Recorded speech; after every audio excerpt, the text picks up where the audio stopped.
Hello everyone. We hope you're doing well. We're doing great, and we truly appreciate your ongoing support. We'd like to briefly address some comments regarding our audiobook series. Rest assured, progress is ongoing. That said, your feedback is vital. If there's a novel you particularly enjoy and want to hear more of, please let us know in the comments. Each chapter requires a financial investment, so we can only continue series that receive strong audience interest. Although we retain core names and plot lines, we make significant editorial changes to enhance clarity, pacing, and immersion. These are not simple recitations. We work hard to deliver a polished, thoughtful listening experience. Without sufficient feedback or engagement, we may need to discontinue a series. So if you're enjoying something, don't stay silent. Your input truly matters. Note, our default audio speed is 3x. If that's too fast, let us know. We're happy to adjust it. Interested in early access to unreleased audiobooks? Visit our Patreon. You'll get to experience new content before it reaches YouTube. Just to clarify, I'm a fan like you. I've purchased these novels and adapted them with care, while respecting all rights and guidelines. For updates, follow us on Facebook and Twitter, X. YouTube update: recently, YouTube flagged some of our content for including mature themes, realistic violence, and darker story elements. As a result, we've decided to stop uploading anything that violates YouTube's guidelines.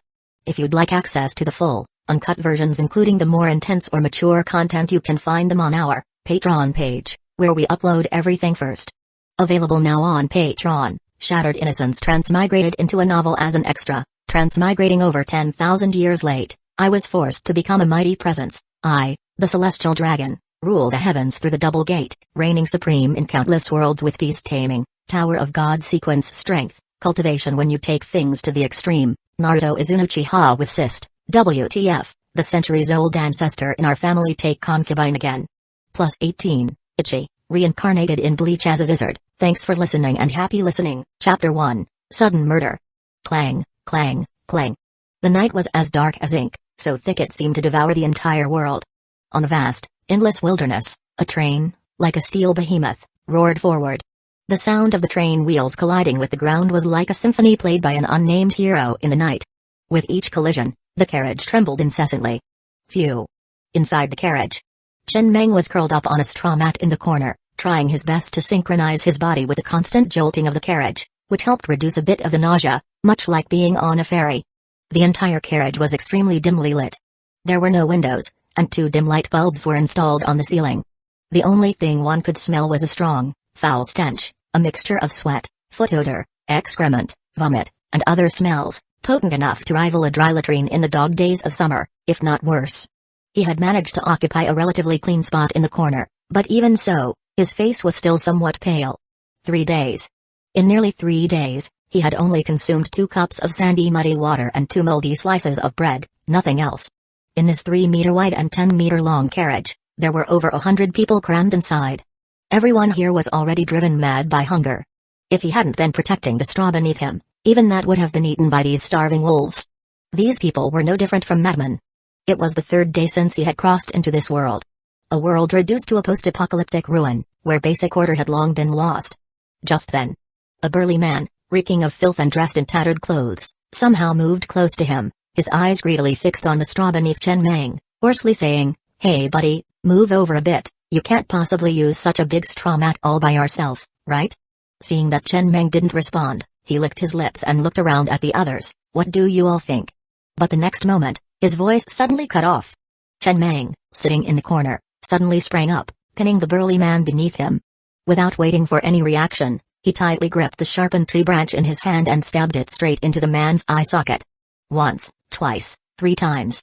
After the 4th strike, Chen Meng stopped. He didn't have much strength left, he needed to conserve it.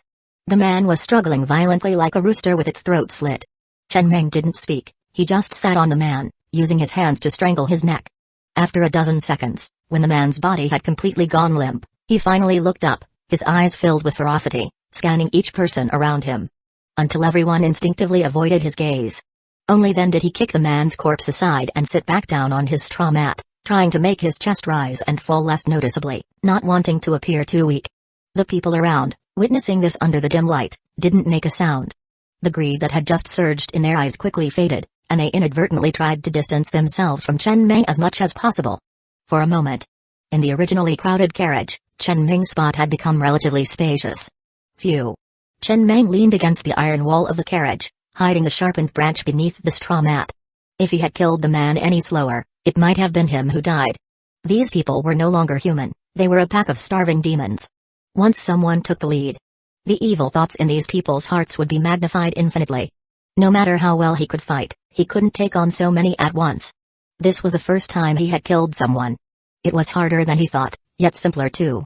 To be honest, he felt a bit panicked inside, his hands and feet trembling slightly. But he couldn't show any discomfort now, or else these people would swarm him like hungry wolves. It wasn't just about the straw mat, it was also about his body, which was clearly cleaner than theirs. With the death of the burly man, the carriage fell into silence once more. No one spoke, no one had the strength to talk. It was better to save their energy, but the next moment, the door at the carriage connection was pushed open. Bright light streamed in from outside, revealing 3 men with pistols at their waists and batons in their hands, walking inexpressionlessly. Their steel boots stepped on the people in the carriage without any concern, yet no one dared to make any sound of dissatisfaction or pain. They walked straight to Chen Ming. The leader looked down at the corpse, then at Chen Ming sitting on the straw mat, and said expressionlessly, "You killed him?" Without waiting for Chen Ming to respond, the man waved his hand. The 2 men behind him stepped forward, swinging their batons at Chen Ming, each strike delivered with full force. Chen Ming could only curl up in the corner, protecting his head as much as possible, clenching his teeth tightly, not making a sound. After nearly a minute of beating, the 2 men stopped. The leader looked at Chen Ming, curled up in the corner without a sound, a flicker of something unusual in his eyes. He sneered and said hoarsely, "Everyone here is Kunyi's slave. You've got some guts to kill someone here. Pretty tough. But you're lucky. Kunyi has taken a liking to you. From now on, you're the head of this batch of slaves. You're in charge of these slaves. If any of them slack off or cause trouble, you'll take full responsibility." Then he waved his hand, and his subordinates quickly returned to the brightly lit carriage, bringing back a bag of pickles, 2 moldy hot buns, and a bottle of mineral water, which they threw onto Chen Ming's straw mat. In front of everyone, they threw the corpse out through the carriage connection, then closed the door again.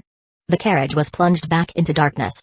Only the sound of clang, clang, clang could be heard, heading towards an unknown destination. After these people left, Chen Ming gritted his teeth and got up from the ground, sitting back on the straw mat and leaning against the iron wall. He tore open the small bag of pickles and slowly nibbled on the 2 moldy hot buns. Warm. Though not exactly delicious, they were at least warm buns and pickles, tasting much better than the moldy bread slices he had eaten before. The moment the warm bun entered his mouth, his palate even ached slightly from the dryness of the food due to his extreme hunger. He unscrewed the mineral water bottle and drank half of it in one go.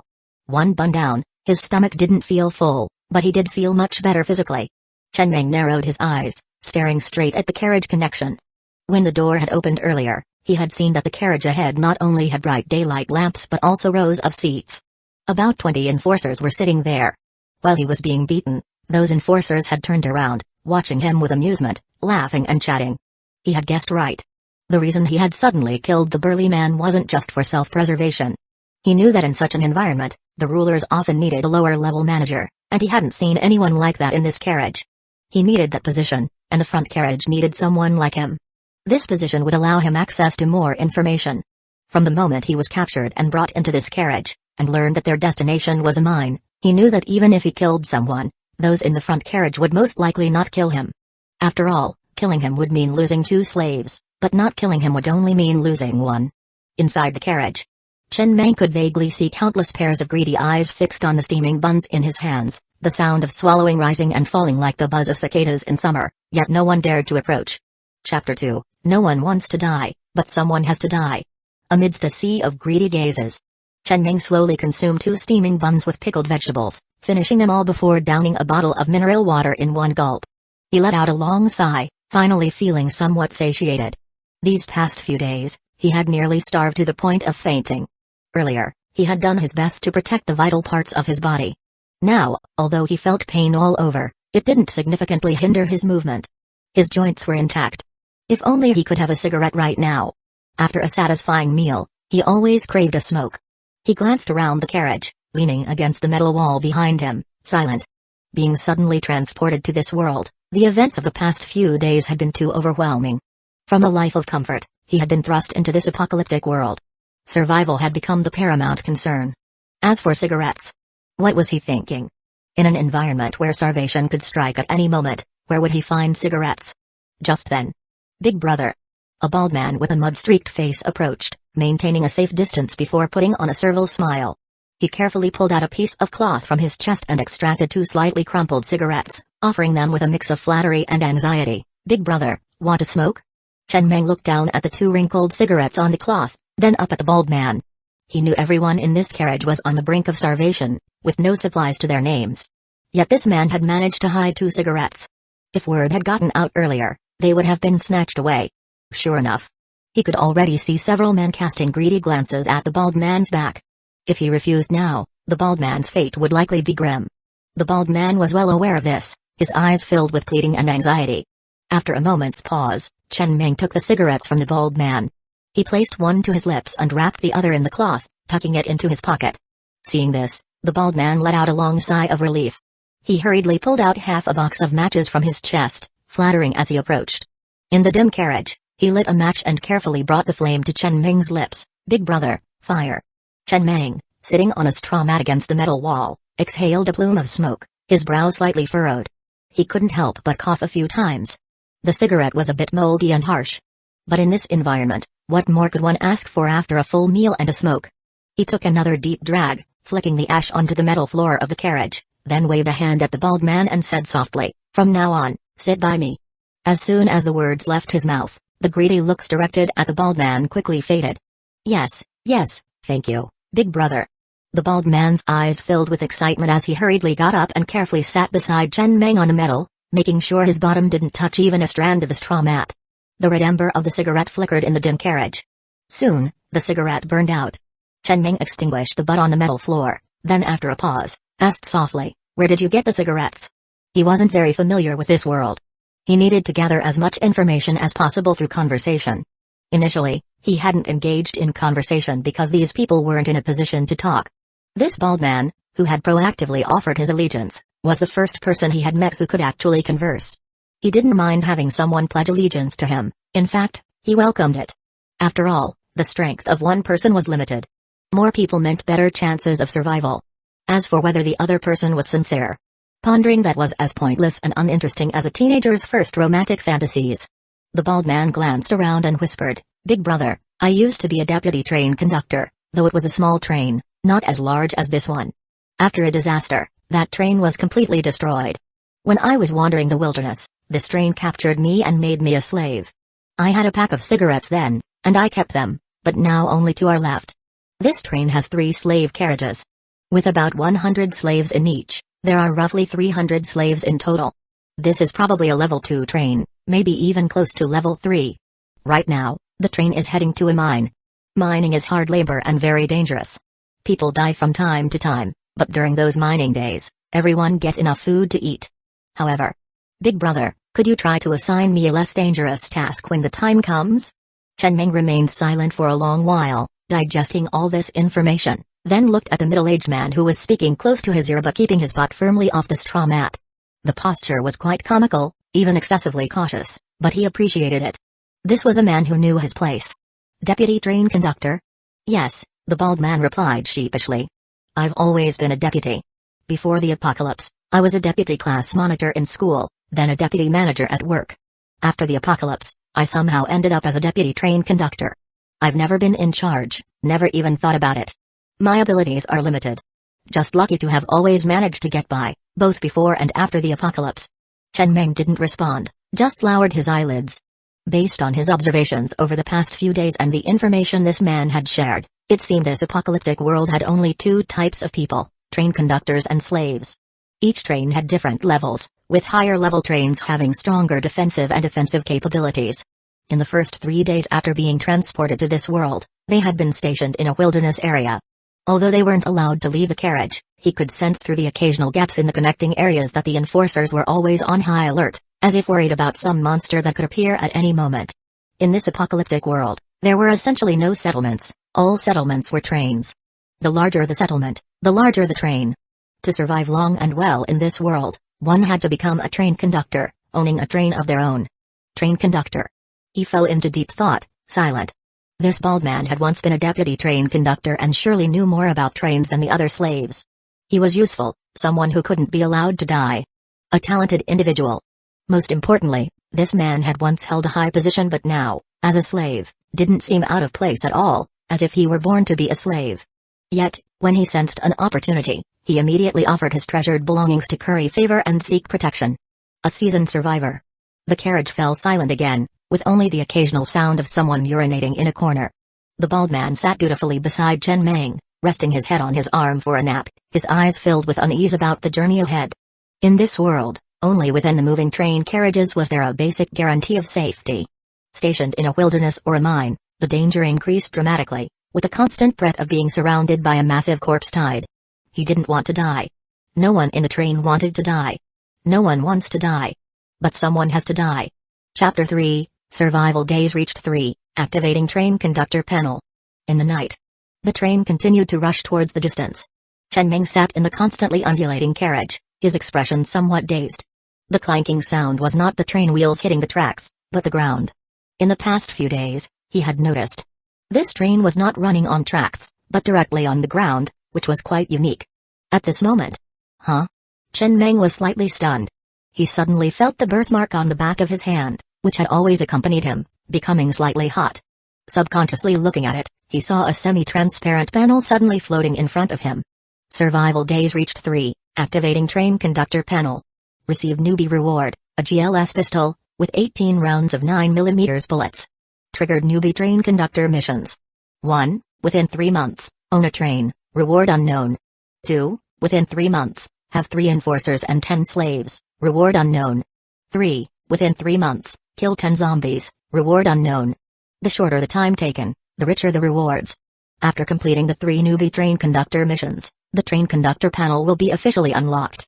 This rather sci-fi scene made Chen Ming pause for a moment, especially since the panel's pale white light was extremely glaring in the completely dark carriage. He subconsciously glanced around, but found that no one had any special reaction. As if only he could see this panel. After a long silence, Chen Ming finally lowered his head to look at the mark on the back of his hand that was no longer hot, gently stroking it, feeling somewhat dazed. His name was Chen Meng. He had given himself this name. He had grown up in an orphanage without parents since childhood. There was a very special birthmark on the back of his hand, which looked like the Chinese character, Meng. Many times. He also thought that perhaps this was something left by his parents whom he had never met, hence he named himself Chen Meng. He never expected that this birthmark, which had accompanied him all his life, would only now reveal its purpose in this world. Perhaps his parents had already crossed over and, before being forced to leave him, left him this thing? He couldn't help but laugh, shaking his head, dismissing these absurd thoughts from his mind. After some exploration, he had roughly understood how to use this panel. The panel could automatically appear in front of him or retract based on his thoughts. When he placed his hand in his chest, he felt a heavy brass-handled pistol and a pile of bullets. The reward had really arrived. But the problem was, he tucked the pistol at the back of his waist, covering it with his clothes, and stuffed all the bullets into his pockets. Only after doing all this did he breathe a sigh of relief. This thing wasn't entirely good news. If the enforcers in the front carriages discovered that a slave had such a thing, there likely wouldn't be any good outcome. Even if he could hit every shot, he couldn't face so many enforcers head-on, especially since the heavy weapons on the train were the main threat, which a pistol couldn't handle. After arriving at the mine, he would find a secluded place to study it. And so, in a daze, it felt like they had been traveling for 4 or 5 hours. When the horizon began to lighten, the train finally slowed down and, with a clang, stopped somewhere in the wilderness. The next moment, bang! The door was forcefully opened. A group of enforcers wearing steel boots, with pistols at their waists and batons in their hands, stood at the carriage door, shouting angrily, driving all the slaves out of the carriage. Special personnel at the carriage door handed out pickaxes one by one. Each slave received one. Except for 3 people. Chen Meng, and 2 other burly men from the slave carriages who looked particularly fierce. Clearly, their main task was to oversee the workers. Everyone, stand properly. With a roar, all the slaves weakly crowded in the wilderness, while Chen Meng and the 2 other slave overseers stood at the front of their respective carriage slaves. The man standing on the carriage was the middle-aged man who had come to teach him a lesson not long ago, now arranging tasks on the carriage. Chen Meng casually surveyed the surroundings, feeling the cool, fresh air, which made his body feel much more comfortable. These 3 days in the carriage, the pungent smell inside was enough to conquer anyone. He wore a thin jacket, a short-sleeved shirt inside, and long pants. The chill of the early morning wilderness was somewhat penetrating. All around, there was only wilderness. An endless wilderness, without any trees or ruins, only cracked land that looked quite barren. Beside them, there was a small mound several meters high, with an obvious mine entrance on its slope. This should be the mine. It looked clearly non-compliant, with almost no safety measures, relying solely on fate. At this moment, the middle-aged man in steel boots on the carriage roof had finished arranging the tasks. The 3 slave teams entered 3 different areas of the mine to start mining. Before that, each slave needed to have a full meal. Several enforcers pulled out boxes of moldy bread slices and muddy fresh water from the carriage and began distributing them. All the slaves eagerly stretched their necks, tiptoeing to queue up, afraid that the food would run out before their turn. On this day, each slave could receive 10 slices of bread and 3 cups of fresh water, far exceeding the usual food supply. Before doing hard labor, of course, they should eat their fill. And the 3 slave overseers each received 6 warm moldy buns, 2 packs of pickles, 2 bottles of mineral water, and a walkie-talkie. When they went down to mine, the train and enforcers would be stationed outside the mine. In case of any emergencies, they would contact them through the walkie-talkie, and they needed to bring all the slaves out as quickly as possible and escape back to the train. After announcing the disbandment, free action, and eating before going down, all the slaves dispersed, sitting on the ground wherever they found a spot, and began eating voraciously. Try it. Chen Ming turned his head to the middle-aged man who had been following him closely, throwing him a bun and half a pack of pickles, then found a quiet corner to sit down. He chewed the bun in his hand unhurriedly. He wasn't very hungry at the moment, as it hadn't been long since the last midnight snack. But in the wilderness, having food was a good thing. Keeping himself physically strong was always beneficial. While observing the other 2 slave overseers, he casually spoke in a low voice. "Do you have a name?" "Thank you, big brother, thank you." The middle-aged man, who looked quite slick, carefully took the warm bun and repeatedly expressed his gratitude. Hearing the newly recognized big brother ask for his name, he was slightly stunned, then couldn't hide his excitement as he whispered. "Big brother, my name is Lashu, Old Pig." "Old as the surname?" Yes, it's a rare surname." Chen Meng couldn't help but laugh, shaking his head. What parents would name their child Pig? "When I was young, my family was very poor. My parents hoped I could live as happily as a pig, without worries, waking up naturally every day. My mother had intellectual disabilities. When she was young, she was in a car accident and lost all 4 limbs. She only married my father after meeting him. My father was deaf and mute, doing physical labor at a construction site. We lived in an abandoned shipping container. Shortly after I was born, my mother was alone at home and died in a fire.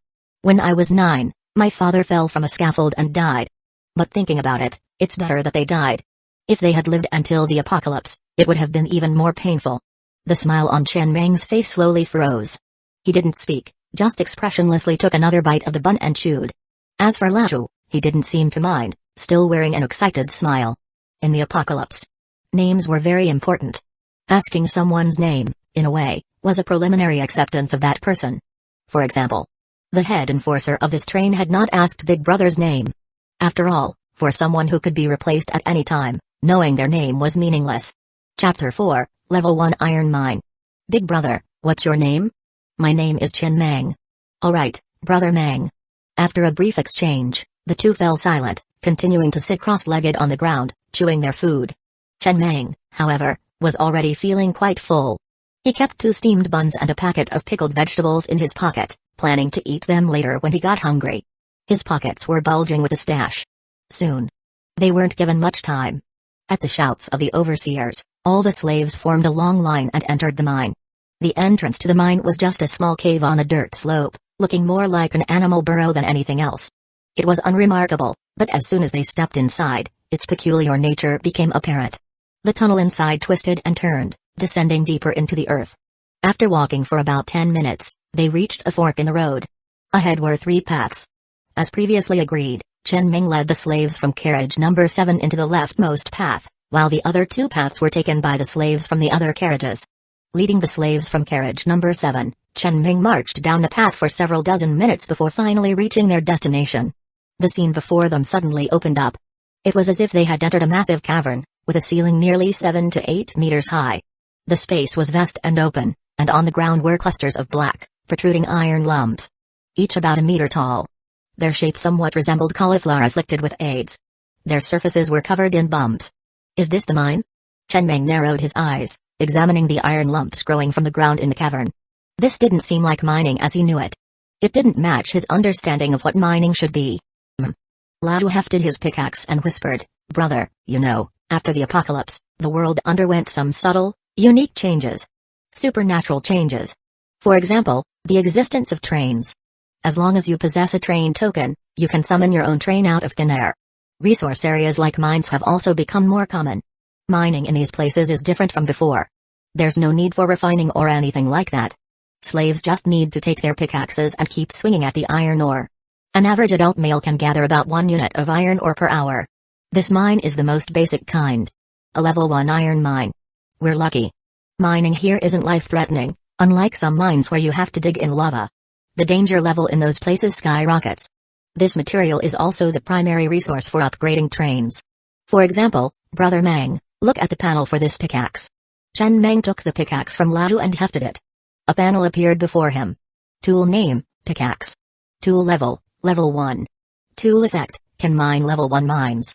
This panel was still only visible to him, but from Lao's explanation, it was clear that whoever held the pickaxe could see this panel.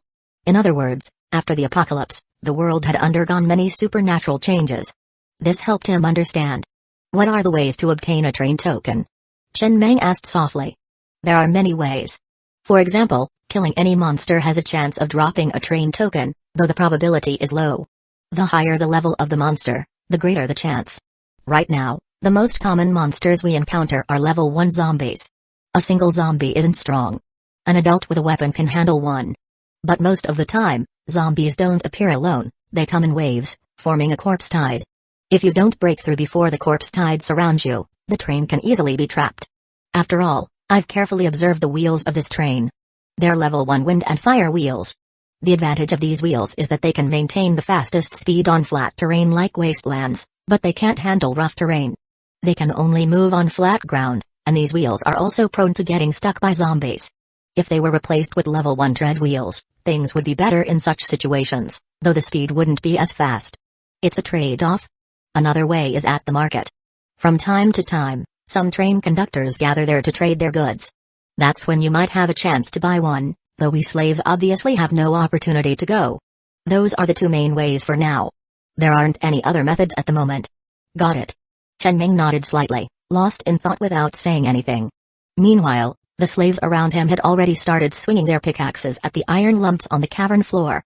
No one needed to be told. They were all familiar with the process and began working diligently. There was no need for him to urge anyone to get to work. Upgrading a train required resources, and mining resources required slaves. From this perspective, these slaves were essentially the only productive labor force in this world, and their value was self-evident. "Well, Brother Meng, I'm going to start mining now." "Go ahead." Nearly 100 slaves were now gathered in the mine, swinging their iron pickaxes with fervor, striking the iron ore on the ground. The countless clanging sounds gradually merged into one. There was no dust. The iron ore on the ground remained unchanged. Chen Ming stood in the middle of the mine, scanning the area, then walked alone to a corner at the back. There, he began studying the train conductor panel that had appeared thanks to his birthmark. There were 3 beginner train conductor tasks. Only after completing these tasks would other functions be unlocked. The apocalypse had already been ongoing for some time, and surely many people had already upgraded their trains to high levels. In this clearly lawless, survival of the fittest environment, without a sufficiently secure train, even basic safety couldn't be guaranteed. Living under someone else's roof wasn't a long-term solution. He didn't want to be a slave. For him, this train conductor panel could be a great help in catching up after a late start. Of the 3 beginner tasks, the latter 2, recruiting followers and killing 10 zombies, didn't seem too difficult. Only the first one, owning a train, felt a bit challenging. According to Lao, obtaining a train token was no easy feat. He'd have to come up with a plan. While pondering this, Chen Ming pulled out the GLS pistol from his waist and began examining it. It felt heavy in his hand, a standard issue pistol with a sleek black finish. The magazine was fully loaded. 9 bullets in total. Chapter 5, The Corpse Tide Approaches. A panel once again appeared before his eyes. Weapon name, GLS pistol. Weapon level, level 1. Weapon effect, can be loaded with level 1 bullets, effective against level 1 armor, monsters, etc. He stared at the panel in front of him, then felt the brass bullets in his pocket. A panel also appeared for the bullets, indicating that they were level 1 ordinary bullets. Interesting, Chen Ming murmured thoughtfully. He was beginning to understand this world. After the apocalypse, the world had been transformed by supernatural forces, resulting in its current state. He wasn't sure if pre-apocalypse firearms would still work. According to the information he had gathered from Laju, finding a train token didn't mean much for an ordinary person. And the train tokens in the market probably weren't in high demand either, since most buyers were train conductors who wouldn't need an extra token. Even with a train token, upgrading the train required resources, and to obtain resources, one needed slaves. Managing so many slaves alone would require enforcers, and to control those enforcers, he would need a foundation. In other words, he would need a basic team. If he could take control of all the slaves on this train, that would give him 300 slaves. Enough to get started. However, the train conductor of this train had yet to show himself, and just dealing with the enforcers would be difficult, let alone the heavy machine guns mounted on the train's roof. Heavy machine guns were absolutely devastating against carbon-based life forms. He doubted he could withstand more than a few shots. Meanwhile, in the mine, Laju, drenched in sweat and swinging his pickaxe, was also furrowing his brow and thinking quickly. The reason he had pledged his loyalty to Chen Ming so quickly wasn't just because Chen Ming was strong and decisive, but also because Chen Ming had a strong sense of conviction. In his life, he had met many people, and those who achieved great things all had this same sense of conviction. People with such strong conviction usually met one of 3 fates: success, sudden death, or having their conviction worn down by setbacks. He didn't want to be a slave anymore. He wanted to take a gamble. So he approached Chen Ming, and sure enough, Chen Ming soon began asking him about the train. Normally, slaves wouldn't care about how to own a train. But this was precisely his advantage. The other slaves didn't understand these things, but he, having once been a deputy train conductor, did. As long as Chen Ming could become the train conductor, he would surely become a core member of the team. Then, he would instantly rise in status. But now, the biggest problem was how to get Chen Ming a train token. 4 hours later, while Chen Ming was exploring the mine, he suddenly heard a frantic shout from the walkie-talkie in his hand: "Everyone, evacuate immediately, evacuate." The voice was so loud that it made his ears ring. The next moment, before Chen Ming could react, the slaves in the mine almost instantly turned pale, stuffed the iron ore they had mined into their pockets, and bolted toward the exit, running back the way they had come. The mine door, uneven and about the size of an egg. This was 1 unit of iron ore. Chen Ming had witnessed a slave mine for an hour, and then this egg-sized 1 unit of iron ore had fallen from the iron lump on the ground. Run. Although he didn't know what was happening, Chen Ming, seeing Lao running toward him with a panicked expression, shouted and turned to run back the way they had come. The journey there had taken nearly 40 minutes. The return trip was much faster. Just over 10 minutes later, the group of breathless slaves emerged from the mine and saw the train parked at the entrance, as well as the dark, surging corpse tide in the distance. Chen Ming stared at the scene, a hint of shock flashing in his eyes. The train had been impressive enough. 9 carriages, all pitch black, with 3 heavy machine guns mounted on the roof. It had felt secure. But now, in the face of the dark, overwhelming corpse tide, it suddenly seemed insignificant. He could even smell the stench of decay in the air. The ground was trembling slightly. It was the result of countless zombies charging forward, now only a few hundred meters away. Though he couldn't see the zombies clearly, he could already feel the suffocating tension. Meanwhile, the enforcers stood at the wide-open door of the slave carriage, their faces twisted in anger as they roared at Chen Ming and the others, "Move your asses, faster!" Chen Ming didn't dare delay. He and Lao immediately ran toward their 7th slave carriage. The others from the mine were also emerging now. By the time all the slaves had boarded the carriage, and the doors hadn't even been fully closed, the train began to move quickly. However, the acceleration was painfully slow, taking dozens of seconds to reach full speed. By then, it was already too late. The encirclement had formed, and the corpse tide wasn't coming from just one direction, but from nearly all sides. Rat-a-tat. Chen Ming sat on the straw mat in the 7th slave carriage, his expression dark as he listened to the sharp, heavy gunfire outside. The heavy machine guns were roaring, but given the sheer number of zombies he had seen before boarding, he didn't think the machine guns would be effective. To break out of this corpse tide encirclement, in his view, they would first need to replace the wheels with the track wheels Lao had mentioned, which were less likely to get jammed by corpses. Second, the carriage armor would need to be strong enough. Their slave carriage was clearly just sheet metal. A single strike from a pickaxe would tear it open, let alone withstand the relentless assault of the corpse tide. He gripped the pistol tightly in his arms. But at this moment, the pistol didn't offer much comfort. The atmosphere in the carriage was tense. Many people were already breaking down, babbling incoherently or praying to God. There were no windows, so they couldn't see what was happening outside. But from the almost continuous sound of the heavy machine guns firing, they could tell the situation was dire. Mage. At this moment, Lao, sitting beside him, spoke in a trembling voice, his face pale. Before we boarded, I saw the situation. The corpse tide's encirclement isn't tightly formed. There are gaps. However, these gaps are made up of several small gaps. We'd need to navigate through them like riding a motorcycle through traffic to break out. The train's handling isn't as nimble as a motorcycle. The turning radius is too large. But if the train conductor had installed level 2 auxiliary omnidirectional wheels on each carriage, the train would be much more agile. This is our only chance to break out. But level 2 auxiliary omnidirectional wheels are the requirement for upgrading from level 2 to level 3. From what I know, most train conductors aren't willing to spend resources on this. If this train doesn't have those level 2 auxiliary omnidirectional wheels, then this time, we're in serious trouble. Chapter 6. Even in death, he'll take a few down with him. A level 2 auxiliary universal wheel? Chen Meng heard the new term in his mind but didn't dwell on it. Instead, he pressed his body tightly against the iron surface of the train car. At this moment, no one cared about the jolting of the train or the putrid stench inside. Everyone was consumed by a state of sheer panic. Survive. That was the only thought in everyone's mind. No. They couldn't just sit here and wait to die. Chen Meng tightly shut his eyes, his mind racing through various possibilities. After a moment, he abruptly opened his eyes and whispered to Lao beside him, "This train has 9 cars. The first car is the engine compartment, and cars 7, 8, and 9 are the slave compartments. Didn't you say the train isn't flexible enough? If we can find a way to get to the engine compartment in the first car, disconnect all the other cars, and then have you drive the train. Didn't you used to be a deputy train conductor? You should know how to operate a train, right?" No. Lao immediately rejected the idea without hesitation, his face pale as he shook his head and rasped, "All trains are bound to the train conductor. Only the train conductor has the authority to operate the train.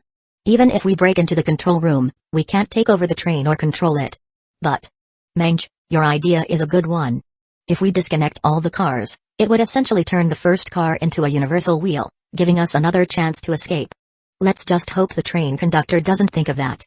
The two exchanged a glance, their expressions grim. It was clear. If the train conductor thought of this, they would immediately become expendable. Still, Chen Meng got up, ready to head toward the 6th car, his face tense as he muttered, "We still need to get to the first car first. Follow me." But before they could act. Clang. Clang. A series of metallic clashing sounds suddenly came from outside the window, and they felt the train begin to slow down rapidly. Huff. Chen Meng took a deep breath, pulled out the last crumpled cigarette Lao had given him, and lit it while standing on his straw mat in the chaotic car.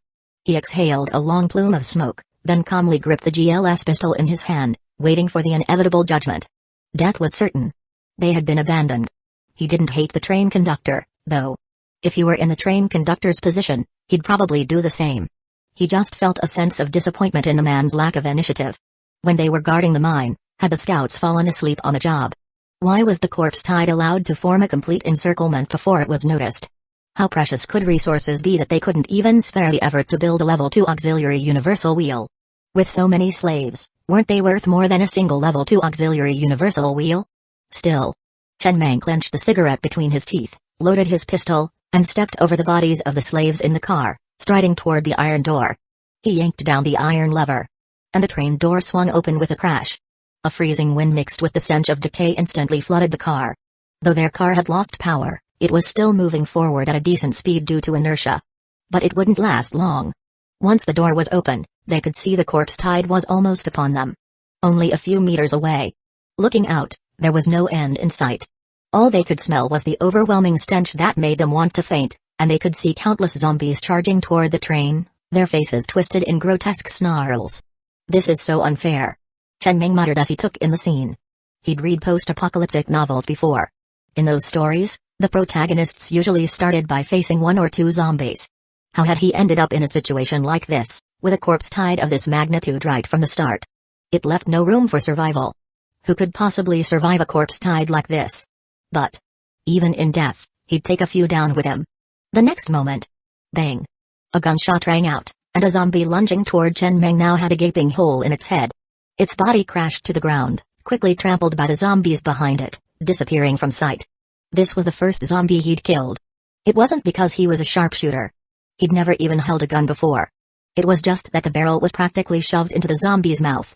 At that range, anyone could be a marksman. The zombies' bodies didn't seem particularly tough, though. A single pistol shot at close range could nearly blow their heads off. If it were just one zombie, an average adult could probably handle it. If there was no infectious toxicity, a person might even be able to take on 3 or 5. But the sheer numbers were overwhelming. Bang!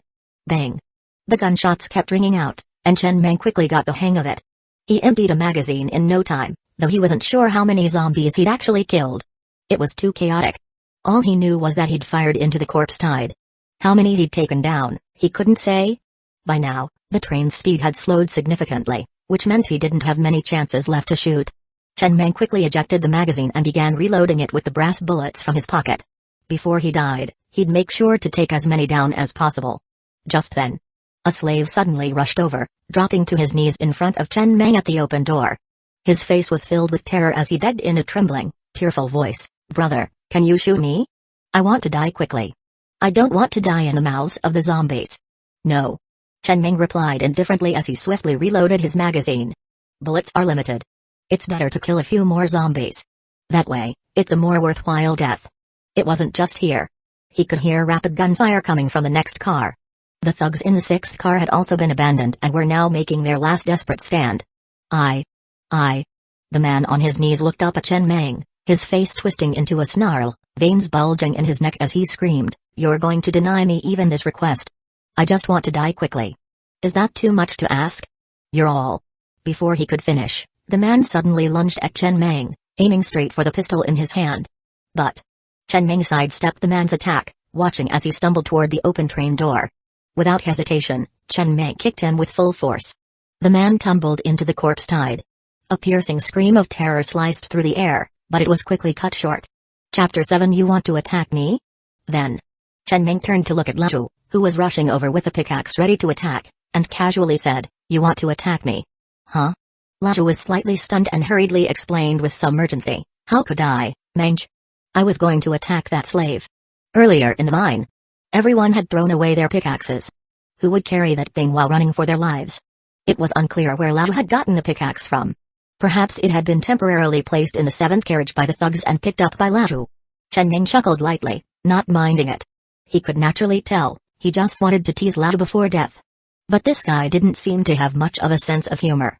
Moreover, this guy was quite interesting. Everyone was clearly doomed. In such a situation, what was the point of clarifying? They could chat slowly after going down. At this moment, he had already reloaded another magazine and continued to fire continuously, hardly needing to aim. As the train's speed slowed, the nearest zombie was almost less than half a meter away from him. He could even clearly observe the appearance of this zombie. There was no trace of hair, its body was deathly pale, and the dark blue blood vessels were clearly visible. Its pupils were an extreme pitch black. Quite intimidating. Bang, bang. The gunfire rang out again. "Hey." After emptying another magazine, Chen Meng took a deep drag from the cigarette hanging from his lips, leaned against the train door, quickly reloaded the magazine, and glanced at Laju casually, saying nonchalantly, "Any last words before death? Speak up. Although we've just met, it seems like we have some fate." "Hey." Although Laju's face was extremely pale with fear, he forced a smile, trying to remain as calm as possible. "No last words, really. The apocalypse has been here for over a year now. I've already thought about my end. It's not too hard to accept. My only regret is that I wish I hadn't given you one less cigarette earlier, Mage. I also want a smoke before death. TSK." Chen Meng couldn't help but laugh, handing the cigarette that had only one drag left to Laju. "So you really only had 2? Here, there are 9 bullets left. I'll kill a few more zombies, then save 2 bullets for us to die quickly." Laju didn't say anything, his eyes just lit up. He immediately took the nearly burnt-out cigarette, took a deep drag, and gradually relaxed. In the swirling smoke, he slowly closed his eyes, then smiled as if relieved. Exhilarating. Meanwhile, the other slaves in the carriage were almost all huddled in their corners, their faces filled with despair and helplessness, waiting for death. Chen Meng even saw a few people, before death, choosing to run to his straw mat and sit down. Obviously, these people wanted to feel what the straw mat was like before death. After all, they were going to die. Who was afraid of you? The carriage speed had dropped to an extremely low speed, expected to completely stop in at most 10 more seconds. By now, many zombies had even jumped onto the bottom of the carriage, using their sharp claws to continuously attack the carriage. Whoosh! Chen Meng let out a light breath and continued to shoot into the corpse tide. Bang, bang, bang. Just as he had 3 bullets left, he suddenly felt the birthmark on the back of his left hand heating up. His mind subconsciously moved, and a milky white, translucent panel immediately floated in front of him. Newbie Train Conductor Task 3, kill 10 zombies within 3 months, completed. Time taken, less than a day. Reward, Rare Train Token '1, Handheld Zombie Perception Blocker 1. Looking at the panel in front of him, Chen Meng was just slightly stunned but quickly reacted. This was the train conductor panel he had activated last night, which had 3 newbie tasks. Completing these 3 tasks would unlock the other functions of the train conductor panel. But the situation was urgent, and he hadn't thought of it at the time. After all, the rewards were unknown, and he didn't know what killing 10 zombies would bring. Unexpectedly. Rare Train Token, this thing was definitely better than the ordinary train token, but he had no time to care about it now. The corpse tide had already surrounded his carriage. Even if he were given a train now, he couldn't break out. The wheels would be instantly stuck, with no space to start.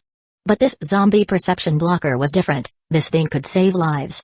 Feeling a token and something resembling a walkie-talkie suddenly appear in his arms, he immediately took out the walkie-talkie and held it in his hand. Another panel popped up in front of him. Special item, Handheld Zombie Perception Blocker. Item effect, once activated, it can shield the perception of level 1 zombies from all living beings within a very small range. After activation, it lasts for 1 hour and can be used again after 24 hours. There was only one button on it, colored green. At this moment, the zombies were almost about to rush into the carriage. Chen Meng didn't have time to think too much and quickly pressed the green button on the walkie-talkie. The next moment, all the zombies outside the carriage instantly froze in place like headless flies that had lost their target, but soon dispersed and continued to pounce towards the carriages ahead. Not just their carriage had been abandoned. If nothing unexpected happened, all the carriages except the locomotive had been abandoned. Whoosh! Seeing this, Chen Meng let out a light breath, a hint of post-disaster relief in his eyes. Damn! He was ready to go, but now there was a glimmer of hope and he survived? This way he could survive? The range didn't seem small, at least it could cover the entire carriage, but it could only shield the perception of level 1 zombies. He could only hope there were no higher-level zombies in this corpse tide. At this moment, the carriage was like a small boat on a stormy sea, at risk of capsizing at any moment. And it only lasted for an hour. If the corpse tide hadn't left within an hour, it was still life-threatening. But if he could survive this corpse tide, not to mention the rare train token, he also had nearly 100 slaves in this carriage. It seemed like he was starting to build his base. Chen Meng turned to look at the slaves in the carriage, their faces filled with fear and confusion, and suddenly grinned. Indeed, fortune and misfortune are intertwined. It was a good thing. He hoped those zombies didn't eat bread or something, so after the corpse tide retreated, he could search other carriages for any scattered food resources. It would be best if he could dismantle those heavy machine guns and install them on his new train. He clearly remembered that those heavy machine guns weren't mounted on the locomotive. The only pity was, those guys who hit him with batons probably wouldn't survive, which was a bit regrettable. It still hurt. Chapter 8 Rare Train Token, activated. This. Lashu, who had been gripping the pickaxe tightly and was prepared to face death, suddenly noticed that the zombies that had been rushing into the train car were now in a state of chaos, as if something had happened, and they quickly dispersed. These zombies actually ignored their train car. All that could be heard were the terrified screams coming from other cars. He instinctively glanced around the car, finally resting his gaze on Chen Meng. Although he didn't know what was happening, he was certain of one thing: these slaves could not have achieved this, only Chen Meng could. From the very beginning, Chen Meng was different from the other slaves. Not only did he lack that resigned, lifeless demeanor, but he also appeared much cleaner, clearly someone who had bathed not long ago. Although I had no idea where Chen Meng had been hiding for the past year, not everyone had the opportunity to bathe in the apocalypse. This big brother he recognized seemed a bit impressive. Chen Meng squinted slightly and casually glanced back at the interior of the car. The expressions on the faces of the slaves were quite vivid, but overall, they were a mix of fear and a hint of excitement from having survived. The car was not large, yet it was packed with nearly 100 slaves. If this corpse tide successfully dispersed, managing these 100 slaves would be no small trouble. He only had 3 bullets left, but fortunately, he had established an image of being cold and ruthless from the start. These people had no idea how many bullets he had left, and with Lau's cooperation, they could give it a try. If all else fails, The safest method would naturally be to take advantage of the current situation with the corpse tide still present, to throw some slaves out to feed the zombies, leaving behind a dozen or so slaves.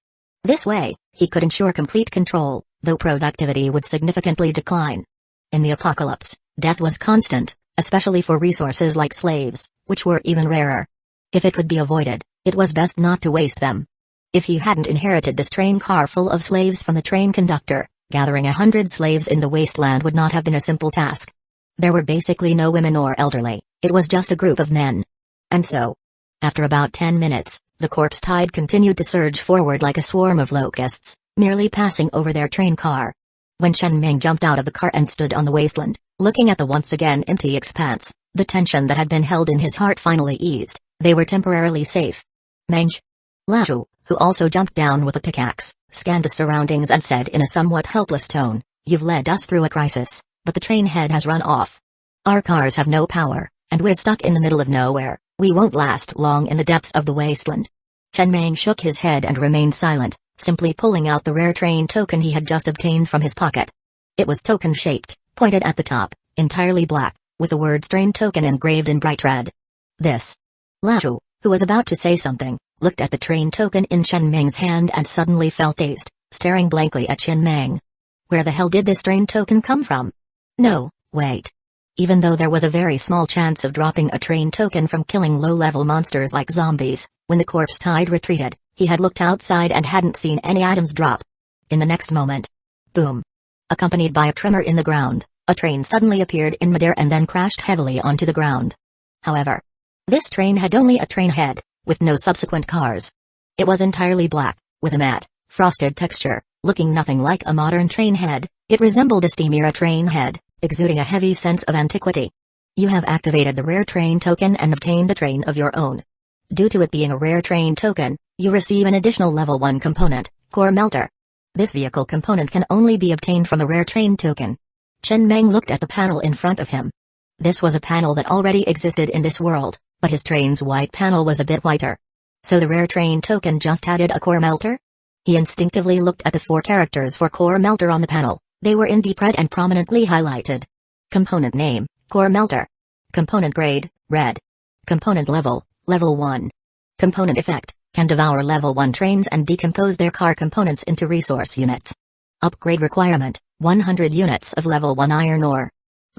After a brief pause, Chen Ming turned his head to Lao and asked, generally speaking, for example, can I take the vehicle components from these abandoned cars and use them for my own train? You can.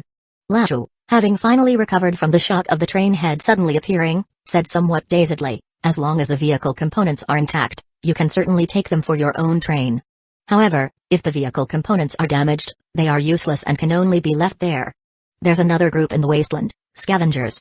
These people ride motorcycles across the wasteland to collect usable components from broken trains to sell. Some damaged vehicle components are left along with the cars in the wasteland. After all, monsters only eat people, they don't eat steel. There are quite a few of these useless abandoned cars piled up in the wasteland. Chen Meng's eyes lit up, and he nodded in satisfaction. This information was quite valuable. From it, he could gather 2 pieces of information. There were many abandoned trains in the wasteland that his train head could devour, and the rare train token was indeed rare and valuable. Otherwise, those abandoned trains would have long been consumed by the Core Melter and wouldn't have remained until now. Very good. Chen Meng did not immediately continue to check his train panel but instead took Lao back to slave car number 7. With his gun in hand, he scanned each slave one by one, his expression cold as he spoke each word clearly. From now on, I am the new train conductor. You will be my first batch of slaves. I will provide you with food, you just need to continue mining as before. One thing, I do not want anyone to defy my orders. Is that understood? With that, Chen Meng didn't wait for any reaction from the slaves but turned to Lao and said, have each of them orderly hand over the iron ore they've mined in the cave. If anyone disobeys you, take your pickaxe and swing it at them. Understood. Lao's face darkened as he tried to appear fierce, standing at the entrance of the car with his pickaxe, shouting, are you all deaf? Didn't you hear Mage speaking? Immediately, a somewhat disorganized murmur came from inside the car. We heard you, Mage. It used to be Master Kun, now it was Mage. In the wasteland, it was assumed that all train conductors were Chapter 9, 14 Craftable Vehicle Accessories. Although Lao's heart was pounding, he still put on a fierce expression.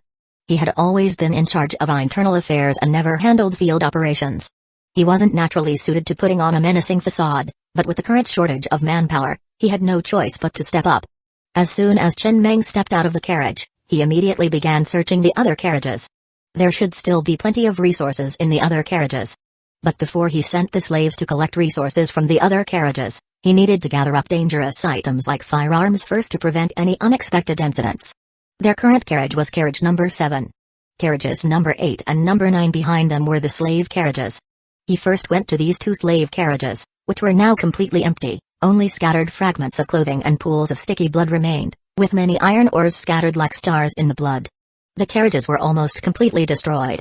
Only the general outline of the carriages could be seen, with the surrounding metal sheets torn open by zombies, leaving countless holes. He would have the slaves come later to collect resources from these 2 carriages.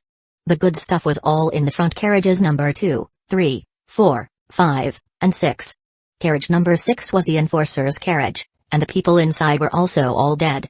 But since there weren't as many people, it didn't look as bloody as carriages number 8 and 9. In the pools of blood, many firearms, batons, bullets, and magazines had fallen. He didn't mind the mess. He just slightly furrowed his brow, rolled up his sleeves, and began collecting all these items, temporarily stuffing them into his train's engine. Carriage number 5 was the provisions carriage, stocked with bread, steamed buns, mineral water, and so on. In addition, there were some vehicle accessories, such as a level 1 pure water filter, as well as steamers and spatulas. Carriage number 4 was the warehouse. It was stocked with various ores, but not in large quantities. Each ore counts as 1 unit, and there were only a few hundred here, so just a few hundred units. In addition, there were many picks, axes, and other mining tools stored. Carriage number 3 was the combat carriage. The 3 heavy machine guns were mounted on top of this carriage.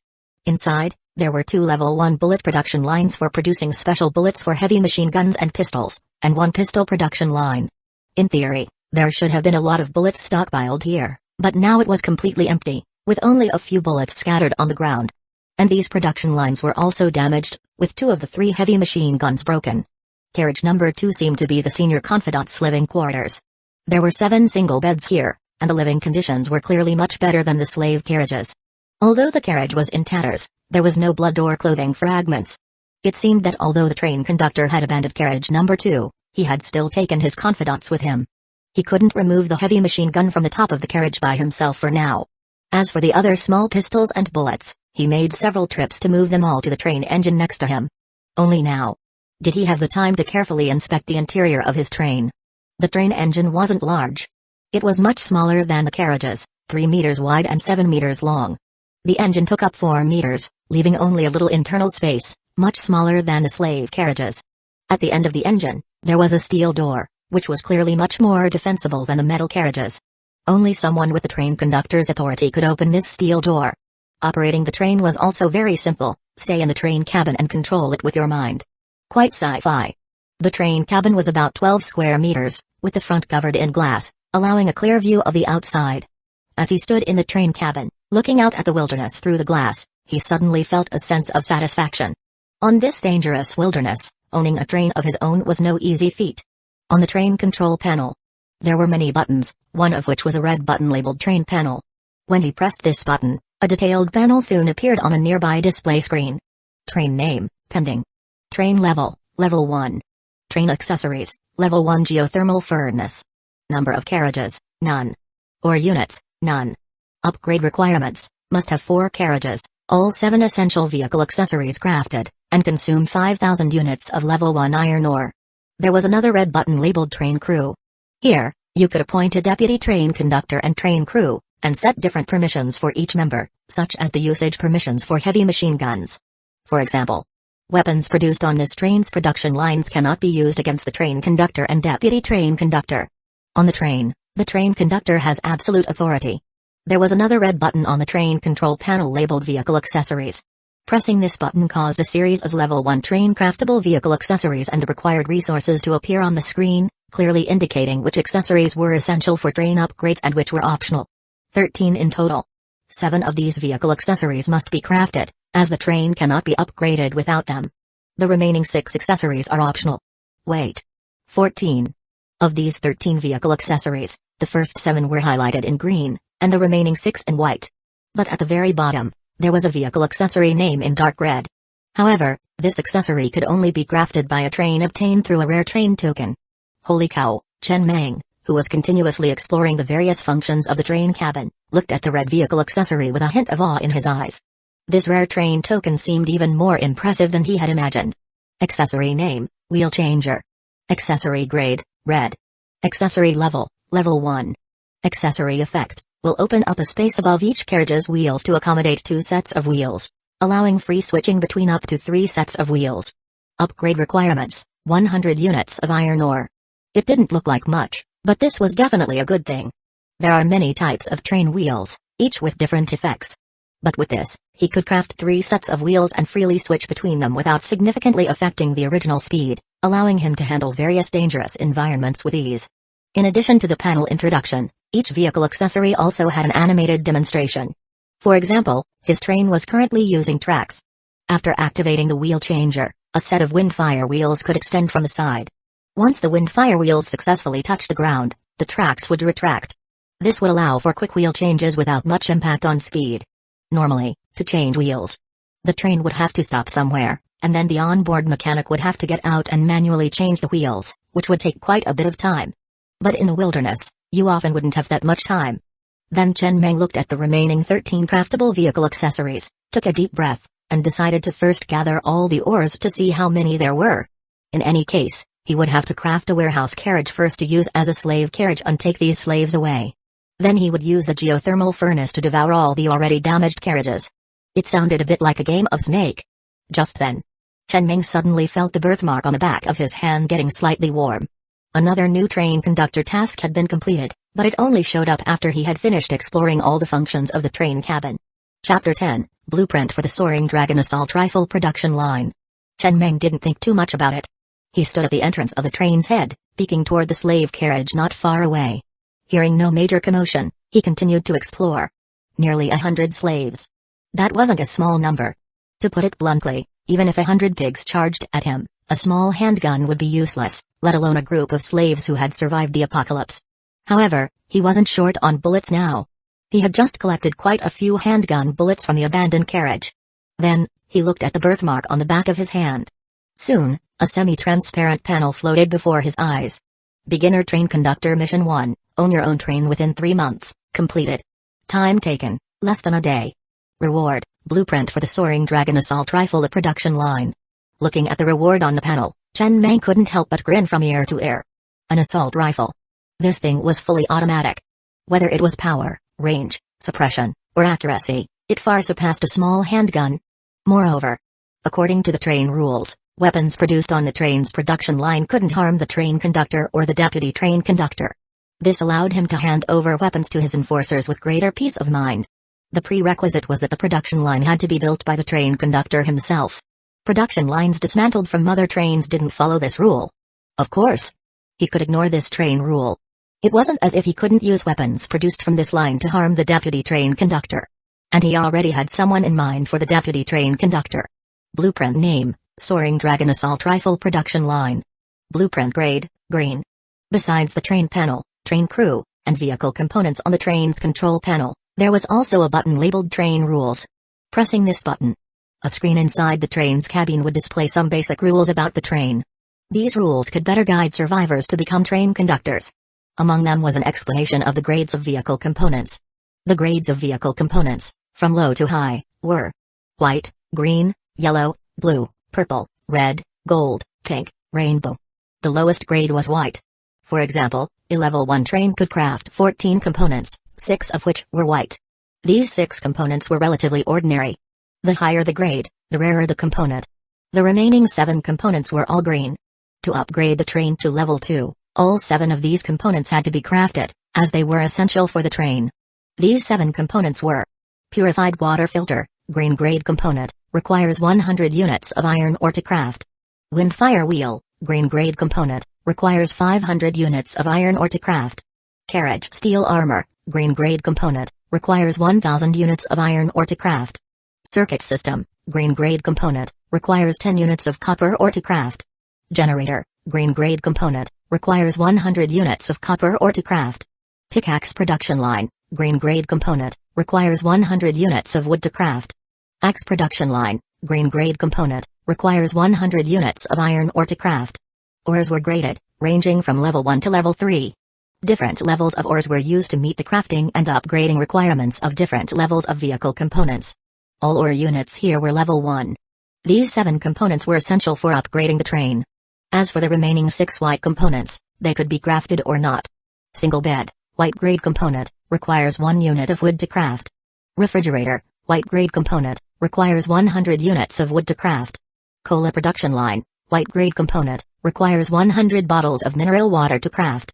Moldy bread slice production line, white grade component, requires 100 slices of moldy bread to craft. Telescope, white grade component, requires 10 units of iron ore to craft. Steamed bun production line, white grade component, requires 100 steamed buns to craft. Chen Meng carefully studied the information inside the train cabin and finally concluded that the train could essentially form a self-sustaining ecosystem. It was entirely possible to live self-sufficiently on the train. It was like a mobile shelter. Even if the train's level was upgraded high enough and all vehicle components were upgraded sufficiently, he would have an extremely sci-fi and violently beautiful long dragon train. As for the moldy bread slice production line, which required 100 slices of bread to craft, which seemed a bit unreasonable, he quickly accepted it. After all, working in the mines already felt sci-fi enough. Next, he would first take stock of his resources and then decide which component to prioritize. He filled his handgun with bullets, took 4 magazines from other handguns, and filled them all with bullets before leaving the train cabin and heading toward carriage 7, the slave carriage. Inside the slave carriage, there was no riot, and it was even somewhat harmonious. Each slave orderly handed over the iron ore from their pockets, piling it up on the ground into a small hill. As soon as Chen Meng arrived, Lao, holding a pickaxe, hurried over. Mage, we've counted them. There are 356 units of iron ore in total. Chen Meng nodded, scanning everyone present before calmly saying, a train can't be without enforcers. The next 3 days will be the trial period. The top 10 performers will be promoted to enforcers, given the right to carry weapons, and enjoy higher grade food. Enough to eat their fill every day. Everyone, head to the other abandoned carriages and collect the scattered ore resources. I want you to understand one thing, I saved your lives. I don't need your gratitude. I just need you to know that since I have the ability to save you, killing you wouldn't be too difficult. Now, disembark. As soon as he finished speaking, the slaves in the carriage suddenly had a spark in their eyes, emerging from their lethargic state. They all rushed out of the carriage with great enthusiasm, quickly collecting resources, completely unfazed by the dirty and sticky pools of blood in the carriages. On the wasteland, Chen Meng calmly watched the slaves scavenging through the abandoned carriages like locusts. In the train crew appointments, there were 4 basic positions. They were train conductor, deputy train conductor, train guard, and survivor. Positions could be custom-added, but the basic positions were these 4. The train guard was the enforcer, and the survivor was the slave, just phrased more politely. Chapter 11, a mobile base with terrifying firepower. Although he mentioned a 3-day probation period, he would actually select 10 people to become enforcers for this train before nightfall. After all, his beginner train mission was only 1 step away from completion. Within 3 months, acquire 3 enforcers and 10 slaves. Reward unknown. Once this mission was completed, his train panel would officially unlock, and its functions would be revealed. Moreover, the shorter the time taken, the better the reward. The reason the rewards for his other 2 missions were so good was precisely because he completed them quickly. Logically speaking, he might have only received an ordinary train token. Lao. Huh? Lao, who was rolling up his pant legs and preparing to collect items from the carriage, stopped upon hearing Mage calling him. He immediately jogged over to Chen Meng and whispered, Lord Meng, your orders? You don't need to collect items anymore. I need a deputy train conductor, and I've chosen you. Chen Meng patted Lao's shoulder with a light laugh. You've served as a deputy train conductor before, so you have the experience. Later, I'll go to the train room to officially appoint you and grant you the corresponding permissions. Then you can tell me about the things to watch out for when becoming a train conductor for the first time. I'm also new to this. I'll need your help a lot in the future. A flash of disbelief and excitement crossed Lao's eyes. He immediately knelt on the ground, his voice hoarse with emotion as he said, Mage, don't worry, I won't let you down. In truth, when he saw Chen Meng suddenly take out a train token and become the train conductor, he knew he had met a benefactor. His status would soon change from a slave to a deputy train conductor. Besides him, there was no one else suitable. He was the only one among them who had served as a deputy train conductor before, and he was also the first to approach Chen Meng. It could only be him. A train couldn't be managed by one person alone, it required multiple people to operate together. Many tedious tasks couldn't be handled by the train conductor, but he still had to act surprised and excited. As a subordinate, one should try not to refuse the goodwill of a superior, and when receiving such goodwill, the reaction should be as noticeable as possible, without being too reserved. He didn't know how to be a superior. But he had been a subordinate all his life, and he knew very well how to be a competent underling. Moreover, this superior seemed much better than his last train conductor. Not only did he lack any bizarre habits, but he also had a strong sense of conviction, exuding the natural aura of a superior without any hint of a small-minded upstart. Laju hesitated for a moment before tentatively asking, Mage, among these slaves, there are 7 or 8 women. Right now, they're covered in dust and dressed in rags, so their figures and appearances aren't visible. Should we have them take a bath later and bring them over for you to see? No need. Chen Ming shook his head. Our current situation is still quite dangerous. We don't even have basic safety guarantees, so how could we spare the thought for such things? Did your last train conductor have a taste for this? Kind of. Laju scratched the back of his head, a bit helpless as he whispered, the last train conductor had a fetish for cultivating athlete's foot. He specifically sought out slaves with severe athlete's foot to ensure his own condition could be maintained. Then he would pick a few women from the slaves, have them soak their feet in boiling water every day, and twist towels into balls to repeatedly rub between their toes. He said it was the most pleasurable thing in the world, 10,000 times better than a wedding night, though he never touched those women. At this moment, all the slaves had gathered the resources and neatly arranged them to the side. Chen Ming waved his hand, signaling the slaves to move the resources next to the train room, then instructed Laju to take inventory of everything. Standing on the wasteland, Chen Meng looked at the group of slaves who stood somewhat awkwardly in the distance. The first-level train's producible vehicle components only included the moldy bread slice production line, not the sand-adulterated purified water production line. In other words, the train could have given them pure water, but it went out of its way to add sand to it. However, he quickly understood the situation. It was a method of artificially creating class disparity. By giving the enforcers a sense of superiority, it provided the lower-class slaves with motivation to rise. The conflict between the two sides would soften the tension between the train conductor and the slaves, keeping the entire train in a relatively stable state. He gazed into the distance. The corpse tide was no longer visible on the wasteland, with only a few hundred zombie corpses remaining nearby. These zombies still had some morality. They didn't eat their own kind. He planned to return to the mine later to continue digging. After becoming the train conductor, he realized that no matter what he did, he needed iron ore. Having enough iron ore was essential. He also had a few candidates in mind for the enforcer positions. A dozen or so individuals who were noticeably more robust than the others. Soon, Laju jogged over. Mage, all the resources have been inventoried. Here's the list for your review. Chen Ming took a small piece of paper filled with writing from Laju, unsure where he had gotten it from. 12.7 mm heavy machine gun first level bullets, over 400 rounds. 9 mm pistol first level bullets, over 200 rounds. 12 pistols.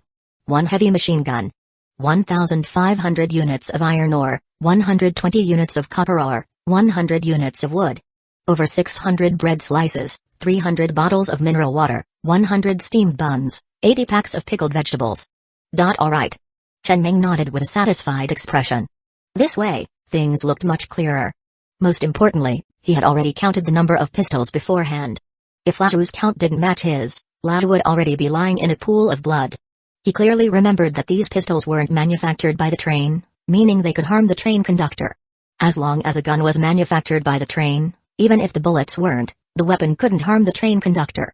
That was the train rules. Mage. Laju, standing nearby, whispered a reminder, these pistols can't be given to the enforcers. All trains only provide enforcers with weapons manufactured by the train's production lines. This ensures the absolute safety of the train conductor.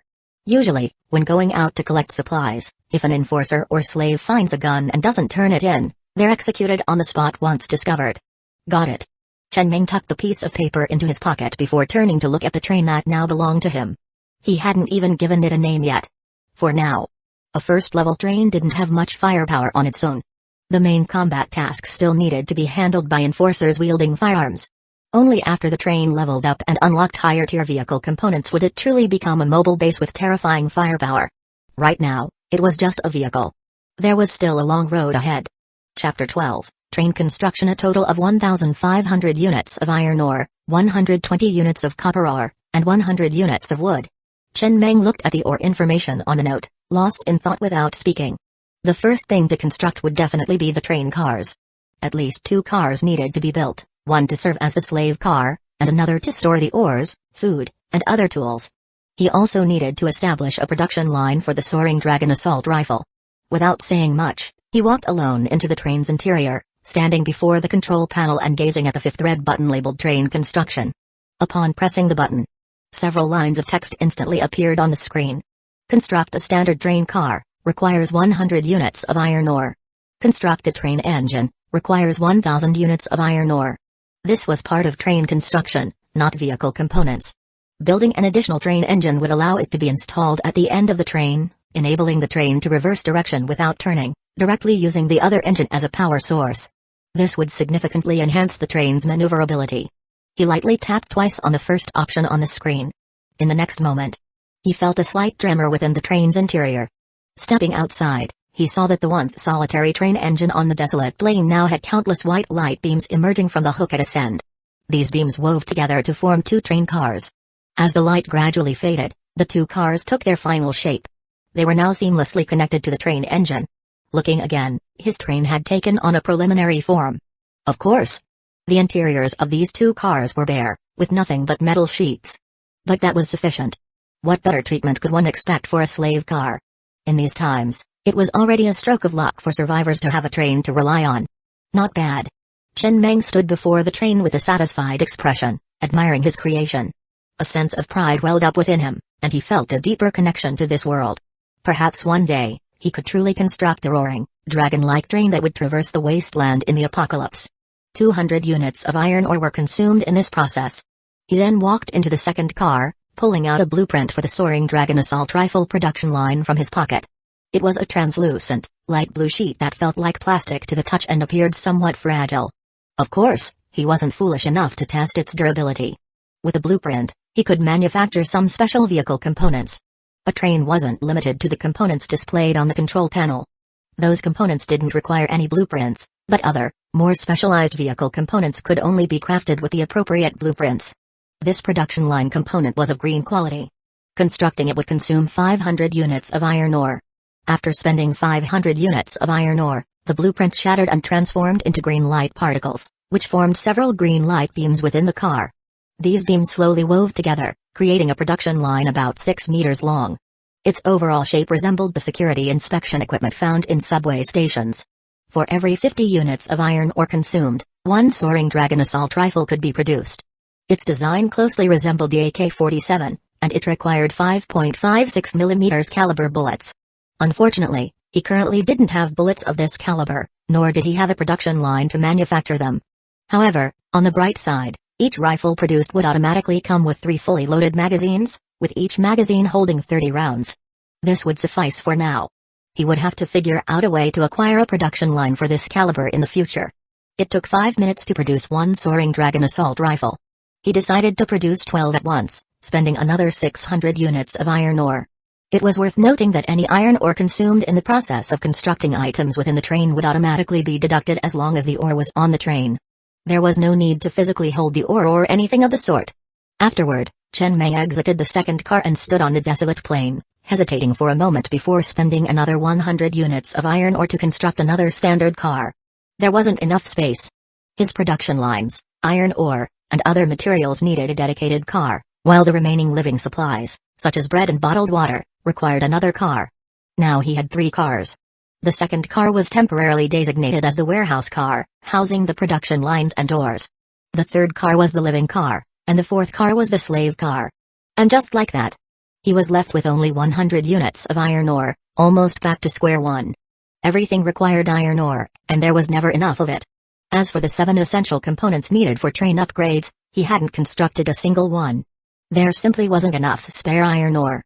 In fact, the train didn't even have a circuit system yet, and the cars lacked even dim lighting, making them darker than the train itself. When the slave car's door was closed, it became pitch black. However, the circuit system and the generator both consumed copper ore. After some consideration, he decided that these 2 items were necessary. He looked at the 120 units of copper ore he had acquired and immediately spent 110 units to construct both items. The generator was placed in the second warehouse car.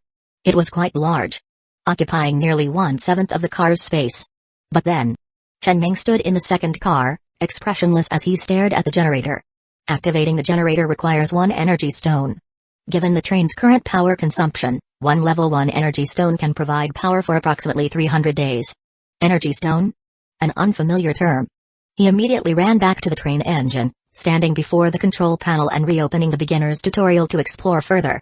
Soon, he found the source of energy stones. After the world fell into apocalypse, traditional energy sources like oil lost their dominance, replaced by energy stones. When the train was upgraded to level 2, a new vehicle component, the fabrication table, could be constructed. Using the fabrication table, one could consume iron ore to produce energy stones. But before that, there was almost no other way to obtain energy stones. Even the train's propulsion required energy stones as its energy source. When the train was first constructed, it came with 1 level 1 energy stone. To activate this generator, he would have to extract the energy stone from the train engine and install it in the generator. But that was clearly not an option. He then looked at the beginner's tips on the control panel. Currently, there are 3 cars, none of which have armor. It is recommended to construct train armor as soon as possible to maximize the protection of passengers in case of an attack. Energy stone status, 100%. Given the train's current weight, it can travel at a maximum speed of 100 km per hour for up to 100 hours. As the train's weight increases, its maximum speed will decrease, and the energy stone's consumption rate will accelerate. Please try to recruit as many survivors as possible to obtain sufficient resources. These reminders would appear on the screen when no other buttons were pressed on the control panel. It was somewhat similar to a game's beginner guide, directing new train conductors on what to do next. Chapter 13, The Embryonic Formation of the Train Crew. Sigh. Chen Ming sighed, gently massaging his temples without further contemplation. Of course, he knew he should install armor on the exterior of the train as soon as possible to significantly enhance safety. However, the carriage steel armor component required a staggering 1,000 units of iron ore to craft. He currently didn't have that much iron ore. He needed to hurry and go mining again. He stepped out of the carriage, summoned a few slaves, and installed the only intact heavy machine gun they had seized on top of warehouse car number 2. After moving it to the top and selecting the appropriate position, a panel suddenly popped up in front of him. Please name your train as soon as possible. Do you allow the component makeshift heavy machine gun to be mounted on the roof of your unnamed train's second carriage? Confirm. Soon. The heavy machine gun was seamlessly installed on the roof of car number 2, appearing as if it had always been a part of it. Only when this carriage was detached and discarded would the heavy machine gun fall off, just as it had been when he seized it. He had a total of over 400 rounds of heavy machine gun ammunition. For a heavy machine gun, this amount of ammunition was far from enough to sustain a battle. Most of the time, it would only serve as a deterrent. But it was sufficient. At least the train, which had previously seemed completely harmless, now looked slightly dangerous with this addition. After moving all the seized resources onto the train and having all the slaves cram into car number 4, they were finally ready to depart. At this moment, the batch of soaring dragon assault rifles had also been fully crafted. He called out the 10 men he had previously selected from the slaves, appointing each of them to the position of train guard. He then distributed a soaring dragon assault rifle and 3 fully loaded magazines to each of them. Chen Ming's brows furrowed slightly as he scanned the 10 rugged enforcers. By tomorrow morning, you need to choose a leader among yourselves. Who the leaders will be up to you to decide. There must be no casualties that could affect our operations. He then summoned Lao and appointed him as the deputy train conductor. Thus, the embryonic formation of the train crew had taken shape. Although everything was still rudimentary, and the enforcers were merely the best of a mediocre lot, everything starts from a humble beginning. Nothing in this world begins perfectly.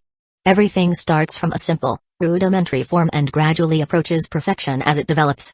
Following this, he established new rules.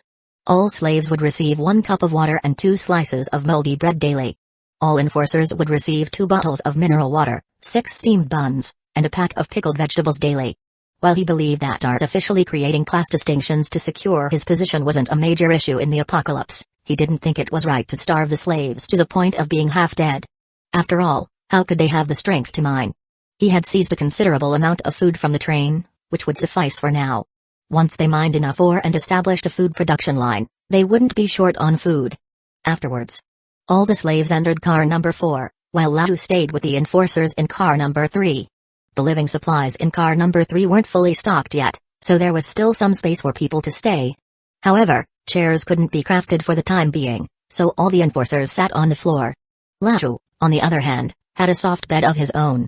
They had seized a total of 7 single beds. He kept 2, one for Laju in car number 3 and one for himself in the train's control room. He still preferred to stay alone in the locomotive.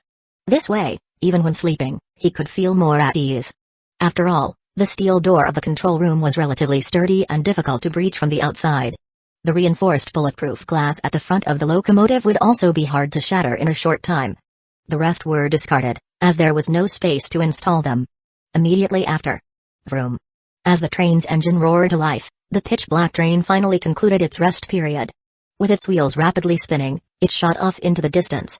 Its destination, the iron ore site. They were some distance away from the iron ore site. During their escape, he had stayed in the slave carriage, unable to see the outside and unsure of the iron ore site's location. However, the train would leave tracks as it traveled across the wasteland. They simply needed to follow the wheel tracks back in the direction they came from. The train's current wheels were still the most basic, so the speed wasn't particularly fast, but it was sufficient for now, especially on the relatively flat terrain of the wasteland. Inside the control room, Chen Ming turned to Laju beside him and asked with a light smile, "Tell me about the demise of your former train conductor. Let's see if we can learn any lessons." He had just used a walkie-talkie to summon Laju from car number 3 to the locomotive. The walkie-talkie was also seized. It was also a corpse tide. Laju shook his head, a hint of fear flashing in his eyes. Corpse tides of this scale are actually quite rare on the Iron Ridge wasteland. The one we encountered last time wasn't as large. Back then, the train was only level 1 and not very fast. In our frantic escape, we ended up in the ruins of a city. The ruins blocked the train's path. In the chaos, everyone abandoned the train and fled, only to be engulfed by the corpse tide. Nearly all of them died in the mouths of zombies. I ran faster, diving headlong into the alleys of the city ruins without looking back, and that's how I survived. Large-scale corpse tides are usually led by a commander, and corpse tides generally don't venture deep into city ruins. That's how I managed to survive. I see.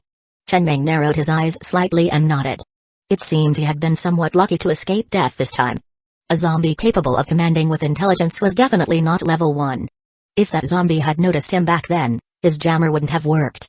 But, logically, a single carriage should have been quite conspicuous among the horde. How could it have failed to notice him? Was the commanding zombie perhaps level 1? He gazed thoughtfully out the window at the desolate wilderness, his eyes eventually settling on the front section of the locomotive. Before leaving, he had used the geothermal furnace to devour all the abandoned trains. It took a quarter of an hour, yielding a total of 600 units of iron ore. The scene had been quite dramatic. The locomotive's front opened up like a gaping maw, swallowing the abandoned carriages whole. Inside, countless gears spun rapidly, grinding all the metal into powder. Are there no other settlements after the apocalypse? Well, there are.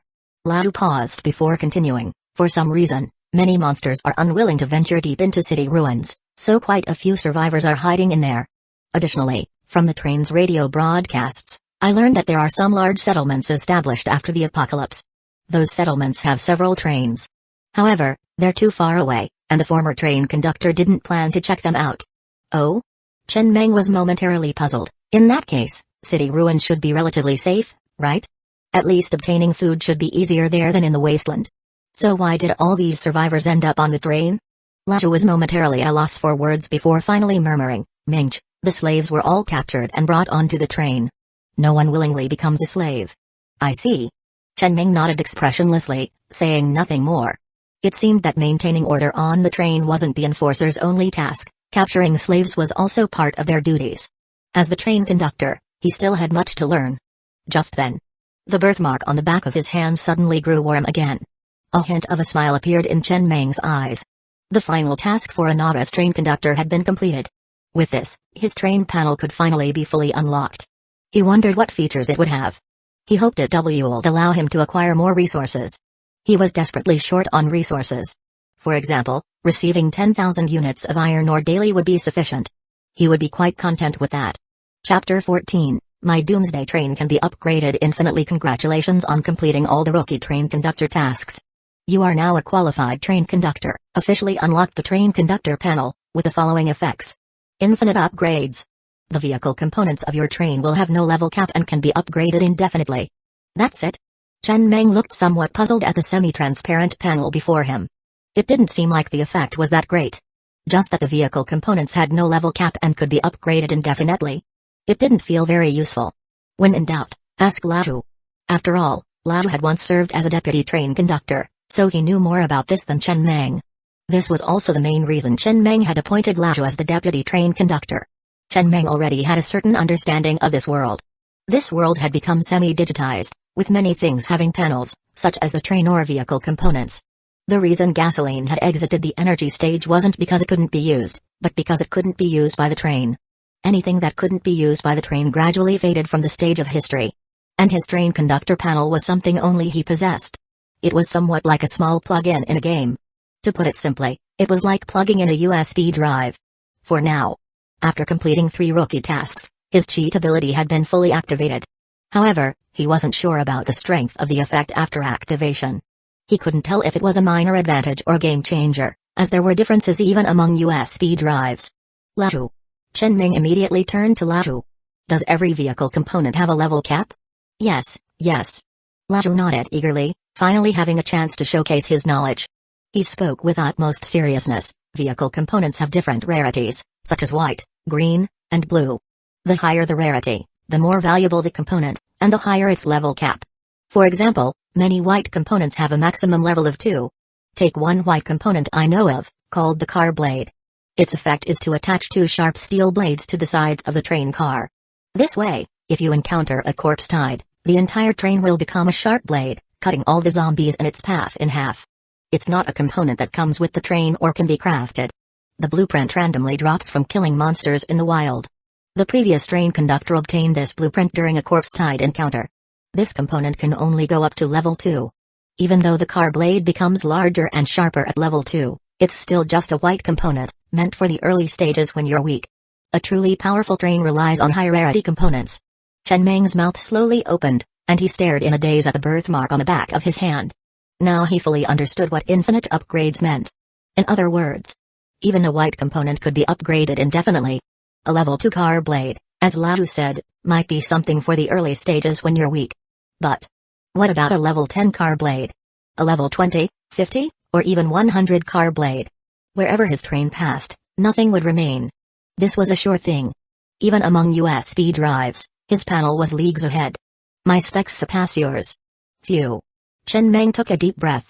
Damn it, he didn't know why the birthmark he had since birth would show such a powerful effect after crossing over to this world, but who cares? It was very possible that he had been a virtuous person in his past 9 lives, and this was his reward in this life. Right now, he only had one vehicle component at level 2, which was the geothermal furnace. A level 1 geothermal furnace could only consume level 1 trains. Earlier, in order to consume those abandoned level 2 trains, he had spent the last 100 units of iron ore to upgrade the geothermal furnace to level 2. Now he only had 600 units of iron ore left. Too bad. These slaves still needed to sleep. Otherwise, if they worked 24/7, he would have gotten even more iron ore. First, upgrade the train to level 2, then head to the nearby city ruins to capture more slaves, thus obtaining more iron ore to build an even stronger train. Repeat this cycle until his train roars freely across the wasteland. Half an hour later, Chen Meng returned to the entrance of the iron ore mine. Just like before, under the shouts of the enforcers, the slaves exited the train cars one by one, orderly picking up their pickaxes and heading into the mine to dig. This scene was eerily familiar, as if it had happened before. Except, in the morning, he had been standing among the slaves, but now he stood in the position of the train conductor. Perhaps the apocalypse wasn't without its advantages. With enough luck, one could go from being a slave to a train conductor in just a few hours. In peaceful times, going from a slave to a train conductor would require more than just luck. Inside the train's control room, Chen Meng looked at the screen displaying the train crew. So far, this train had 10 enforcers and 81 slaves. Each person's name was displayed in white. When someone died, their name would turn black. This feature allowed the train conductor to clearly know the life and death status of his passengers. No wonder the enforcers had rushed over immediately when he killed that slave in the train car last night. It was because of this feature. But Chen Meng narrowed his eyes and glanced into the distance. Since this feature existed, the previous train conductor must have known that this group of slaves hadn't died and had instead joined another train. Could that escape train car come back for them? But it was just one escape train car. Even if it returned, he wasn't too worried. After all, he still had 10 enforcers armed with assault rifles and a heavy machine gun. He wasn't completely defenseless. Meanwhile, in another part of the wasteland, inside a somewhat shabby train car fleeing across the wasteland, a portly man stared at the screen displaying the train crew and suddenly froze. He had been lamenting the loss of those slaves. It had taken him a lot of effort to capture those 300 slaves. Now they were all dead. Starting over would be no easy task. But in the train crew section, it showed that nearly 100 of his slaves hadn't died. Instead, they had joined an unnamed level 1 train, and one slave named Chen Ming had even become the train conductor. How was that possible? He had abandoned that group of slaves in the middle of a corpse tide. How could they have survived under those circumstances? Unless... The man's eyes filled with rage. It must have been that slave named Chen Ming who had stumbled upon some kind of opportunity. That wasn't surprising. The wasteland was full of opportunities. With enough luck, anything could happen. But what infuriated him was that he had cut his losses to survive, and now his slaves had found an opportunity and become a train conductor. This was unbearable. A newly built train was essentially defenseless, no different from a lamb waiting to be slaughtered. Now that the corpse tide had been shaken off, his most important task was to find those slaves, kill the train conductor, and bring his slaves back. Although he didn't know the exact location of those slaves. A new train conductor would quickly realize the importance of iron ore, so it was likely that this guy named Chen Ming had returned to the mine. All he needed to do was return to the mine to reclaim his slaves. Thank you so much. The portly man suddenly laughed, his eyes glinting with malice and excitement. If it weren't for you, these 100 slaves might have died. As long as I can find these 100 slaves, rebuilding will be much easier. Chapter 15, White Component, Vehicle Blade Blueprint. The obese man was none other than Master Kun, the former train conductor of Chen Ming's train. At this moment, the train's locomotive was packed with a total of 10 people. Master Kun. A man holding a baton hesitantly whispered, "We've already abandoned the carriage with the heavy machine gun. Our locomotive has almost no offensive capabilities. Should we use the vehicle blade blueprint now? At least it would give us some means of attack." If Chen Ming were here, he would immediately recognize this man. He was the one who had ordered the thugs to beat him with batons in the slave carriage. This man was Master Kun's trusted confidant. During their escape, Master Kun couldn't bring all his thugs, so he only took his most trusted ones. Besides these 6 thugs and Master Kun, there was also a deputy train conductor in the locomotive. The remaining 2 were Master Kun's women. Though attractive, their faces were full of the look of having narrowly escaped death. Though they were thugs, being trusted confidants, they were well aware of Master Kun's blueprints. Information that ordinary thugs could never access. Master Kun glanced at the white component vehicle blade blueprint on the table and shook his head. It takes 500 units of iron ore to craft this component. Even though it's a white component, its crafting cost is higher than some green components. Currently, we only have a little over 200 units of iron ore in the train. Not nearly enough to craft it. However, we don't even need this. It's just a beginner's train. They don't even qualify to craft the most basic weapon production line. Whether it's external vehicle weapons or individual firearms, you need at least a level 2 train to craft them. What kind of offensive capabilities can a level 1 train have? We all have guns. As long as we find them, we can easily take them down. They're just a bunch of slaves. Once we kill the leader, there's no risk. The middle-aged man who made the suggestion didn't say anything more. He just looked down at the pistol and baton in his hands, feeling a faint sense of unease. Who was Chen Ming? He hadn't heard of him, but he had a strong feeling that this person might be the leader of the slaves he had appointed in carriage number 7. A ruthless man, he had a deep impression of this person. With just a few of them and a few guns, would it really be okay? He didn't know how these people survived the corpse tide, but since they did, it wouldn't be too difficult for them to scavenge some guns and bullets from other abandoned carriages. Why did Master Kun seem so fearless? Wait. The man suddenly realized something and exclaimed excitedly in a hoarse voice, "Master Kun, I understand now. Even if they found pistols and bullets, those guns were produced by our train. They can't harm you. Humphrey." Master Kun pulled the woman beside him into his arms and grinned with satisfaction. "Took you long enough to figure it out? But it's not too late. Did you really think I'd charge in recklessly? Those who survive long in the wilderness aren't fools. Let's go. With these slaves, rebuilding won't be a problem. I just hope that Chen Ming heads to the mines and doesn't get scared and run around the wasteland, making it impossible for us to find him and letting someone else take this fat prize." "Absolutely." The man nodded in deep agreement. Normally, a level 1 train would be lucky to have 10 slaves. Often, even the train conductor had to personally dig for ore. A level 1 train with no offensive capabilities and 100 slaves was indeed like a wandering piece of fat in the wasteland. On the wasteland, the sun was gradually setting, nearing dusk. Beside the iron ore, the train sat steadily parked. Inside the train, Chen Ming was busy exploring various information and studying vehicle components. Each train had its own strengths and focus. For example, some were fast, some had strong firepower, some had thick armor, and some were highly maneuverable. His vision was an all-rounder. He was currently researching these components, along with the various information and rules in the beginner's guide. Meanwhile, Lao was in carriage number 3, sorting and storing minerals and daily supplies. The remaining 10 thugs, now armed with rifles, stood guard and patrolled the perimeter. These 10 people had been slaves that morning but had become rifle-wielding thugs by the afternoon. The change in their status and treatment made them walk with a swagger despite their gaunt, malnourished appearances, eager to show they were different from the slaves. It was reminiscent of the middle class in peaceful times, trying hard to show they were of a different class than ordinary people. Once people reach a certain position, they strive to act the part. Though it might seem awkward at first, over time, they settle into it. At that moment. Chen Ming suddenly noticed a train locomotive in the distance, speeding towards him at a rapid pace. He immediately stood up from his chair. Grabbing a telescope, he looked through the glass towards the distance. They're really here. Chen Ming's expression changed slightly. He immediately picked up the walkie-talkie and ordered all the thugs to board the train and prepare for battle.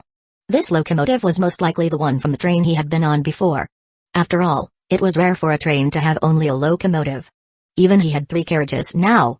The other party's approach clearly indicated they intended to collide at full speed. Since they were level 2 train, their armor would undoubtedly be thicker than his level 1 train. A direct collision would either shatter his train or flip it over. They had to move behind the mine. As long as the other party couldn't collide directly with them, they still had a chance. Almost instantly, Chen Ming made his decision. He immediately maneuvered the train behind the small, several-meter-high earthen slope, preparing to play a game of cat and mouse. But after a few dozen seconds, he noticed the other party's speed was gradually decreasing. Chen Ming was slightly stunned, finding it hard to believe. Why were they slowing down? Didn't they plan to collide directly? If they didn't intend to collide, what kind of attack could a locomotive have? It didn't seem to have any external offensive components. Wait. Suddenly, he realized with a strange expression. Could it be that Master Kun thought his train was newly crafted and thus had no offensive capabilities, wanting to capture them alive to minimize casualties and take them back as slaves? At the same time, did he want to keep his train intact so he could link their carriages directly to his own train? Though it was hard to believe, judging by the gradually slowing locomotive, it was clear that this was indeed their plan. Theoretically, this maximized Master Kun's benefits, but it also maximized the risks. Understanding this, Chen Ming immediately spoke urgently into the walkie-talkie. Lao, find something to cover the heavy machine gun. Everyone, wait for my command before firing. Normally, a level 1 train indeed had no offensive capabilities. Among the 13 vehicle components that could be crafted, none were related to attack. The only defensive component, carriage steel armor, required a full 1,000 units of iron ore to craft. Master Kun's decision, under normal circumstances, was correct. But in this world, many abnormal things often happened. Chapter 16. Let's call it stellar. Quite greedy, Chen Ming muttered as he stood inside the train compartment, gazing through the telescope at the gradually slowing train ahead. Damn it, you had the path to heaven but chose to march straight into hell. Since the other side was being so overconfident, Chen Ming was more than happy to let them. Reducing casualties was always a good thing, especially in the apocalypse where every life was valuable and every person was a scarce resource. Soon. Within a few dozen seconds. The blood-stained train slowly came to a halt, just a few dozen meters away from him. Huff.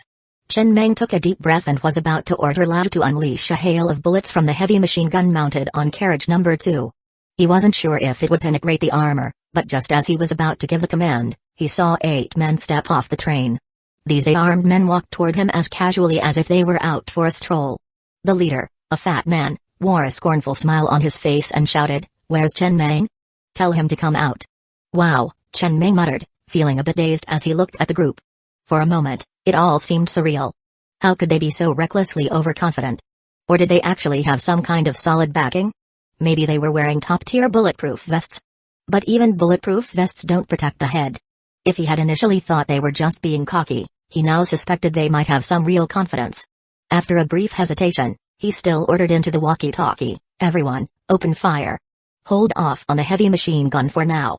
In the next moment, The side of carriage number 3, which was parked horizontally near the mine, swung open. 10 men armed with fully automatic soaring dragon assault rifles stood at the edge of the carriage, aiming their barrels at the group. Without hesitation, they pulled the triggers. Rat-a-tat. The sharp sound of gunfire suddenly echoed across the wasteland. At a mere 20 to 30 meters, even a novice with a rifle could land at least one shot in a single magazine. There was no need for a second magazine. Just one magazine was enough. The 8 men who had been walking toward him now lay in pools of blood. Chen Ming stood inside the train compartment, patiently waiting for several seconds before issuing the next order: go and finish them off. Make sure they're dead. He didn't step out himself. If this was some kind of trap, he could end up dead right here. He'd stick to commanding. Only when the 10-man squad, under his watchful gaze, walked up to the 8 men and put a bullet in each of their heads did the walkie-talkie confirm their absolute demise. Really? Chen Ming sighed softly. All he could think was that he'd scared himself for nothing. He had expected a fierce battle, but who knew it would end so easily? This incident taught him a lesson: no matter the enemy, always go all out. After that, he finally got up, slung an assault rifle over his shoulder, and stepped out of the train compartment. Surrounded by his enforcers, he walked toward the train that had stopped not far away. He wondered if there was anything good inside. With the owner dead, the train was now unclaimed. Inside the train compartment, 2 women were huddled in a corner, their eyes wide with terror, their hands clamped tightly over their mouths. Chen Ming waved his hand, signaling his enforcers to take the 2 women out first. Then he began to thoroughly search the train compartment by himself. There was only a small amount of iron ore and some food. It seemed that when the corpse tide had surrounded and separated the carriages, Master Kun had been in too much of a hurry to take anything with him. Wait. He suddenly noticed a blueprint lying on the control panel. He immediately stepped closer. Blueprint name: Vehicle Blade Blueprint Grade, White Crafting Cost, 500 units of iron ore. Chen Ming was momentarily stunned. This vehicle blade was the white tier accessory Lao had mentioned. A transitional piece that could only be upgraded to level 2 at most. He had previously wondered what would happen if he used his infinite upgrade ability to level it up to 10. However, this accessory wasn't a standard part of the train, it was randomly dropped by monsters in the wild. He hadn't thought much about it since then. But now, he had acquired the vehicle blade blueprint so quickly, delivered straight to him by Master Kun from afar. A gift from thousands of miles away. Generous indeed. Nice. Chen Ming grinned in satisfaction, carefully tucking the blueprint into his pocket. He planned to use it later and see what effects it would have. Ideally, he'd upgrade it to level 10 as soon as possible to see if there would be any qualitative changes. After finishing up, he waved his hand, signaling his enforcers to come and haul away the resources and food from the train compartment. Then he prepared to return to his own train and use the geothermal furnace to consume this unclaimed train, recycling some resources in the process. As he passed by the 8 bodies lying in pools of blood, Chen Ming glanced at Master Kun's corpse, his eyes filled with resentment, and sighed softly. The incident made him even more cautious than before. In the apocalypse, any act of overconfidence was just a shortcut to meeting one's ancestors. Then he noticed. 3 of the 8 men had familiar faces. They were the 3 who had beaten him with batons. He had thought they had already been devoured by zombies, but here they were. It was indeed a twist of fate. Chen Ming pursed his lips. He had initially thought about giving them a final spray of bullets, but then he decided against it. Better to save the ammo. Meanwhile, Lao was quickly collecting the guns carried by these men. Firearms manufactured by other trains were contraband and should never fall into the hands of enforcers or slaves. Chen Ming didn't say anything. He simply returned to his train compartment, took control of the train, and drove it up to the unclaimed train. After activating the geothermal furnace, his train's front opened wide like a gaping maw, revealing countless rapidly spinning gears that swallowed the entire unclaimed train. Plus 1,000 units of iron ore. No wonder it was the front of a level 2 train. It yielded more iron ore than all the carriages he had consumed so far. The train's armor looked thicker than his own. It must have been upgraded. If it had rammed into him at full speed earlier, it would have been a disaster. The skirmish ended in such a hasty manner. Inside the train compartment, Chen Ming was pondering 2 questions. First, what should he name his train? Second, he now had 1,600 units of iron ore. What accessory should he craft first? After some thought, he finally decided on the train's name. Let's call it Stellar. Chapter 17, Are Miners Just Slaves? The name Stellar is quite fitting. Sitting inside the train compartment, Chen Ming repeated the name with satisfaction. The Stellar Train. Grand and majestic. Perhaps in the future, he could even pilot this train to break through the cosmos. By then, the Stellar Train would undoubtedly exude dominance even in the vastness of space. In truth, He had initially considered naming it Dominate Everything, but after some thought, he decided that name might be a bit too crude.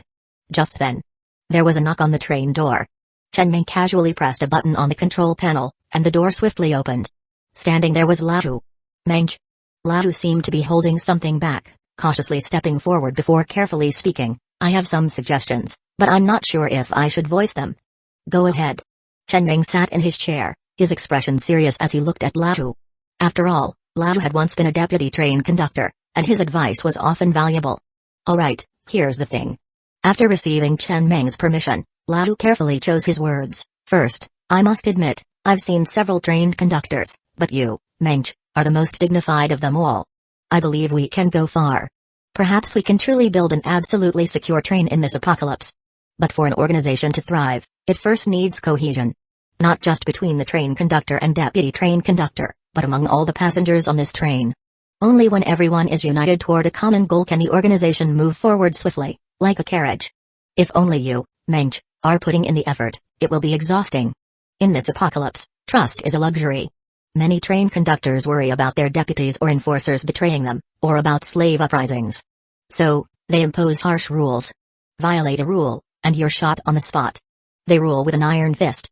But I've always believed that's unnecessary. Making someone completely loyal, especially in an apocalypse, is incredibly difficult. For example, Mage, would you fully trust me, or fully trust those enforcers? It's hard to do. Your trust in them stems solely from the fact that their weapons are forged by the train and cannot harm you. This is something everyone knows. You don't care about the enforcers' lives, and knowing this, how could they wholeheartedly dedicate themselves to the train? How could they charge into a lopsided battle? When everyone on the train is guarded, betrayals and riots are almost inevitable. I understand your point. Chen Meng frowned slightly. Get to your suggestion. Of course. Lao hurriedly continued. As a competent subordinate, he knew one thing very well: leaders despise those who only point out problems without offering solutions. Anyone can spot problems, the key lies in the solutions. Making everyone loyal to you, Mage, is difficult and hard to quantify. But making everyone loyal to the train is much easier. Make everyone feel like they're part of the train. Then, whether they're fighting or mining, they won't feel exploited. Instead, they'll feel like they're striving for their own future. They'll have a stronger sense of belonging and motivation. Step 1. Bridge the class gap. Many trains deliberately mix sand into the drinking water given to slaves to create a class divide, giving the enforcers a sense of superiority. They also starve the slaves when they're not mining to reduce the chances of uprisings. I used to agree with this approach, but now, after spending time as a slave, I realized slaves don't have many ulterior motives. Most uprisings happen because train conductors kill indiscriminately or starve them. We should give them clean water and enough food every day. We need to create a distinction from other trains. Make the slaves' meals equal to the enforcers' meals on other trains. Make our enforcers' meals equal to the train conductors' meals on other trains. Let them feel superior to the slaves on other trains, fostering a sense of belonging to our train. Step 2. Change the titles. Enforcers and slaves are nearly universal terms across trains. But these terms are inherently demeaning, easily creating animosity between the train and the slaves. We protect their safety and provide them with food daily. In an apocalypse, this is clearly a good deed. Why use such insulting terms? To put it bluntly, even in peaceful times, jobs that provide food and shelter are hard to come by. Let alone in an apocalypse. We're doing good deeds, so why should we bear such a bad reputation? Change slave to passenger, and enforcer to guardian. Changing the titles will make them more aligned with the train itself. Then, provide them with clear paths for advancement, giving both current and future slaves clear goals to strive for. Add another carriage to give the slaves more space. Building a regular cargo carriage only requires 100 units of iron ore. Step 3. Recognize their value. Mage, you might have noticed that after the recent victory, those 10 enforcers were quite excited. They've already started to develop a sense of belonging to the train, though it's still weak because they know you don't care about them. But if you, Mage, guide this sentiment, and I promote it among them daily, soon, everyone will develop a strong sense of belonging to the train. Lao spoke at length, his lips even turning slightly pale from the effort. His expression was filled with excitement as he gestured animatedly. Mage, think about it. When everyone's heart is aligned, the slaves' mining efficiency will increase. The enforcers will fight harder in dangerous battles. And in the future, we won't even need to capture slaves. Once our reputation spreads, large numbers of survivors will come to us voluntarily. Of course. All of this hinges on having enough food resources. In the apocalypse, food is still scarce, so this is just a vision for now. But if you, Mage, think it's feasible, we can start with the other steps first. If every slave and enforcer develops a deep sense of belonging to the train, the chances of betrayal and riots will decrease significantly. Chen Meng narrowed his eyes, scrutinizing Lao. He had to admit, this seemingly ordinary bald man had quite a few ideas in his head. Though somewhat rough, this plan seemed like something only he could try. Lao was right about one thing. Why call them slaves? Just because they mine? Did people not work in peaceful times? Most importantly, this plan might be hard to implement on other trains, as a key element is having enough food. But for him, this was the easiest part to accomplish. Moldy bread slice production line, white grade component. Requires 100 moldy bread slices to craft. At level 1, this component can only produce moldy bread slices. But at level 10? Wouldn't it produce fragrant, filled bread? If a survivor in the apocalypse could eat something like that every day, it'd be hard for them to think of rebelling or escaping. Food wasn't a problem for him. So, this plan was entirely feasible. After a moment, Chen Meng glanced at the 10 enforcers patrolling outside the train and chuckled softly. Lao, I'll leave this to you. I think it's feasible. Don't worry about the food, I'll handle that. But there's no need to rush. We'll fully implement it once we've developed further. Oh, and the train has a name now. It's called the Stellar Train. Before that, he needed to use the car blade blueprint. In the apocalypse, organizational cohesion is just a side dish. The main course is still the train's strength. A train without sufficient offensive and defensive capabilities is useless, no matter how strong its cohesion. He needed to see what changes a level 3 car blade would bring. Chapter 18, Detected Level 0 Permission. This vehicle component can be further upgraded. Lao arrived with trepidation but left with excitement. Inside the train cabin, Chen Meng watched Lao's departing figure and shook his head with a slight, helpless smile. He naturally understood why Lao was so thrilled. On one hand, Lao genuinely hoped for the train's better development, wanting a safe haven in this perilous apocalypse. On the other hand, only by focusing on these aspects could Lao maximize his own value. It was also a bit of self-interest on Lao's part. After all, if he didn't consider these things at all and only focused on the thrill of battle, Lao would lose his significance. Even as an early member of the team, his status would gradually diminish over time. Chen Meng understood this well. Who doesn't have self-interest? If someone truly had no self-interest, they were probably harboring some twisted thoughts about destroying the world or something equally chaotic. Now alone again in the train cabin, Chen Meng picked up a pen and notebook from the table and began to jot down some notes. If you can hit someone with the train, don't waste bullets. This was his summary of today's battle. Yes. He regretted it a bit. At the time, those people had already stepped out of the train, so why did he waste those bullets? He could have just driven the train into them. But if they had scattered and escaped back to their own train, it would have been much more troublesome to deal with. Thinking about it this way, it wasn't so bad after all. Then, he pulled out the blueprint for the white vehicle component, the car blade, from his pocket. With a thought, 500 units of iron ore in warehouse car number 2 slowly turned into powder and merged into the car. Immediately after, he felt the entire train tremble slightly. He stepped out of the train cabin and stood on the wasteland, looking at his train. Hey! Standing on the wasteland, Chen Meng couldn't help but grin as he saw the scene before him. The front of the Stellar Train, along with the sides of its 3 cars, now sported steel blades. The blades were positioned about 1 meter above the ground. Perfect for cutting zombies in half. The car blade fully enveloped the entire car, with a thickness of about 10 centimeters. The leading edge hadn't been sharpened yet, so it wasn't very sharp. Rubbing your hand hard against the blade wouldn't draw blood. It was too thick, but even so, once the train started moving, this car blade could easily slice through any carbon-based life form. The car blade was about 30 centimeters wide, which also defined its attack range. Component name, car blade. Component grade, white. Component level, 1.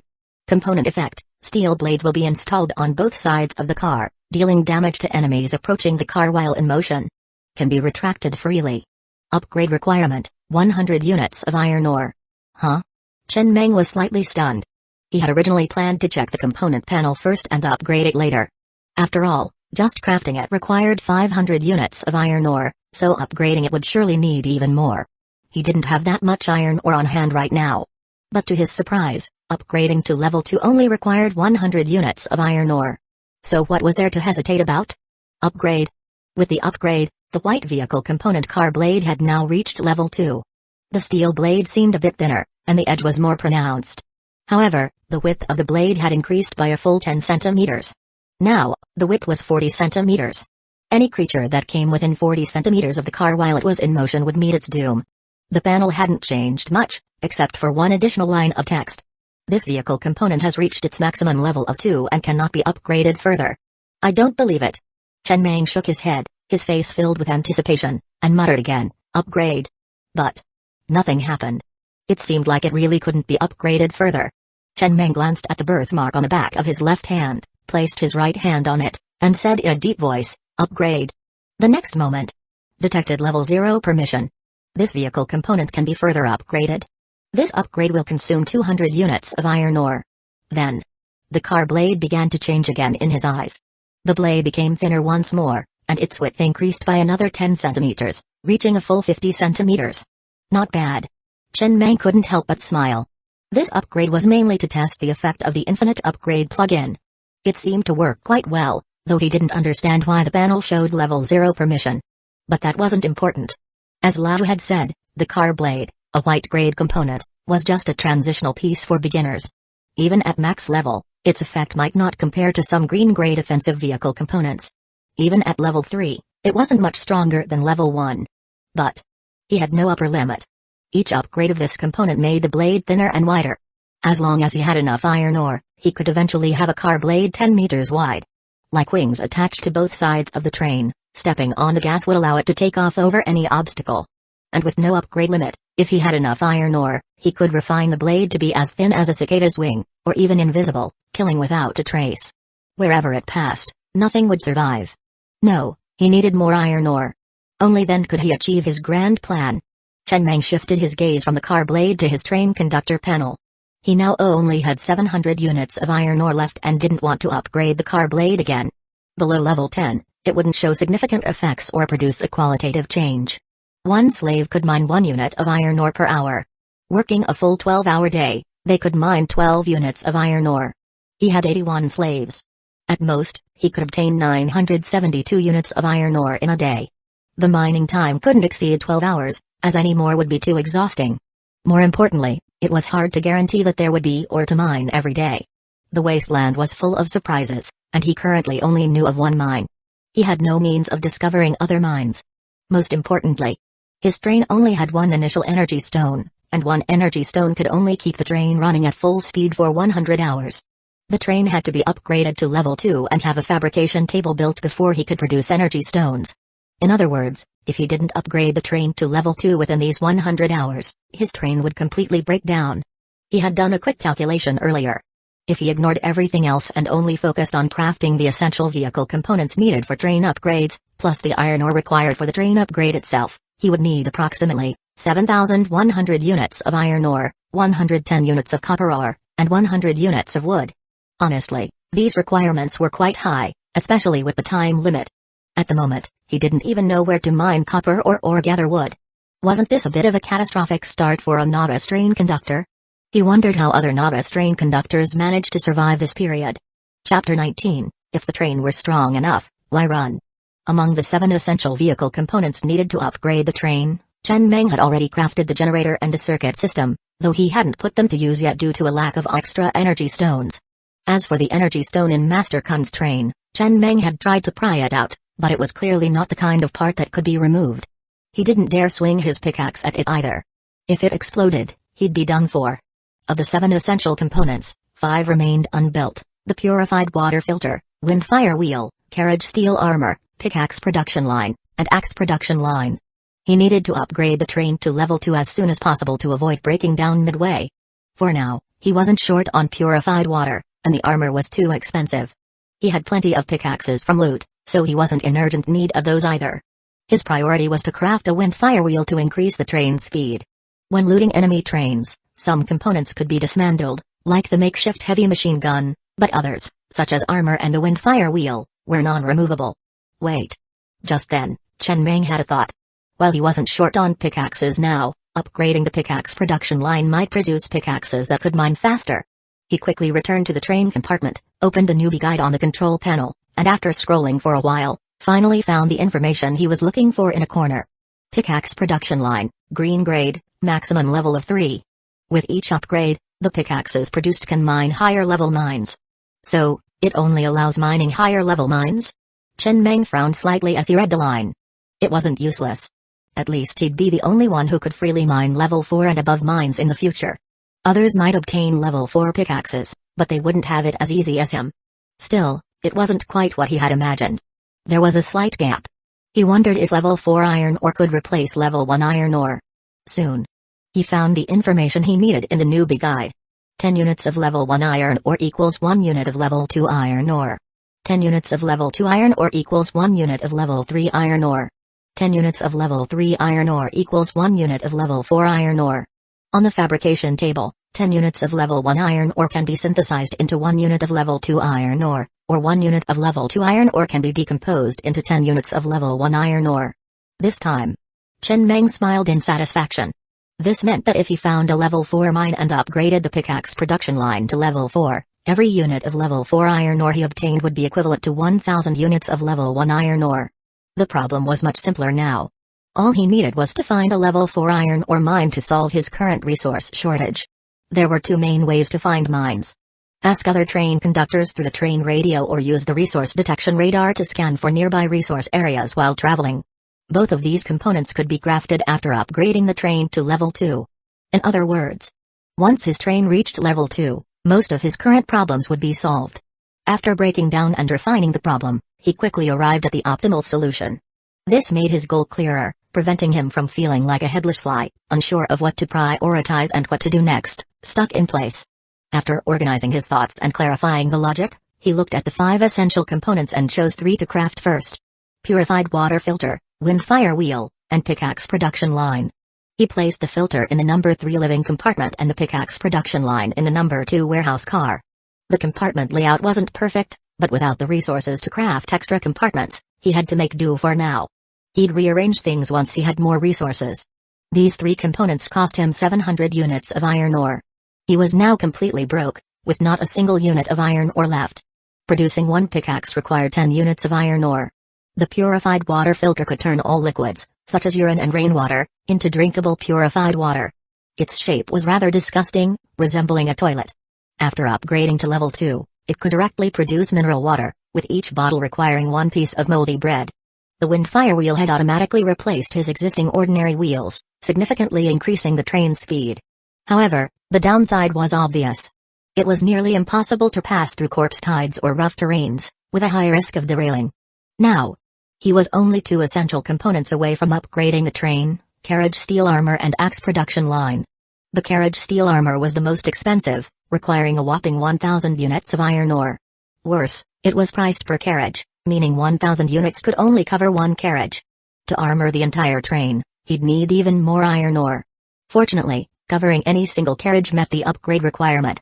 No wonder Master Constrain only had armor on the locomotive. So frustrating, Chen Meng sighed, looking out the window at the mine. The slaves were still mining and wouldn't be out for a while. He almost felt like grabbing a pickaxe and joining them. He needed more slaves. Wait, no. He had to break that habit. As Lao said, they should be called passengers and survivors. The iron ore simply wasn't enough. It was a shame the train radio couldn't be crafted yet. He really wanted to know how other train conductors dealt with resource shortages. There just wasn't enough information exchange. Then he suddenly remembered something. Could his geothermal furnace smelt the small pistols and pistol bullets he had looted? Action followed thought. He immediately left the train compartment, activated the geothermal furnace, and tossed in a pistol as the furnace's massive maw opened. Soon, he obtained 10 units of iron ore. Chen Meng pursed his lips. It wasn't much, but something was better than nothing. He then threw in all the small pistols and over 200 pistol bullets he had looted, obtaining a total of 250 units of iron ore. He kept the GLS pistol he had first obtained, along with about 30 bullets. Even though he no longer needed it, having found a more useful assault rifle, it was the first lifeline he had in this world. Keeping it as a memento felt right. He needed to quickly build a secure train of his own. If he encountered another corpse tide forming an encirclement now, he'd probably have to disconnect all the carriages and flee. If the train were strong enough, why run? He'd slaughter them all and maybe get some good loot in the process. Chapter 20 Biauge, are we still running? At this moment, outside the train, among the 10 thugs on patrol, 3 men were huddled in a corner, whispering and discussing something. Lord Meng had ordered the 10 of them to choose their own leader. They had already selected him. The leader among the three men, a burly man with a scarred face and a menacing presence. The three of them were already acquainted, having previously been thugs on another train. While out collecting supplies, they encountered monsters and fled in panic, only to be captured by Master Kun and reduced to slaves. This time, when Lord Ming selected them to be thugs, the other two, who were originally his underlings, naturally supported him, and he became the leader of the thugs. However, they had just chosen him and hadn't yet reported it to Lord Ming. Biauj. A skinny boy beside him, looking somewhat worried, glanced at the train and then leaned closer to Biauj, whispering, "Are we still running? This train conductor looks younger than me. Can we really rely on him?" Their original plan was to find a way to escape when Master Kun's train went to a certain city ruins. To this end, they had been keeping an extremely low profile, but as they say, plans can't keep up with changes. Master Kun had suddenly become Lord Ming, and the three of them had been selected to be thugs. Run? The burly man called Biauj hesitated slightly. They were now thugs, and he was even a minor leader, which, to put it bluntly, made him the third in command on the train. Should they still run? The whole world had turned into this mess. Where could they run to? Even if they ran back to their original train, he would just be an ordinary thug again, with no status or power. Of course, their original train had more than 30 thugs and was already a level 2 train, much larger and safer than Lord Ming's train. He used to be a construction site foreman, leading a group of brothers who did manual labor, all of them strong and capable. After the apocalypse came. After a period of panicked survival, he was fortunate enough to obtain a train token. With his group of more than 30 brothers, he had ambitions to build an absolutely safe train. But, before the initial energy stone was depleted, he personally took charge, but still couldn't gather 7,100 units of iron ore to upgrade the train to level 2 and build a fabrication table. Eventually, the train broke down in the wilderness and became scrap metal. Just searching for a mine in the vast wilderness took him a lot of time. Later, he learned that many people wouldn't activate their train token immediately after obtaining it. They would first gather a team, find a sufficiently remote iron ore deposit in the wild, and only then activate the train to build a pickaxe production line and quickly mine, upgrading the train to level 2 in the shortest time possible. Or, they would accumulate iron ore and would through trade or robbery, or someone from a train would run away with resources and strike out on their own. Later, he gained experience and obtained another train token. This time, he did manage to upgrade to level 2, but during a corpse tide, they were almost completely wiped out. Only the three of them escaped. From then on, he completely gave up on the dream of being a train conductor. Not everyone is suited to be a train conductor. For people like them, the best outcome might be to follow a sufficiently powerful train conductor and become thugs. Later, they followed a few more train conductors, but in the end, they were either absorbed or destroyed. Biauj's face was contorted in deep thought as he remained silent for a long time. Initially, on Master Kun's train, they planned to escape because the treatment of slaves was too poor, and they certainly didn't want to be slaves, but there was no hope of advancement. He couldn't even get close to the train conductor or the deputy train conductor. As for talking to the thugs, that was just asking for a beating. But now, on Lord Ming's train, he had already become a thug leader. To put it bluntly, this was the highest position he had ever held. Even if he ran, he could only continue to hide in the city ruins or become a thug again. It wouldn't be better than now. Moreover, although Lord Ming was young, his actions were decisive and steady. From the very beginning in the 7th slave carriage, when Lord Ming suddenly killed someone, he could tell that this man was reasonable. At the time, it seemed like it was just about a straw mat, but in fact, that was just the beginning. And he had enough ambition. Even as a slave, he had to occupy the best position in the carriage. In fact, if Lord Ming hadn't taken that straw mat, none of the subsequent events would have happened. Furthermore, Biauj looked down at the soaring dragon assault rifle in his hand. This wasn't something a level 1 train could produce. He had briefly been a train conductor, and he knew very well what a level 1 train could produce. This wasn't stolen from Master Kun's train either, otherwise it wouldn't have been able to harm Master Kun. Lord Ming had his own opportunities. In the wilderness, an excellent train conductor must meet one of 3 conditions. First, ability. Anyone can become a train conductor with good luck, but that doesn't mean a train conductor has ability. He had met many train conductors who lacked vision, and even those who refused to let women become slaves, keeping all the women as their own harem, which severely slowed down resource collection and eventually led to their downfall. Second, opportunity. Even without any ability, with enough opportunity, one could stumble upon a high-grade vehicle component's blueprint just by walking around. Even a fool could live comfortably for a while. Third, means. Without sufficient means, one could be completely incapable of management, even being manipulated without knowing it. It was only a matter of time before the underlings rebelled or ran away with resources. Any one of these qualities was enough, and Lord Meng seemed to possess all three. His ability went without saying. His opportunities were evident from the assault rifle in his hand and the bloodthirsty maw full of countless scares at the front of the train. Though he didn't know what it was surely a high-grade vehicle component. As for means, from the very beginning in the slave carriage, he knew that with someone like Lord Meng in charge, it would be difficult for the underlings to rebel, and they wouldn't dare to. Any sign of rebellion would be crushed immediately. After careful analysis, Lord Meng might be the most qualified train conductor they had ever encountered. After a long period of deep thought, the Auge took a deep breath and looked up at his two long-time workers.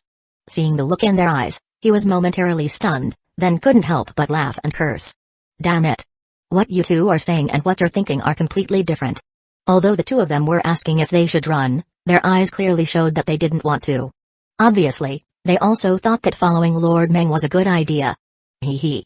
The skinny, dark-skinned boy who had spoken earlier awkwardly hugged his assault rifle tightly. The Auge, look, this is a fully automatic rifle. Before, we only had small pistols. When we went out to collect supplies or slaves, we had to run at the slightest sign of danger. Now, with this thing, even if we encountered 10 or 8 zombies, we wouldn't be afraid at all. In the apocalypse, what are we all after, if not a little sense of security and a better life? With this thing in hand, the sense of security skyrockets. But Auge, don't worry. We both listen to you. If you say run, we'll definitely still run with you. Chapter 21, The First Supermodel Effect. Huff. Auge took a deep breath, his expression serious, before speaking gravely. Since everyone is in agreement, we won't run away. Let's settle down and follow Lord Meng. With Lord Meng's methods and opportunities, who knows? Maybe we'll even become a level 3 train. Moreover, we have nearly 100 slaves here. You all know how fast we can gather resources with 100 slaves at the start. We can get nearly 1,000 units of iron ore every day. We'll have more resources than we can use. But from now on, listen to me. Try to avoid saying things like that. No one likes it when their subordinates form cliques. I'll definitely have your backs, but you two need to think before you speak. Don't get too close to me in public, or people might think you only listen to me and no one else. Especially when Lord Meng gives you tasks, don't look back at me, understand? The Auge was a bit annoyed bringing this up. The reason he was so ostracized on the previous train was because of something that happened when the three of them first joined. The deputy train conductor had assigned a task to Haiwa. Haiwa was the skinny, dark-skinned boy. At the time, Haiwa just stood there, unmoving, and looked back at the Auge as if waiting for his approval. The Auge's heart sank instantly. He knew it was over. Sure enough, although the deputy train conductor didn't say anything, the most dangerous tasks from then on were all assigned to him. If he hadn't been good at saving his own skin, he'd be 6 feet under by now. If he didn't know that Haiwa didn't mean any harm, he'd have killed him on the spot. Wasn't this just asking for trouble? Got it. Haiwa hung his head in shame and mumbled, I didn't think much of it at the time. I was just in an unfamiliar environment and didn't dare act recklessly. I thought I'd let you, the Auge, make the call. It won't happen again. Now that the decision was made, the Auge patrolled even more diligently. After all, he wasn't just working for Lord Meng, he was also working for himself. If he were to slack off and only realize the zombies had surrounded them when it was too late, it wouldn't just be Lord Meng who died. He'd be dead too. On the wasteland, the entire train was a community of shared interests. Anyone's negligence could put the entire train in danger. At the same time, he was also pondering another issue. He had just been promoted and hadn't reported this to Lord Meng yet. Since he had decided to follow Lord Meng seriously, how to earn Lord Meng's trust was something he had to think about. He tilted his head thoughtfully, looking at a thug not far away who was glaring at him with obvious resentment. This thug had lost to him in the competition for leadership earlier and now looked quite discontent. If he could incite this guy to start a rebellion and then kill him in the first moment of chaos, could he use this guy's downfall to rise even higher? But he quickly shook his head and dismissed the thought. It was too risky. If anything went wrong, he'd be dead too. Sigh. He let out a light sigh and turned to look at the train behind him. He hoped Lord Meng could quickly upgrade to a level 2 train. After all, a level 1 train didn't have many offensive vehicle components, and it didn't feel safe enough. Even though he had decided to follow Lord Meng, the level 1 train still left him feeling uneasy. The only offensive vehicle components they had were a heavy machine gun and a car blade. He knew about the car blade. He had obtained this white component before and even upgraded it to level 2, but it wasn't very useful. It could only deal with small corpse tides. Huh? At this thought, Biauj suddenly paused. Was it his imagination, or did the car blade on this train seem thinner and wider than the one on his previous train? He shook his head and didn't dwell on it. He must be remembering wrong. After all, it had been the early days of the apocalypse when he last crafted the white car blade, and his memory of it was already fuzzy. Meanwhile, inside the train, Chen Meng looked out the window at the sky, then glanced at the clock inside the train. It was already 10 p.m. It was time to bring the slaves up and let them rest. They dressed for the night and continue mining tomorrow morning. At this moment, he learned from the information on a newbie guide that the resources in each mine were limited. Once these resources were depleted, it would take several days for the resources in the mine to regenerate. He had been down to the mine and estimated that it would take about 10 to 15 days to fully extract the resources from this mine. Of course, that was under optimal conditions. It would require 10 to 15 days without anyone disturbing him, but that was obviously unrealistic. There might be a corpse tide or another train coming to compete for this mine as early as tomorrow. If his train's firepower were strong enough, he wouldn't need to worry about this, but Chen Meng fell into deep thought as he stared at the control panel. Just like that. About half an hour later, the slaves returned from the mine. They each received a portion of food and water before orderly returning to the slave carriage to prepare for sleep. At the same time, they handed over all the iron ore they had mined. Combined with his existing 250 units of iron ore, he now had a total of 700 units. The slaves had worked hard for most of the day, and this was a decent haul.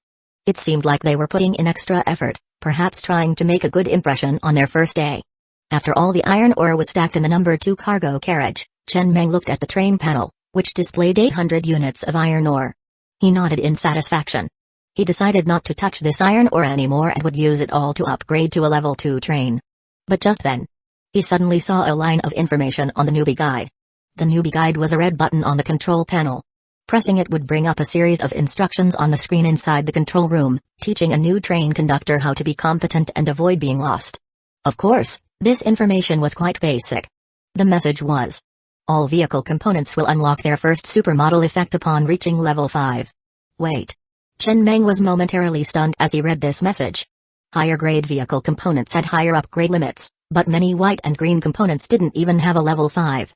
This information wouldn't be useful for a long time. It was irrelevant. But he had the infinite upgrade plug-in. If he upgraded a white vehicle component to level 5, would it still have this supermodel effect? This was uncertain. He did the math. His white vehicle component, the car blade, was currently at level 3.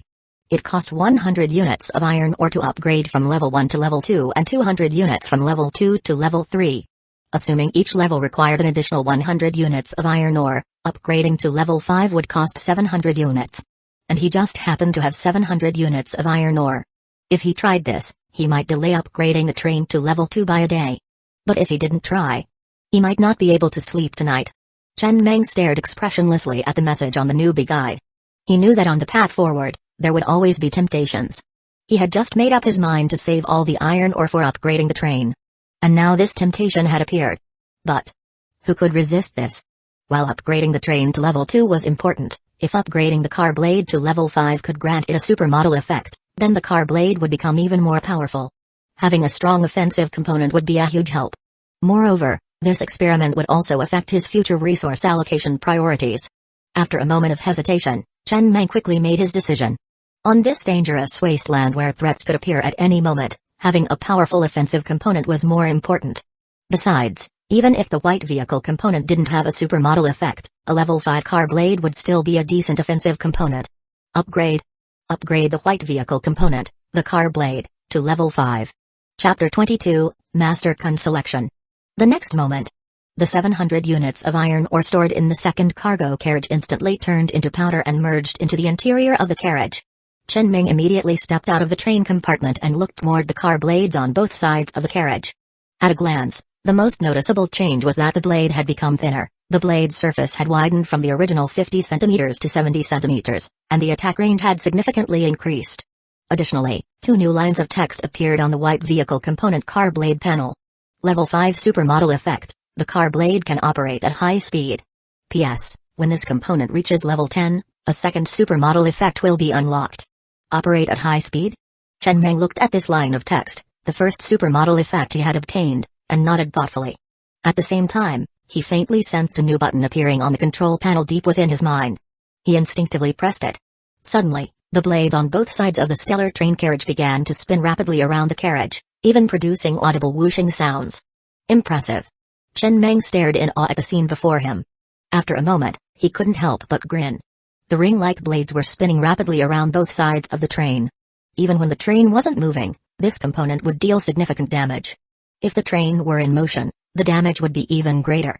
If he upgraded the wheels as well, ensuring they could move forward in harsh environments without the risk of flipping or getting stuck, then even if a horde of zombies came, it would be as easy as slicing melons and chopping vegetables. There would be no need to worry about the corpse tide anymore. The 700 units of iron ore were well spent. The effect was excellent. After understanding its capabilities, Chen Meng stopped the car blade's rotation and retracted it into the carriage. Though he wasn't sure where such a wide blade was stored, he didn't care. Very good. After completing all this, Chen Meng returned to his train compartment, satisfied, and prepared to sleep. The steel door of his train compartment could only be opened with his permission. In theory, living inside the compartment was absolutely safe. Of course, if there were a danger capable of annihilating the entire train, then staying in the compartment wouldn't make much difference anyway. On the wasteland, Biaozi, who was about to report to the deputy train conductor, stared at the scene for a long time before finally looking away with an expressionless face. If before, he thought it might just be a trick of his memory. Now he was certain of one thing. Lord Meng's car blade was definitely not the same as the one he had previously created. At the very least, his car blade didn't have such a thin blade, such a wide surface, and it certainly didn't fucking spin. The spinning blade increased the lethality by more than just a single level. At that moment, Haiwa suddenly came running over, slightly out of breath, and urgently said, "Biauj, today was the first time this batch of slaves was taken by Lord Meng to the mine for digging. Many procedures weren't fully established, and we didn't accurately count how much ore each person dug. 4 or 5 slaves reported that 2 women didn't dig at all, just stayed chatting on the side, yet they received the same amount of food as everyone else. They feel it's unfair. Those 2 women were Master Kun's women. They hid in the train's front carriage at first, but after the battle ended, they were taken down to dig in the mine. Then these 2 women stepped forward and said they wanted to become Lord Meng's women. They told me to let them see Lord Meng immediately and not to delay, or else after they become the train conductor's wives, they'll make things difficult for us. How should we handle this, Biauj?" "This." Biauj frowned slightly and immediately knew he couldn't delay. "Bring those 2 women with us to see the deputy train conductor." He knew these 2 women. They were indeed quite attractive, with good figures. A rarity in the apocalypse. To put it bluntly, they really had a good chance of becoming the train conductor's wives. If he mishandled this, he might really face trouble later. After all, they were Master Kun's selection. They wouldn't be lacking in any aspect. Inside the third living carriage, Laju, who was busy organizing various procedures, noticed Biauj coming to report, along with the 2 women whose eyes were filled with arrogance. He was momentarily stunned but didn't dare delay. He led the group through the interior of the carriage to the connection point between the second cargo carriage and the train's front carriage. Laju knocked on the train door and then whispered, "Mage, there's something that needs your attention." The next moment, clang. The steel door opened. Chen Meng, who was about to sleep, opened the door and looked at the group standing before him. After scanning each of them, he asked, "What is it?" "This is Biaozi." Laju first introduced the man beside him, whispering, "He's the leader chosen by the 10 enforcers this time. Greetings, Lord Meng." Biaozi stood straight as a rod, his expression serious and respectful as he shouted loudly. Chen Meng nodded, then looked Biaozi up and down with a smile. "You seem quite vigorous. To have such vitality in the apocalypse means you've been eating well. You probably weren't a slave before. Keep up the good work. And what about these 2 women behind you?" Laju glanced at Biaozi, who immediately stepped forward and succinctly explained the situation. After hearing the full story, Chen Meng's face immediately darkened. He glared at the 2 women standing behind Laju. "So you're saying these 2 slaves didn't dig a single unit of ore all afternoon? Slaves who don't dig ore, just eat my food. Am I running a charity or something? Time is money." This meant he had lost over a dozen units of iron ore. Lord Meng. Seeing that Chen Meng seemed angry, one of the women, whose figure was more voluptuous, immediately put on a charming smile full of worldly allure. She stepped forward, grabbed Chen Meng's sleeve, and cooed softly, "There's a difference between men and women, Lord Meng. Digging ore is something men should do. Look at our delicate hands. How could we dig ore? We'd get blisters. Besides, everyone has their strengths. Not everyone is good at digging ore. Even if we tried, our output would be far less than the men's. But We're quite skilled in other areas, you know. The woman's fingers slowly traced Chen Ming's chest, her eyes filled with allure, her voice soft and suggestive as she whispered, "We've been through a lot, Lord Meng. Master Kun used to cherish us dearly." Chen Meng, who was about to explode in anger, suddenly seemed thoughtful. He turned to Lao and said, "That does make sense. Even in an ant colony, there are worker ants and the queen. Everyone should do what they're best at to be more efficient." Chapter 23, He needed some spiritual sustenance like this. After pondering for a while, Chen Ming instructed, "Take these two women down and give them a simple wash with water. Don't use too much. Then, tomorrow morning, inform all the slaves that whoever mines the most tomorrow can choose one of these two women to spend the night with. The second place miner can choose the other one. There are several other women among our slaves, right? Tomorrow, carefully tally their mining output. If their efficiency is far below the others, don't make them mine anymore. Just assign them to the logistics team. Understood?"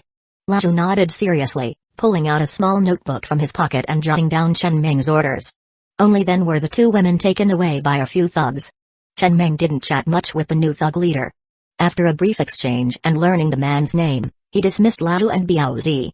His first impression of Biaozi was that the man was full of vigor, with a burly build that looked tough. After the two left, Chen Ming lay down on the bed inside the train compartment and sighed softly. He really wanted a cigarette before bed.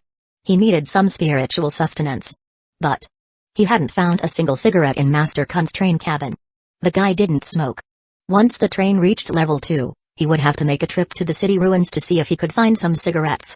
As for women to satisfy his physical needs, he would think about that after he found some cigarettes. After all, without a post-coital cigarette, he couldn't muster any interest. Sex without that crucial element was simply no fun. Drowsily, he gradually drifted into sleep. This was his 4th day in this world, and tonight he slept more soundly than the previous 3 nights. He had many dreams. There were scenes of him triumphantly maneuvering the train, roaring across the wasteland. There were also scenes of the train encountering a corpse tide, with everyone meeting their end in the jaws of zombies. There were dreams of betrayal by his subordinates, leaving him all alone. And even dreams of him piloting the train high into the sky, thousands of miles above the ground. Rustle, rustle, rustle.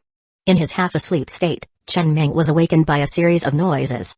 Opening his eyes, he saw raindrops hitting the glass of the train compartment, making a gentle pitter-patter. "It's raining." With this thought in mind, he turned over and lay back on the soft bed, returning to his dreams. Somehow, rainy weather always made him feel like it was perfect for sleeping. But then, he suddenly heard some out-of-place sounds, like the growls of animals. The next moment, Chen Ming was instantly wide awake, leaping out of bed and standing at the train's control panel, looking around. In the dark, rainy night, he could vaguely see a pack of wolf-like creatures surrounding the train, growling lowly. Though they hadn't attacked yet, the train was already encircled. Damn it! His expression changed, and he immediately sat down at the control panel, merging his consciousness with the train. As the train's engine roared to life, the force of acceleration pressed him back into his seat. The train began to move forward in the dark, rainy night, while the level 5 car blades extended from the sides of the train and started spinning at high speed.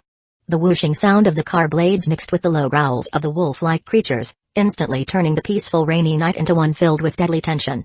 Soon, the train gradually picked up speed, and the wolf-like creatures didn't dare to block its path with their bodies, scattering to the sides. However, slice. The high-speed car blades on either side sliced through any wolves that got too close, cutting them in half. Once the train reached top speed, Chen Ming didn't flee far. This was where his mine was located, and he had to protect it. He couldn't run too far.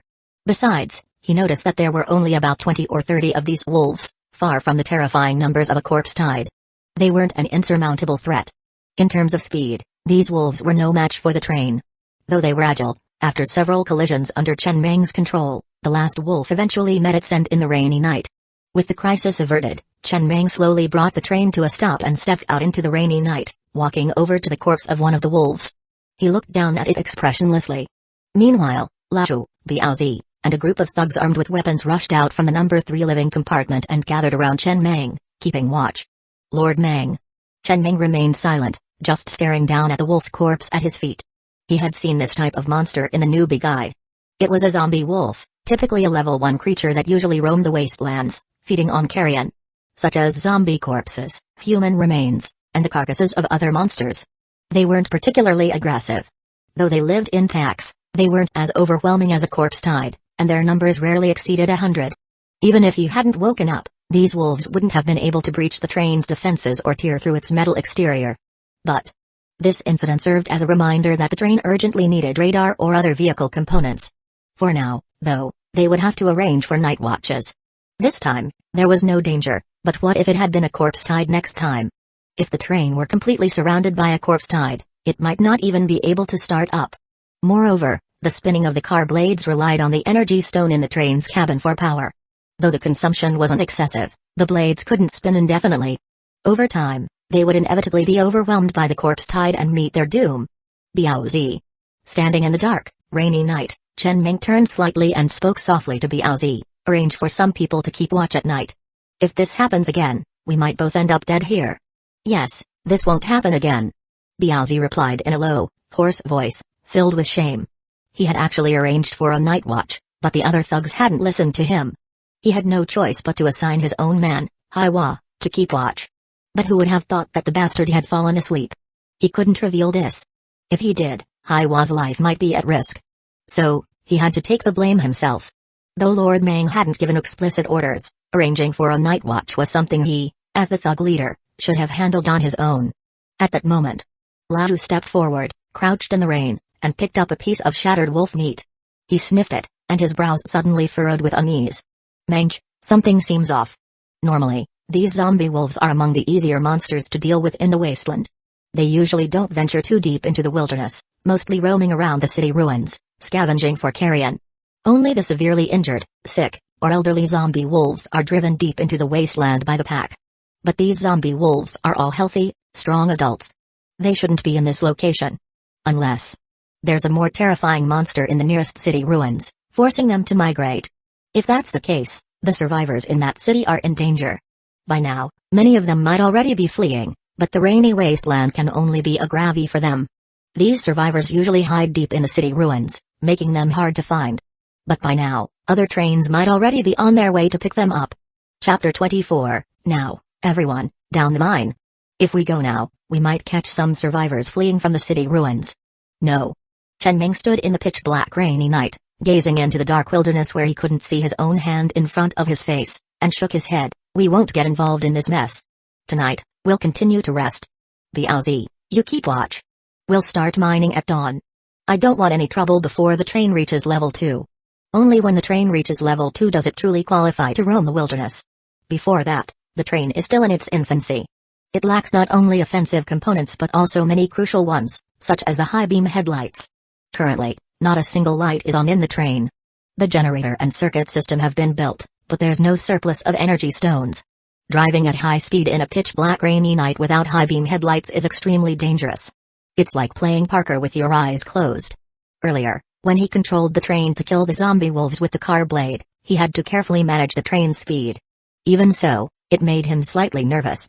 He could only lock onto targets using the faint moonlight, which was perilous. At that moment, a faint DJ music sound came from the distance, rapidly increasing in volume. At the same time, he could vaguely see a long, dragon-like train in the dark rainy night, guided by two beams of light, speeding toward their location. Everyone, board the train. Prepare for battle. Chen Ming's expression changed slightly, and he immediately ran toward the front of the train. All the enforcers quickly returned to their positions, ready for battle. The rain covers on the heavy machine guns were removed, and the car blades on both sides of the train began to spin rapidly.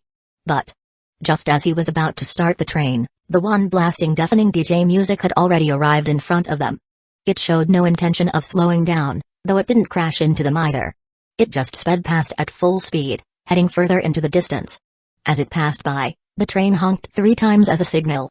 Chen Ming's expression turned grim as he watched the train gradually disappear into the rainy night. It seemed the other party had no ill intentions. Or perhaps they were in a hurry to reach the city ruins. But as it passed by, he noticed that the train had a total of 13 carriages, and the armor on each carriage was the same as that on Master Kun's locomotive. It was clearly the green-grade vehicle component, carriage steel armor. Just that armor alone required 13,000 units of iron ore. Moreover, each carriage of that train had 2 heavy machine guns on top, and on the front of the train were 2 massive cannons with barrels as thick as a grown man's forearm. This was the most powerful train he had ever seen. It was far stronger than Master Kun's train. The firepower alone was on a completely different level, and his train couldn't compare at all. In addition, the other train had already equipped all the necessary life components, such as high-beam headlights and sound systems. Perhaps only a train like that could roam the wilderness so boldly, blasting DJ music without a care. His already tense mood became even more urgent after witnessing this. He needed to gather as much iron ore as possible. He wanted to build his train to that level. To roam the wilderness with the same arrogance and ferocity. And so, despite the minor interruption, the latter half of the night passed uneventfully. At dawn, all the slaves were herded out of the slave carriage. After each received their ration of food, Chen Meng stood atop the train, looking down at the ragged slaves below. Lao and the other enforcers stood in front of the slaves, their faces cold and weapons in hand. After a moment's pause, Chen Meng took a deep breath and shouted. "My name is Chen Meng, and I'm your train conductor. Here are two clean, freshly washed women. They used to be Master Kun's women. Master Kun was your former train conductor. Today, whoever mines the most will get to choose one of these two women. The second place miner gets the remaining one. And the top three will get hot steamed buns and pickles. My only demand is this, dig as much iron ore as you can. The more you dig, the better I'll treat you. But if anyone tries to slack off, I'll chop them into 9 pieces. Now, everyone, down the mine." Perhaps Master Kun had rarely given motivational speeches to these slaves, or perhaps it had been too long since they had been with women. Many of the slaves' eyes lit up at the prospect. They wolfed down their food, grabbed their pickaxes, and rushed into the mine. It wasn't just about the women. For many slaves, when survival itself was uncertain, no one would think about women. But these were Master Kun's women. The same Master Kun who had oppressed them for so long. This was different. It wasn't just about the women anymore, it carried a sense of revenge. It was like how ancient rebels, after storming the palace, would always become infatuated with the royal consorts. Sure, the consorts might have been beautiful, but it was the reversal of status that truly drove people to lose their senses. Normally, an average adult could produce 1 unit of iron ore per hour. The output wasn't fixed. The logic of mining was, swing the pickaxe at the ore a certain number of times, and an iron ore would drop. However, for most adults, completing these swings took about an hour. If someone was exceptionally strong or had experience in demolition work, they could reduce the time to 50 or even 40 minutes. But continuously swinging a pickaxe was exhausting. If someone wasn't used to manual labor, their arms would tire after just a few dozen minutes. On average, it was about the same for everyone. To come in first, aside from swinging harder, one could only extend their working hours. On the train, the two women standing behind Chen Meng forced somewhat seductive smiles, trying to motivate the slaves. This wasn't the outcome they had hoped for. They had wanted to become the train conductors' wives. But many things didn't go as one wished. All they could do now was perform their roles well, lest they lose their value. On the train, losing value was almost equivalent to losing one's life. At least now, they only had to serve one man. It was better than mining. If they had to dig for over 10 hours a day, they wouldn't be able to handle it. They weren't used to it. After all, being the train conductors' wives had been a much easier life. Standing atop the train, Chen Meng rubbed his throat and looked down at the slaves rushing into the mine and the enforcers below, deep in thought. I wonder if there will be mechanical mining vehicle components in the future. Human efficiency is just too low. Currently, the train stock of moldy bread is running low. To build the moldy bread slice production line, 100 slices of moldy bread are needed. I can't use up all the bread slices. I'll build the moldy bread slice production line later. But I'm curious. I was able to build this production line because I seized Master Kun's resources and had these bread slices. Where do others get their bread slices to build production lines? Do they collect them from the city ruins? He didn't dwell on this. Instead, he immediately walked to the number 3 living carriage, consumed 100 bread slices, and built the white grade vehicle component, moldy bread slice production line. About 3 meters long and 1 meter wide. Not too large of a production line.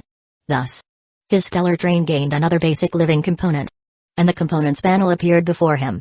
Chapter 25, Internal Fire Control System Component Name, Moldy Bread Slice Production Line Component Grade, White Component Level, 1 Component Effect, consumes 1 unit of iron ore to produce 10 moldy bread slices. Upgrade Condition, 100 units of iron ore. Chen Meng expressionlessly gazed at the panel. He finally understood why Master Kun usually didn't feed the slaves to their fill. It wasn't intentional abuse, but rather, even these moldy bread slices weren't cheap. 10 moldy bread slices required a full unit of iron ore. If each slave were to be fed to their fill, they would need 10 slices per day. With a total of 81 slaves, the daily bread slice expenditure would amount to 81 units of iron ore, which was indeed not a small sum. Master Kun couldn't even bear to craft the universal wheel, let alone provide full meals for the slaves every day. After all, there wasn't always ore to be mined. On days without mining, it would be pure consumption. Thus, it made sense to only provide basic food when not mining. Quite expensive. However, he had no immediate plans to upgrade this component. Since it was for the slaves, it was sufficient for now. Iron ore couldn't be wasted here at the moment. Once the train reached level 2, he would upgrade this production line to see if it could produce non-moldy bread. Eating moldy bread every day might make his slaves sick. Next, Chen Meng crafted another production line and placed it in the number 3 living carriage. Steamed bun production line. Crafting this production line required 100 steamed buns. He experimented and found that moldy steamed buns could also be used as materials, so he used all the confiscated moldy steamed buns as materials. Thus, the number 3 living carriage was now packed to the brim. Besides Lachu's bed, there was the steamed bun production line, purified water filter, moldy bread slice production line, and various pots and pans. This was also the living quarters for the thugs. The number 2 carriage stored large equipment such as the pickaxe production line, soaring dragon assault rifle production line, ore resources, and heavy machine gun bullets. Chen Meng looked again at the panel of the steamed bun production line. Component name, steamed bun production line. Component grade, white. Component level, 1. Component effect, consumes 1 unit of iron ore to produce 1 steamed bun. Upgrade condition, 100 units of iron ore. Chen Meng sighed lightly. This would be his staple food for a long time. Admittedly, steamed buns were much more expensive than bread slices. He would upgrade it when he had extra iron ore in the future. For now, steamed buns with pickles were enough for him. However, the steamed buns produced by the steamed bun production line were plump and white, not moldy. This meant that the steamed buns Master Kun had given him were simply left to mold. It was worth mentioning. The purified water filter in the number 3 carriage hadn't been used yet. They had been using the confiscated mineral water all along. The component's effect was to convert any liquid, such as urine or blood, into purified water. It was shaped like a toilet. He hadn't collected the slaves' urine mainly because there was only one of these filters, and he would have to drink the water produced from it in the future. He found it hard to stomach. After today's slaves returned, he would upgrade this component to directly produce bottled mineral water. If the cost of producing a bottle of mineral water was high, he would craft another purified water filter specifically for collecting urine and other liquids for the slaves. With these 3 production lines crafted, the train's basic needs for food, drink, and hygiene were secured. The reason he didn't join the commotion last night was that he knew his train's strength wouldn't get him a share of the spoils. Additionally, he knew that mining wasn't an everyday activity. For example, Master Kun had rested on the wasteland for 3 days before obtaining the coordinates of a mine.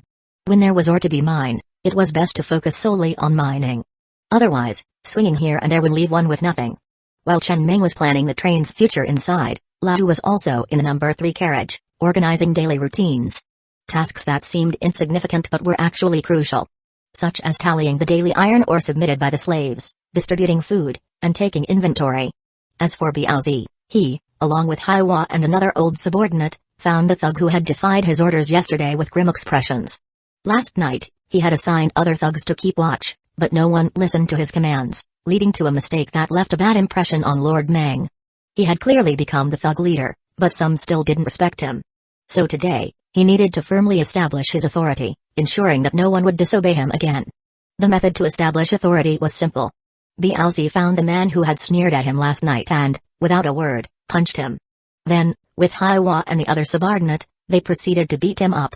When he had given orders last night, everyone had pretended not to hear, but this man had not only ignored him but also sneered. A troublemaker? He was here to deal with troublemakers. Lord Meng. Lord Meng. The troublemaker, clearly not expecting Biaozi to be so direct, tightly covered his head and rolled on the ground, hysterically shouting, "Biaozi is causing internal strife, Lord Meng." Seeing this, Biaozi, who was in the middle of punching, instinctively stopped. After waiting a few moments and hearing nothing but the troublemaker's shouts on the wasteland, with no sign of Lord Meng appearing, he grinned and slowly rolled up his sleeves. That was just the appetizer. Now comes the main course. And remember to call me Biaoji from now on. Inside the train, Chen Mei casually glanced at the commotion outside before turning his attention back to the newbie guide on his control panel. There was a lot of information he couldn't access yet, but understanding it now would prepare him for the future. However, most of the information was for beginners. Details about level 2 trains and above were scarce. For example, He had just learned that when the train reached level 2, one of the unlockable components was the internal fire control system. This system could place gun turrets inside the carriage, aiming inward. With this system, with just a thought, all carbon-based life forms inside the train, except for him, would be bathed in blood. It could be called the train reset button. It would directly replace all the thugs and slaves, including the deputy train conductor, and further strengthen the train conductor's absolute control over the train. Even if the train were severely damaged and unable to move, and enemies broke inside, this system would serve as the last line of defense. The more he learned, the more he realized how extravagant it was for Master Kun to have 300 slaves. With Master Kun's strength, he didn't deserve 300 slaves. 300 slaves could produce about 3,000 units of iron ore daily. If mining could be guaranteed every day, within a month, one could have a fully equipped level 2 train. However, when he confiscated Master Kun's remaining resources, he found that Master Kun's assets were pitifully few. It was unclear where all the iron ore had been wasted. The train didn't have any high-level components, so it couldn't have been due to a lack of mines. Chapter 26, The plan sounds wonderful. Time always flies by quickly. In the blink of an eye, it was already night. Chen Meng had spent almost the entire day in the train compartment studying his newbie guide, which included the train's existing components. Since he possessed the infinite upgrade plug-in, the white-tier vehicle components were certainly inferior to higher-tier ones. After all, his higher-tier vehicle components could also be infinitely upgraded. Currently, he only owned 2 high-tier vehicle components, both of which were red-tier. They were, Level 2 Geothermal Furnace Level 1 Wheel Changer. Both of these components were auxiliary types. The former was primarily used to devour abandoned trains and decompose them into iron ore resources, while the latter allowed for the replacement of train wheels during operation, enabling adaptability to different driving environments. However, upgrading the geothermal furnace from level 1 to level 2 only required 100 units of iron ore, but upgrading it from level 2 to level 3 required a whopping 10,000 units. Each upgrade allowed it to decompose abandoned trains of the corresponding level. As for the wheel changer, upgrading it to level 2 required a full 10,000 units of iron ore. Each upgrade would grant an additional wheel slot. According to the information in the newbie guide, the higher the tier of the vehicle component, the more resources it would consume for each upgrade. Therefore, Chen Meng had a clear path planned out for himself. In the early stages, when resources were limited, he would prioritize upgrading the white-tier vehicle components. He didn't need to upgrade them too high. Just enough to achieve the supermodel effect, such as the level 5 car blade, which would mark the first qualitative leap. This way, he could maximize his gains with minimal resources. Then, leveraging the enhanced effects, he could plunder or mine more resources to continuously upgrade the train's level, eventually bringing those higher-tier vehicle components to sufficient levels. At that point, his train would undergo a true qualitative transformation. The plan sounds wonderful. Inside the train compartment, Chen Meng let out a long sigh and rubbed his dry eyes. The plan was flawless, but the process was undoubtedly a long and arduous journey. After all, this wasn't a game where he could take his time to develop. Unexpected events could arise at any moment, disrupting his growth plan. All he could do was try to avoid these unexpected events and focus on steady development whenever possible. At that moment, the last slave emerged from the mine. This mining session had far exceeded 10 hours, with most working around 12 hours, and the longest shift lasting 14 hours. This far surpassed his expectations. He chuckled softly, stood up, and walked out of the train compartment. He waved at Laju, who was guarding the train entrance. "Gather all the slaves." "Understood." Laju nodded respectfully and handed over a list he had prepared earlier. "Lord Meng, here is today's mining ranking for all the slaves." Night fell. Chen Meng stood alone on top of the train, facing the wind, while a group of ragged slaves gathered below, their eyes filled with anticipation. Though there were many people, the vast wilderness still exuded a profound sense of loneliness. The enforcers stood guard around the perimeter, armed with guns, vigilant against any potential dangers. In the wilderness, slaves wouldn't attempt to escape. Staying together provided a sense of security. If one were to flee alone, relying solely on their legs, they would never make it out of the wilderness. The feeling of impending death would teach them what true despair was. Humans, no matter where they are social animals. Even as slaves, it's better to be together than to wander the wilderness alone. Chen Meng scanned each person, feeling the cool night breeze. After a moment, he glanced at the list in his hand and couldn't help but smile. "You all performed exceptionally well today. Even the least productive person mined 11 units of iron ore. Very good. What pleases me most is that none of you slacked off just because you didn't have a chance to compete for first place. Everyone worked hard. The ceiling of a team is often determined by its weakest link. I hope everyone can maintain this mining speed in the future and strive for even greater heights. Tonight, everyone will get 2 extra slices of bread. Additionally, first place, Zhang Haiping, mine 20 units today. Step forward, let me see you. As soon as he finished speaking, a middle-aged man with a dark, weathered complexion stepped out from the crowd and stood in the open space, looking up at Chen Meng. He spoke in a somewhat timid voice, "Lord Meng, it's me." "Good." Chen Meng looked the man up and down, noticing that his legs were trembling slightly in the darkness. It seemed he had indeed worked himself to exhaustion today. Chen Meng smiled and waved his hand. "As per our earlier agreement, choose one of these 2 women." The man, who appeared somewhat simple and honest, pointed almost immediately to the taller woman, grinning excitedly. "Lord Meng, I want this one. She's tall. I like that." A low chuckle rippled through the crowd. But no one dared to say anything. "She's yours tonight." Chen Meng waved his hand, and the tall woman standing in front of the slaves walked over to the man with a feline grace. She bent down, nuzzled his forehead with her nose, and said with a smile in her voice, "Still got some energy left?" "Yes, yes, yes." The man, who had been completely exhausted moments ago, straightened up instantly, his voice hoarse with anticipation. "I've got nothing but brute strength left in me." Chen Meng smiled at the scene but didn't say anything. Instead, he continued reading from the list. Second place, Li Kuan, mine 16 units today. The remaining woman is yours tonight. And if, in the next 5 days, everyone can maintain a minimum daily mining output of 11 units, everyone will receive 5 slices of bread even on days when there's no mining. If everyone can maintain a minimum daily mining output of 12 units, an additional carriage will be added to the train. As soon as he finished speaking, the crowd erupted into cheers of excitement. This was a tangible benefit for everyone. An extra carriage meant more space, no longer having to curl up to sleep at night, and not worrying about being stepped on by slaves going to the bathroom.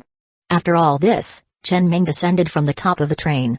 The Aozi, standing nearby, immediately began distributing the evening meal.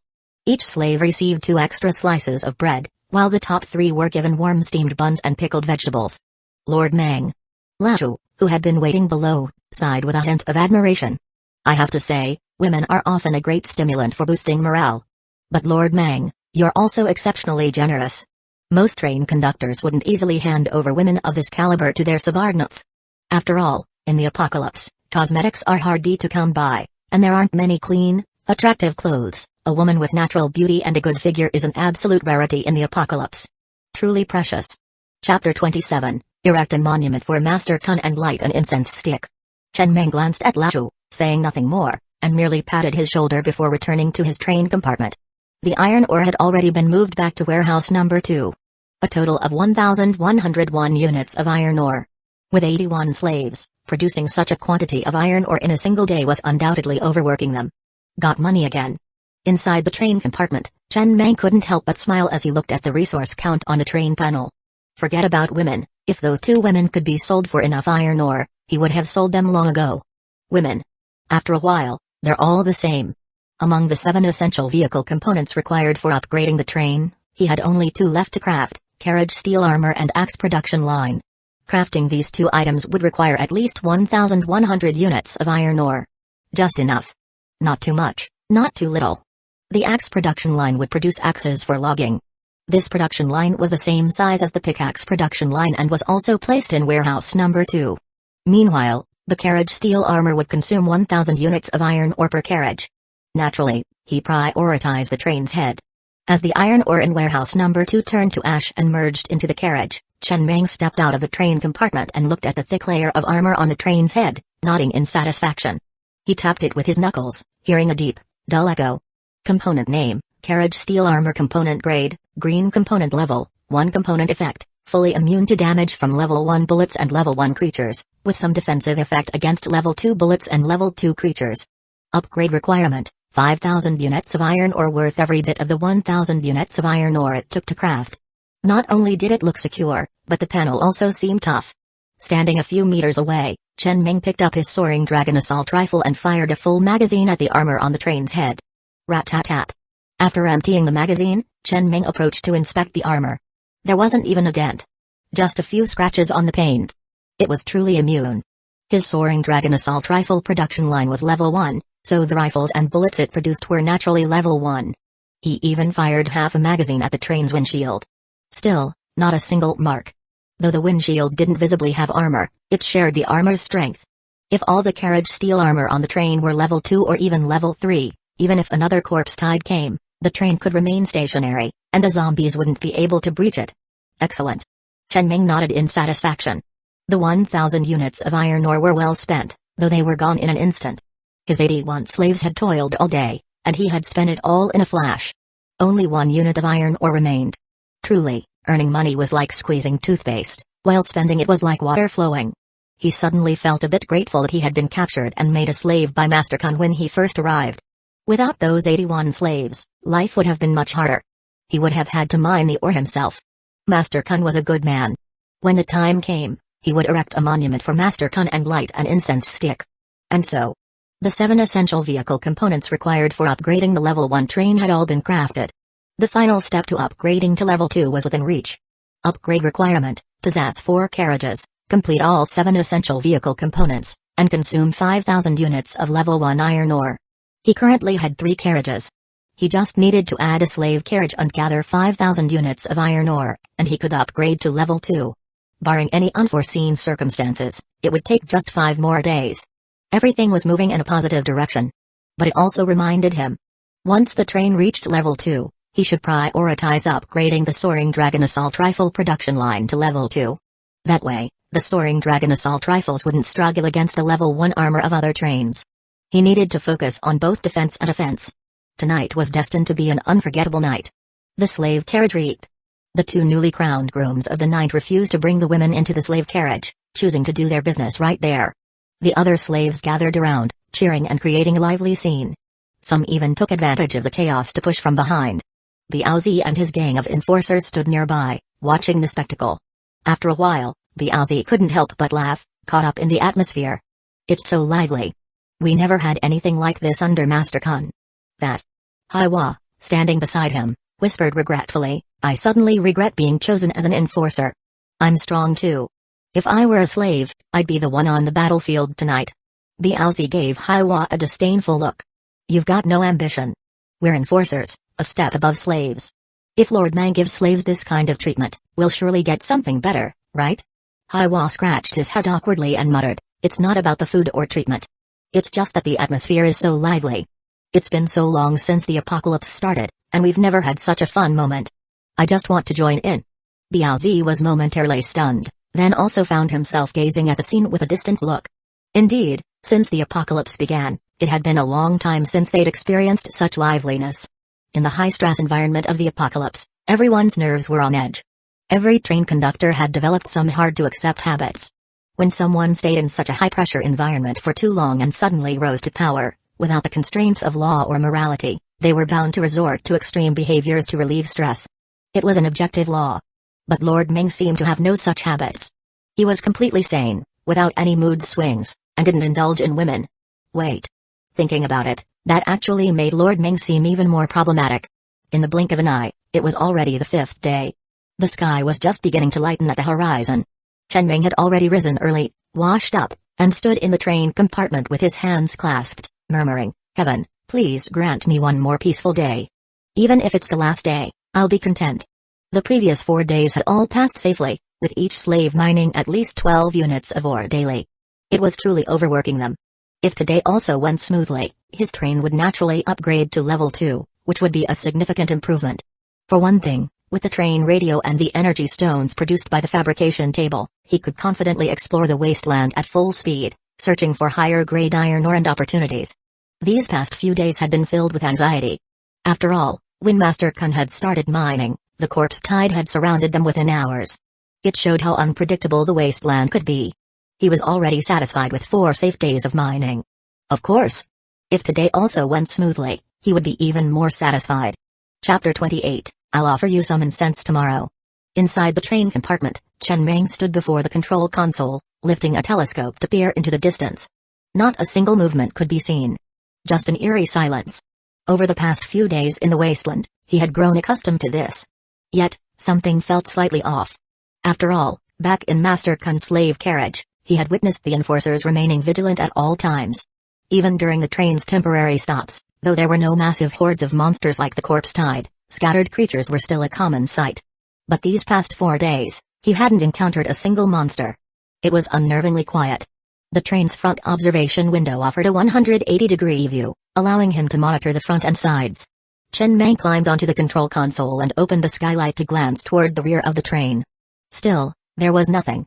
No movement, no sound.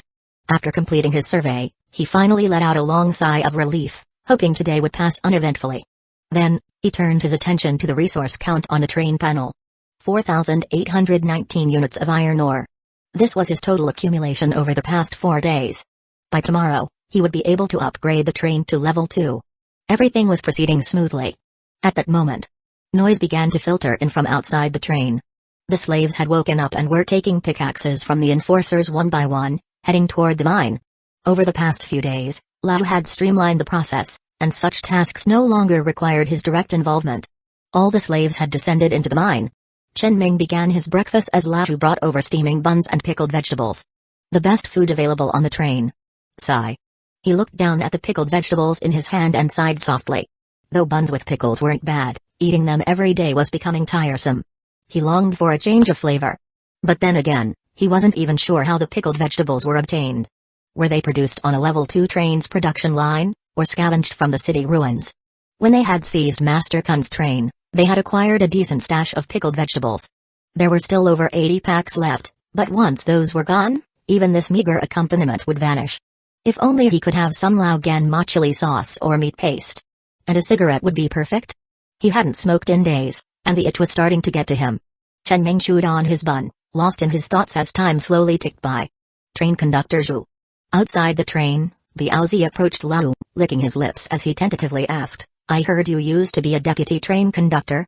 What about it?" Lao glanced up at Biaozi before returning to jotting something down in his notebook. Nothing. Biaozi scratched his head. He had specifically instructed Haiwa not to mention his own past as a train conductor to anyone. While Lao's history as a deputy train conductor was a plus, his own former position as a train conductor was a liability. Though he had resigned himself to it. Being a train conductor wasn't something one could achieve just by luckily obtaining a train token. Lord Ming might not see it that way. It was like in peacetime, someone who had once been a boss would struggle to adjust to being an employee, inevitably fostering discontent and inappropriate thoughts. If Lord Ming suspected he still harbored ambitions to become a train conductor again, life aboard the Stellar would become uncomfortable. Perhaps even involving his head and stomach sleeping in separate beds. "There's something I wanted to report to you, train conductor Zhu." Biaozi lowered his voice with a sheepish smile. "That nearby city ruin, Ping City. Though it's been thoroughly searched by many these past few days. I know there's a liquor and tobacco shop in the suburbs. That shop used to deal in smuggled cigarettes. There's a hidden compartment inside, filled with cartons of cigarettes. It's definitely untouched. I've noticed Lord Ming seems to be craving cigarettes these past few days. Should we make a trip to Ping City?" Lao hesitated. Biaozi was clearly trying to curry favor by sharing this information. If he reported it to Lord Ming and successfully retrieved dozens of cartons of cigarettes, he would undoubtedly earn some credit.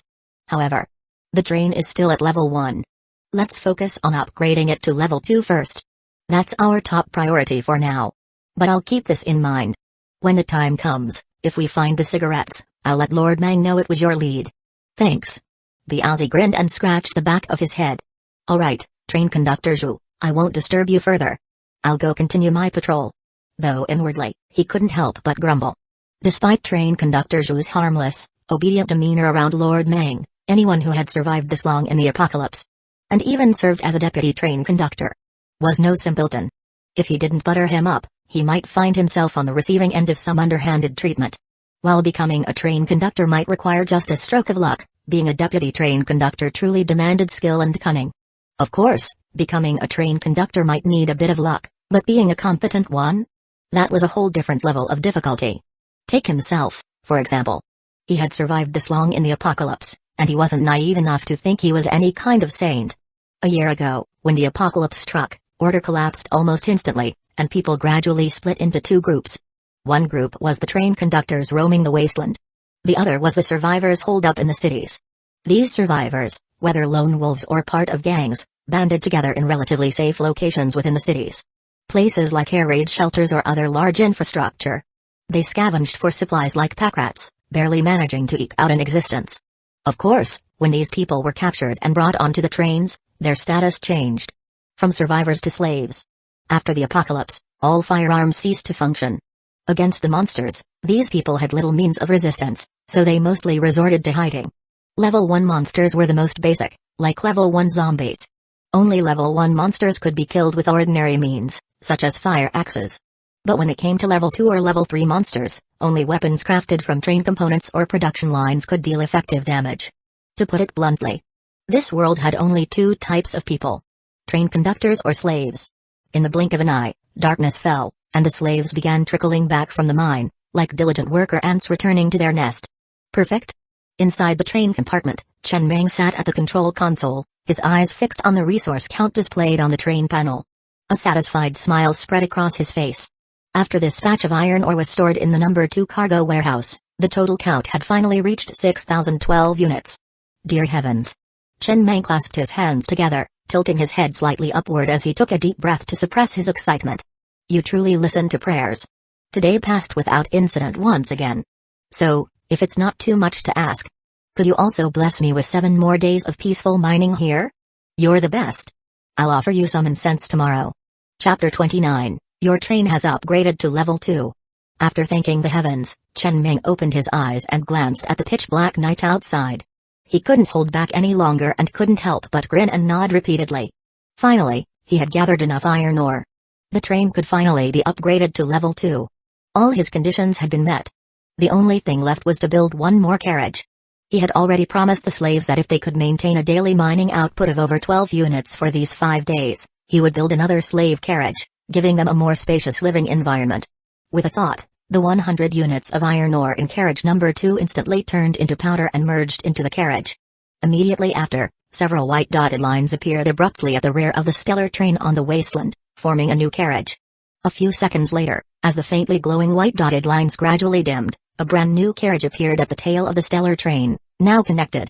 Thus, the train now had its 4th carriage, carriage number 5, the slave carriage. Now, all the conditions for upgrading the train had been met. With another thought, a full 5,000 units of iron ore turned into powder and merged into the carriage.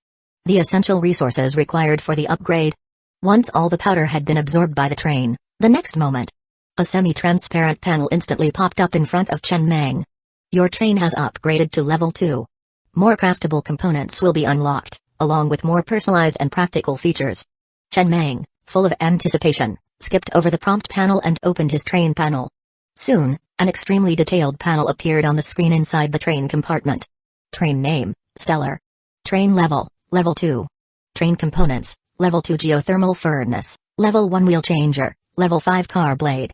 Number of carriages, 4. Ore units, 913 units of iron ore, 100 units of wood, 10 units of copper ore. Upgrade conditions, must have 10 carriages, all 6 essential vehicle components must be crafted, consume 5,000 units of level 2 iron ore, and the total level of all components in the train must exceed 40. Finally reached level 2. Chen Meng quickly scanned the 12 craftable vehicle components that appeared after the train upgraded to level 2. Among them, 6 were mandatory to craft if he wanted the train to reach level 3, while the remaining 6 were optional. His eyes immediately landed on the 2 he wanted most, the train radio and the fabrication table. He then turned his attention to the new button that appeared on the control panel after the upgrade. Personalized customization. After pressing the button, numerous personalized options appeared on the screen, nearly 10 in total. For example, customizing the internal structure of the carriage to create a hard seat or even a sleeper carriage like Master Kun's, providing the thugs with living quarters. Or changing the color of the carriage's exterior. And even spraying the train's name on the carriage's surface. However, Chen Meng curled his lips. Every option here consumed resources, and there weren't many useful personalized options. At least, he didn't think anyone would be foolish enough to waste resources on changing the train's exterior color. Just as he was about to carefully examine the 12 craftable components that appeared after the train's upgrade, whoo! A sharp and muffled train whistle sounded from afar, growing closer. Chen Meng, who was still studying the changes on the control panel after the upgrade, almost instantly jumped up, quickly grabbing the telescope beside him and looking toward the source of the sound. He saw a train, covered in dust and entirely black, speeding toward him through the night. It was a long whistle. The whistle had been sounding for several seconds and showed no signs of stopping. As the train approached, the whistle grew louder and louder. Almost instinctively, Chen Meng grabbed the walkie-talkie beside him and spoke quickly in a hoarse voice. All slaves, return to the carriages at once. Other thugs, prepare for battle. He didn't know what was happening. But he knew one thing. In the wasteland, most unexpected situations were rarely good news. At the same time, the walkie-talkie crackled with the urgent voices of Biaozi and others. Lord Meng, everyone is in position, ready to fight. Awaiting orders. He didn't know the situation with his train, but he wasn't about to easily hand over this mine. At the very least, he had to test the waters. If they were truly outmatched, then he could consider fleeing. After all, finding another iron ore mine wasn't a simple task. The train in the telescope was fast, much faster than his own, and showed no signs of slowing down. It roared past him, blaring its long whistle, quickly disappearing into the distance. As it passed by, he noticed that the other train only had 3 carriages, and the exterior was riddled with dents and dried blood, with bits of flesh and severed limbs hanging from the carriages, fluttering in the wind. It was clear that these 3 carriages were armored, otherwise, they would have been more than just dented. Then, 3 more sharp whistles sounded, growing closer. As the sounds became clearer, Chen Meng could clearly see that from the same direction, 3 more trains were racing toward him, side by side, blaring their whistles. One of the trains he even recognized. It was the level 2 train that had sped past him a few nights ago when he was attacked by the zombie wolf. At the time, he had been incredibly envious. That train had a full 13 carriages, each armored, with 2 heavy machine guns mounted on the roof of every carriage. The locomotive even had 2 large-caliber automatic cannons. That night, under the guidance of its high-beam headlights, the train had been blasting DJ music at full volume, speeding past him with arrogance and recklessness. As it passed his train, it had even given 3 short blasts of its whistle. From that moment, that train had become his goal. He had silently vowed that one day, he too would have a train with such a configuration, and he too would roar across the wasteland with such arrogance. However, this dream train of his was now fleeing toward him from the distance in a rather pitiful state. Its original 13 carriages had been reduced to 8, and the train was noticeably shorter. The exterior of the carriages was riddled with holes, as if corroded by acid, and covered in a green, sticky substance. The DJ music was gone. Now, it was blaring a long, continuous whistle. The hoarse and piercing whistle filled the previously silent wasteland with a sense of desolation and despair. Something's wrong. Seeing this, Chen Meng's expression darkened as he instantly realized what was happening. Whether it was the first train or the 3 following it, they were clearly in a state of escape. Something terrifying, like a corpse tide, must be chasing them from behind. Although he couldn't see anything. Perhaps due to the limited visibility at night. He still slammed the throttle to the max, driving the train at full speed, aiming in the direction the first train had disappeared, and raced off. If even that nearly fully equipped level 2 train was fleeing, what was his newly upgraded level 2 train waiting for? Damn it! Seeing that his train's speed was clearly no match for the other trains quickly overtook him and disappeared from sight, leaving his train as the only one on the wasteland. Chen Meng couldn't help but curse. Is the heavens a dog? The moment I praise it, it screws up? Or did it clock out for the night and isn't accepting prayers? Chapter 30, While the world is engulfed in chaos, you're quietly growing stronger, aren't you? There are 4 factors that affect the speed of the train. External acceleration components. Different types of wheels. The train's own weight. The train's level. The Stellar currently uses level 1 Windfire wheels, which have the advantage of maintaining the fastest speed in the wilderness among wheels of the same level, adding a maximum speed of 30 km per hour. The original base maximum speed of the train was 100 km per hour. After upgrading to a level 2 train, the base maximum speed increased to 130 km per hour. With the addition of the Windfire wheels and the train's own weight, 156 km per hour. Chen Meng looked at the maximum speed displayed on the control panel screen, took a deep breath, and quickly calmed down. His mind began to race through countless combinations. Now, there were only 2 ways to increase speed. He certainly didn't have any external acceleration components, so the only options were upgrading the Windfire wheels or disconnecting all the carriages. But upgrading the Windfire wheels from level 1 to level 2 required a damn 1,000 units of iron ore, and he only had 913 units, which wasn't enough. However, he could throw those firearms and such into the geothermal furnace, which should make up the remaining 87 units. Climbing through the skylight to the front of the train and throwing the firearms into the furnace was risky, but feasible. If that unknown presence behind was chasing closely, that would be the only way. However, Chen Meng looked at the empty night reflected in the rearview mirror of the train's head. This speed should be sufficient, right? No monster could run at this speed with its legs, Not even a zombie could run that fast even if it tried its hardest. Master Lu. In the train room of the train with 8 carriages left, a burly man with a Guanyin bodhisattva tattoo shook his head and looked up at a dwarf man sitting on the control panel, whispering, "That train doesn't have a train radio, so we can't contact them." Sigh. The dwarf man sitting on the control panel sighed softly, shaking his head with some regret. What a pity. If the people on that train had abandoned it and fled into the mine, they might have escaped. Seeing us flee in panic, they panicked and fled with us. The speed of their train will soon be caught up by that thing. This guy really is. Ping City has been in a killing frenzy these past few days. This guy hasn't been mining here all this time, has he? How dare he really mine?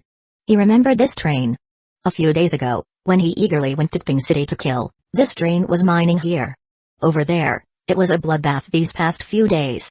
When he escaped, he found this train was still mining here. Impressive. While the world is engulfed in chaos, you're quietly growing stronger, aren't you? It seems the harvest was not bad, even the train's head has armor now. He also grew from being weak, so he could understand this unseen train conductor, but it's still a bit of a pity. After mining for a few days, he dug his way to hell. I hope there's mining in hell. If there is mining in hell, it must be rare ore. Maybe we could even build a hell train or something. At high speed, he quickly lost sight of that train. He could only play with the Buddhist beads on his wrist, closed his eyes, and clicked his tongue. I'm so kind-hearted that I must go to heaven after death. Then I'll build a heaven train or something. That man-eating spider behind is level 3.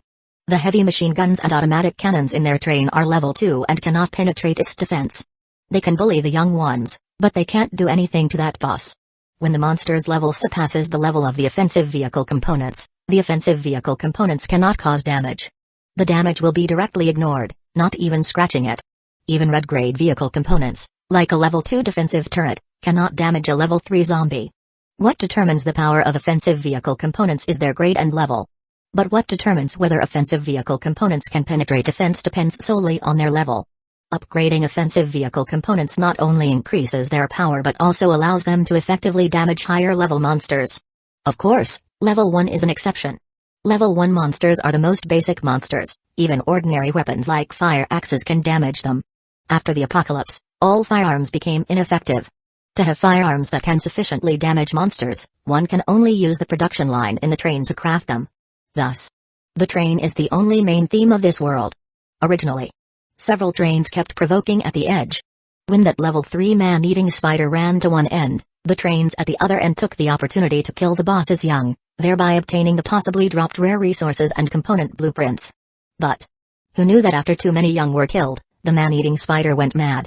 It didn't care about its young in the city and started chasing their trains like crazy.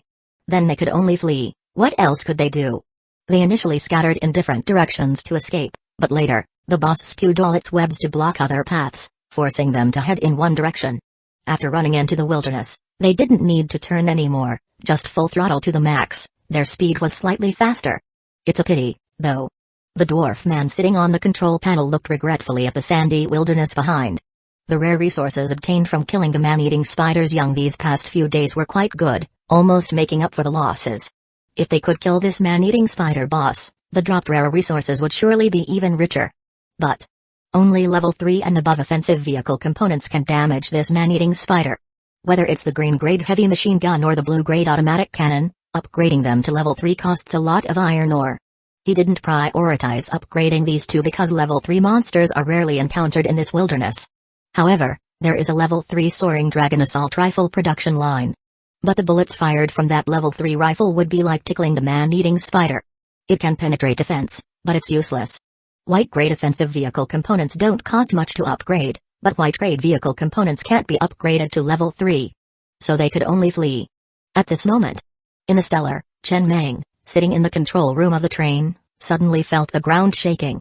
He instinctively looked at the train's rear-view mirror, and with just one glance, his breath nearly stopped.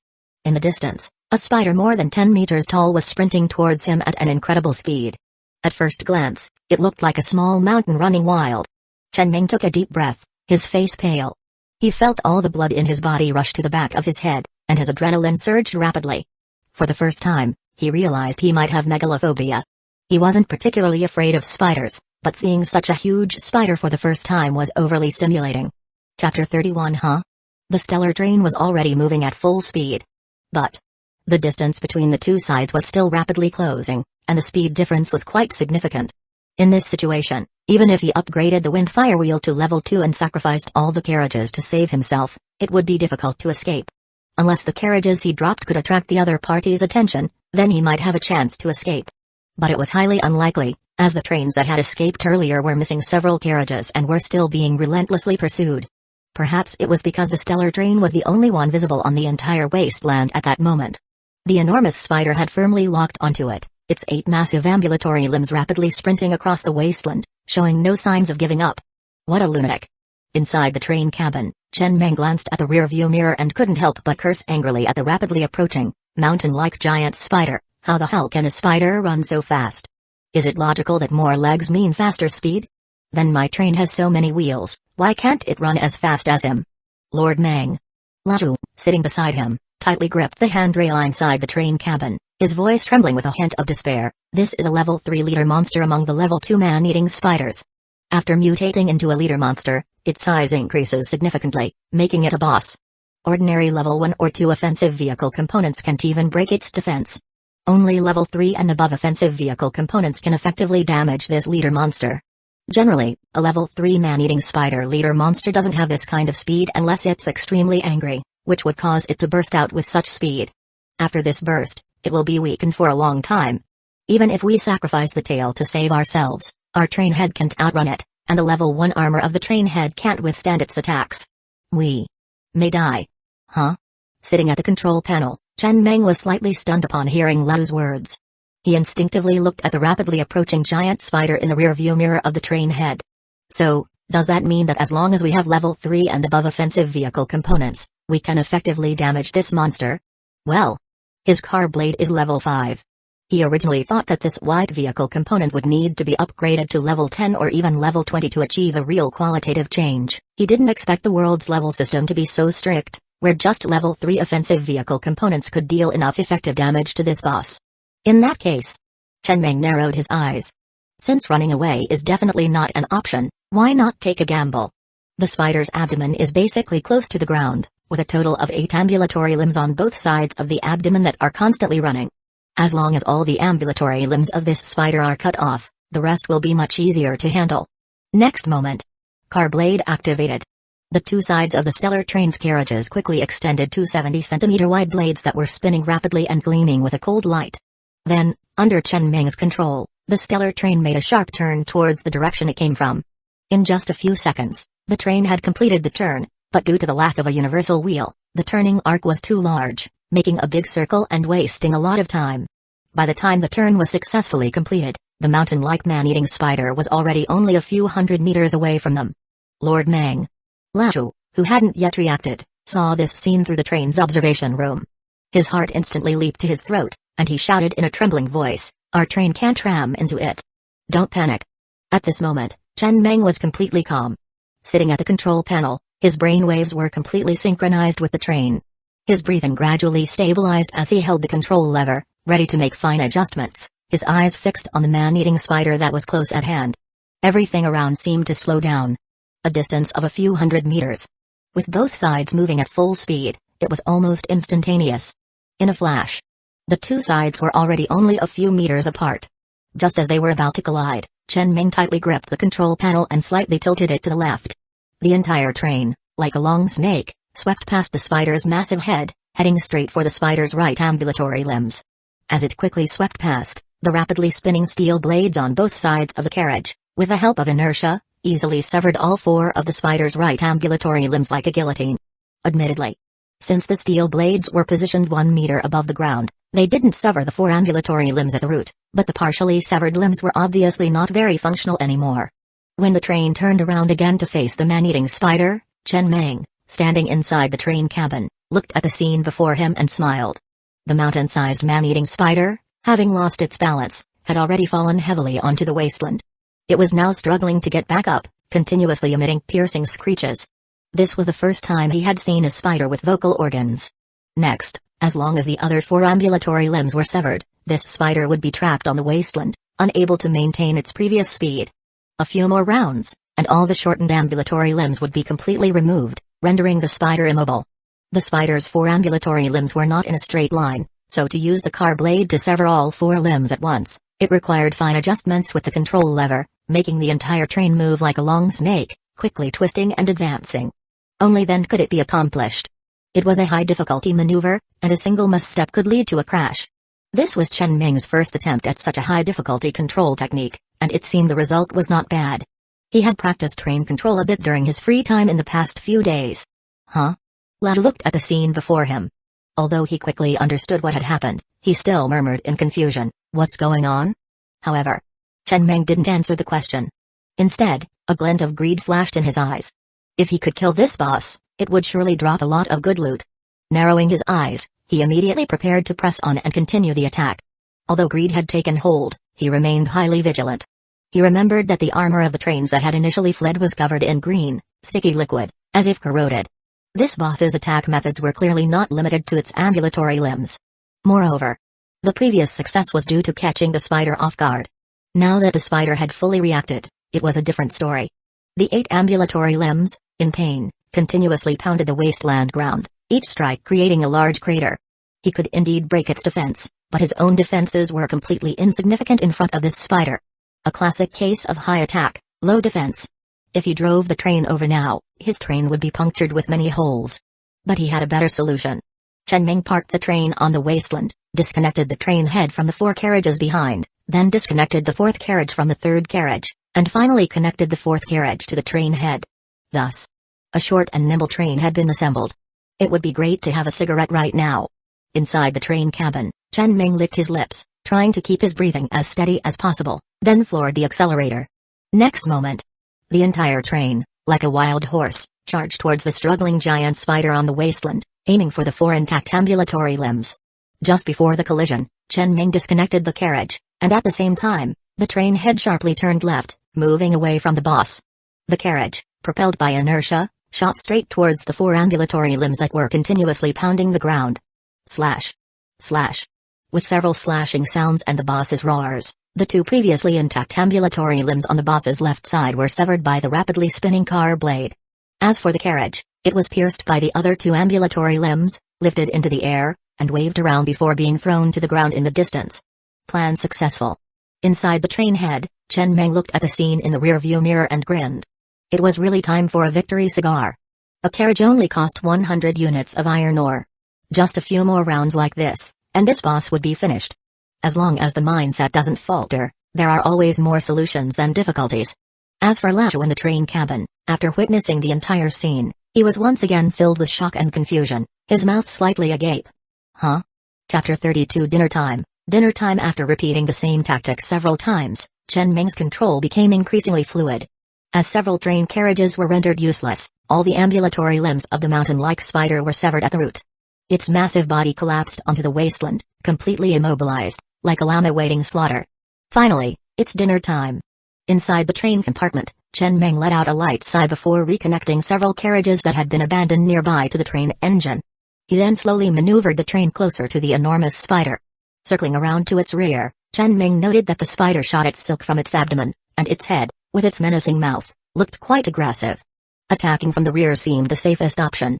However, his car blade was only 70 centimeters wide, while the spider stood over 10 meters tall, roughly the height of a 4-story building. Even though it was now immobile and had lost most of its means of attack, killing it was still a daunting task. Even if the train pressed right up against the spider's rear, it would only leave a 70-centimeter deep wound, which, given the spider's size, was far from fatal. But it didn't matter. Chen Ming glanced around and finally understood why the wasteland had been so quiet these past few days. It must have been this creature's presence that scared off all the nearby monsters. For now, it seemed unlikely that anyone or anything would pass by, giving him plenty of time to work slowly. Screech. With a sharp tearing sound, Chen Ming maneuvered the train back and forth behind the spider's rear. But no matter how many times he passed by, it only left a 70-centimeter deep wound in the same spot, far from lethal. Half an hour later, Chen Ming stepped out of the train compartment with an expressionless face, standing on the wasteland as he gazed at the mountain-like Spider King. The spider's mobility was completely gone, and it had virtually no means of attack left. But here was this pristine boss just lying there, yet he couldn't do anything about it. He couldn't kill it. The spider's robust, Agonized roars indicated that it was still far from death. Yes, that's right. The level 5 car blade could break through its defenses due to the level advantage, but it was only a white-grade vehicle component. Its power was limited, and the blade was only 70 centimeters wide.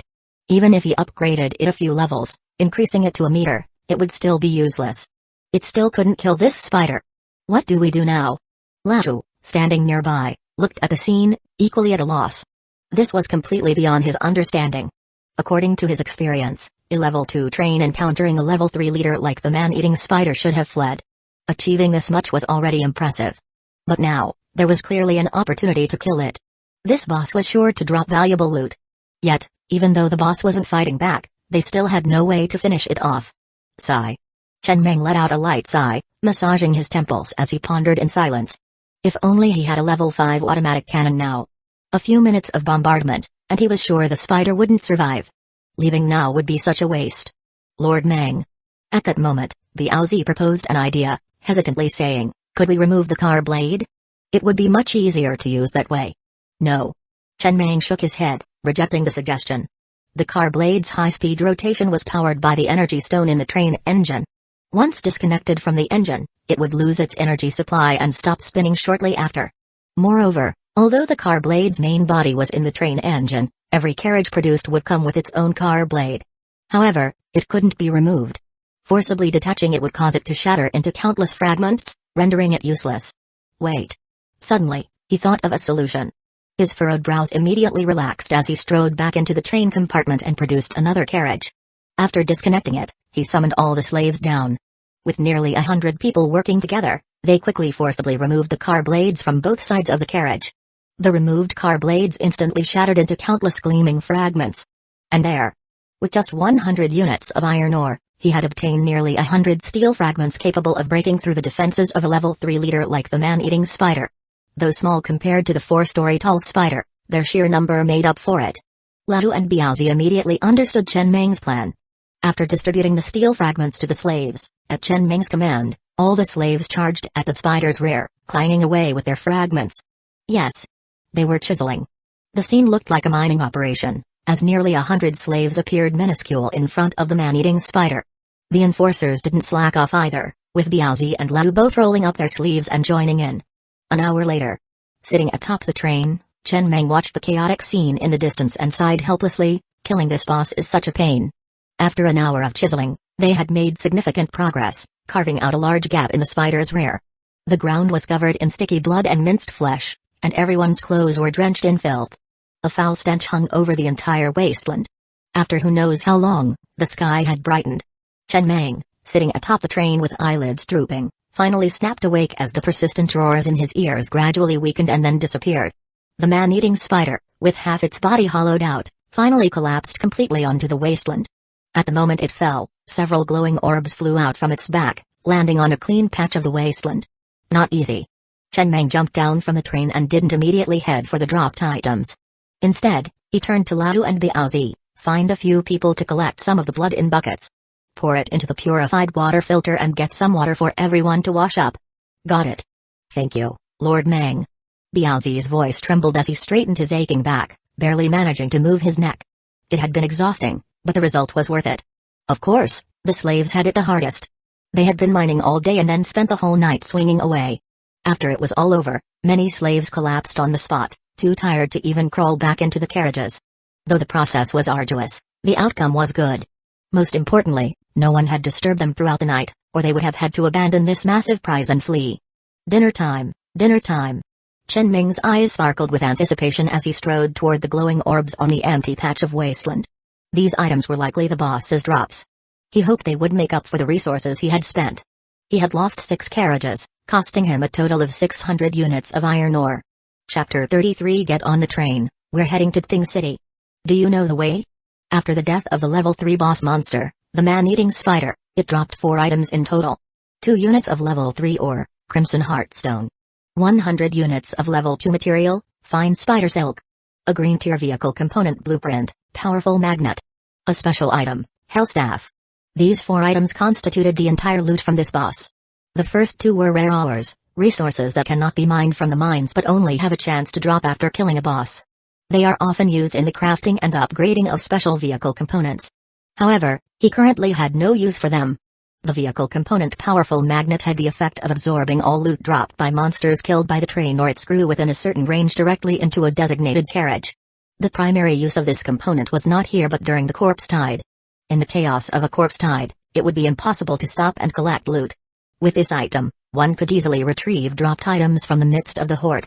The fourth item was a special tool. It wasn't for the train but for individual use. It was shaped like a staff. Wielding this special item, one could remotely control the train from a certain range around it, even without being inside the locomotive. For example, if he had this item last night, he wouldn't have needed to return to the locomotive to craft carriages. If he had any self-controlled thermal weapons, he wouldn't need to operate them from the locomotive either. He could stand near the train and control them remotely with his staff. Not bad. The item was good, but the name Hell Staff was less than impressive. Not bad. Chen Ming nodded with satisfaction. After all, it was a boss they had fought all night to kill, and the rewards were quite generous.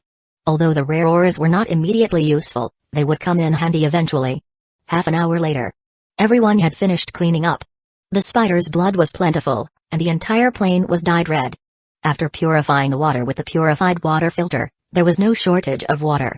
Using purified water so lavishly for bathing was a luxury many slaves hadn't enjoyed in a long time. Let's head back. Chen Ming cheerfully looked at the group of slaves, ready to return to the iron ore site they had started from. After a day of rest, they would resume mining. His current level 2 train was just an empty shell. Many essential components for a level 2 train hadn't been crafted yet. Although he had received several rare ores, what he lacked most now was ordinary iron ore. They still needed to continue mining. Lord Mang.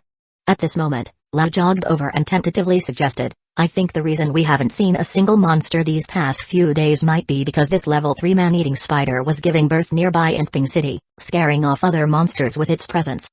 Ping City might be at its most vulnerable now. Why don't we go loot it? Biaozi told me there's a liquor store in the suburbs with a hidden compartment that definitely hasn't been looted. No. Chen Mang shook his head, calmly looking at Lao. Right now, it's more important to gather enough iron ore to craft some basic components for the level 2 train, like heavy machine guns. If we had as many heavy machine guns as that DJ playing train, would we have needed to run? This. Lao hesitated.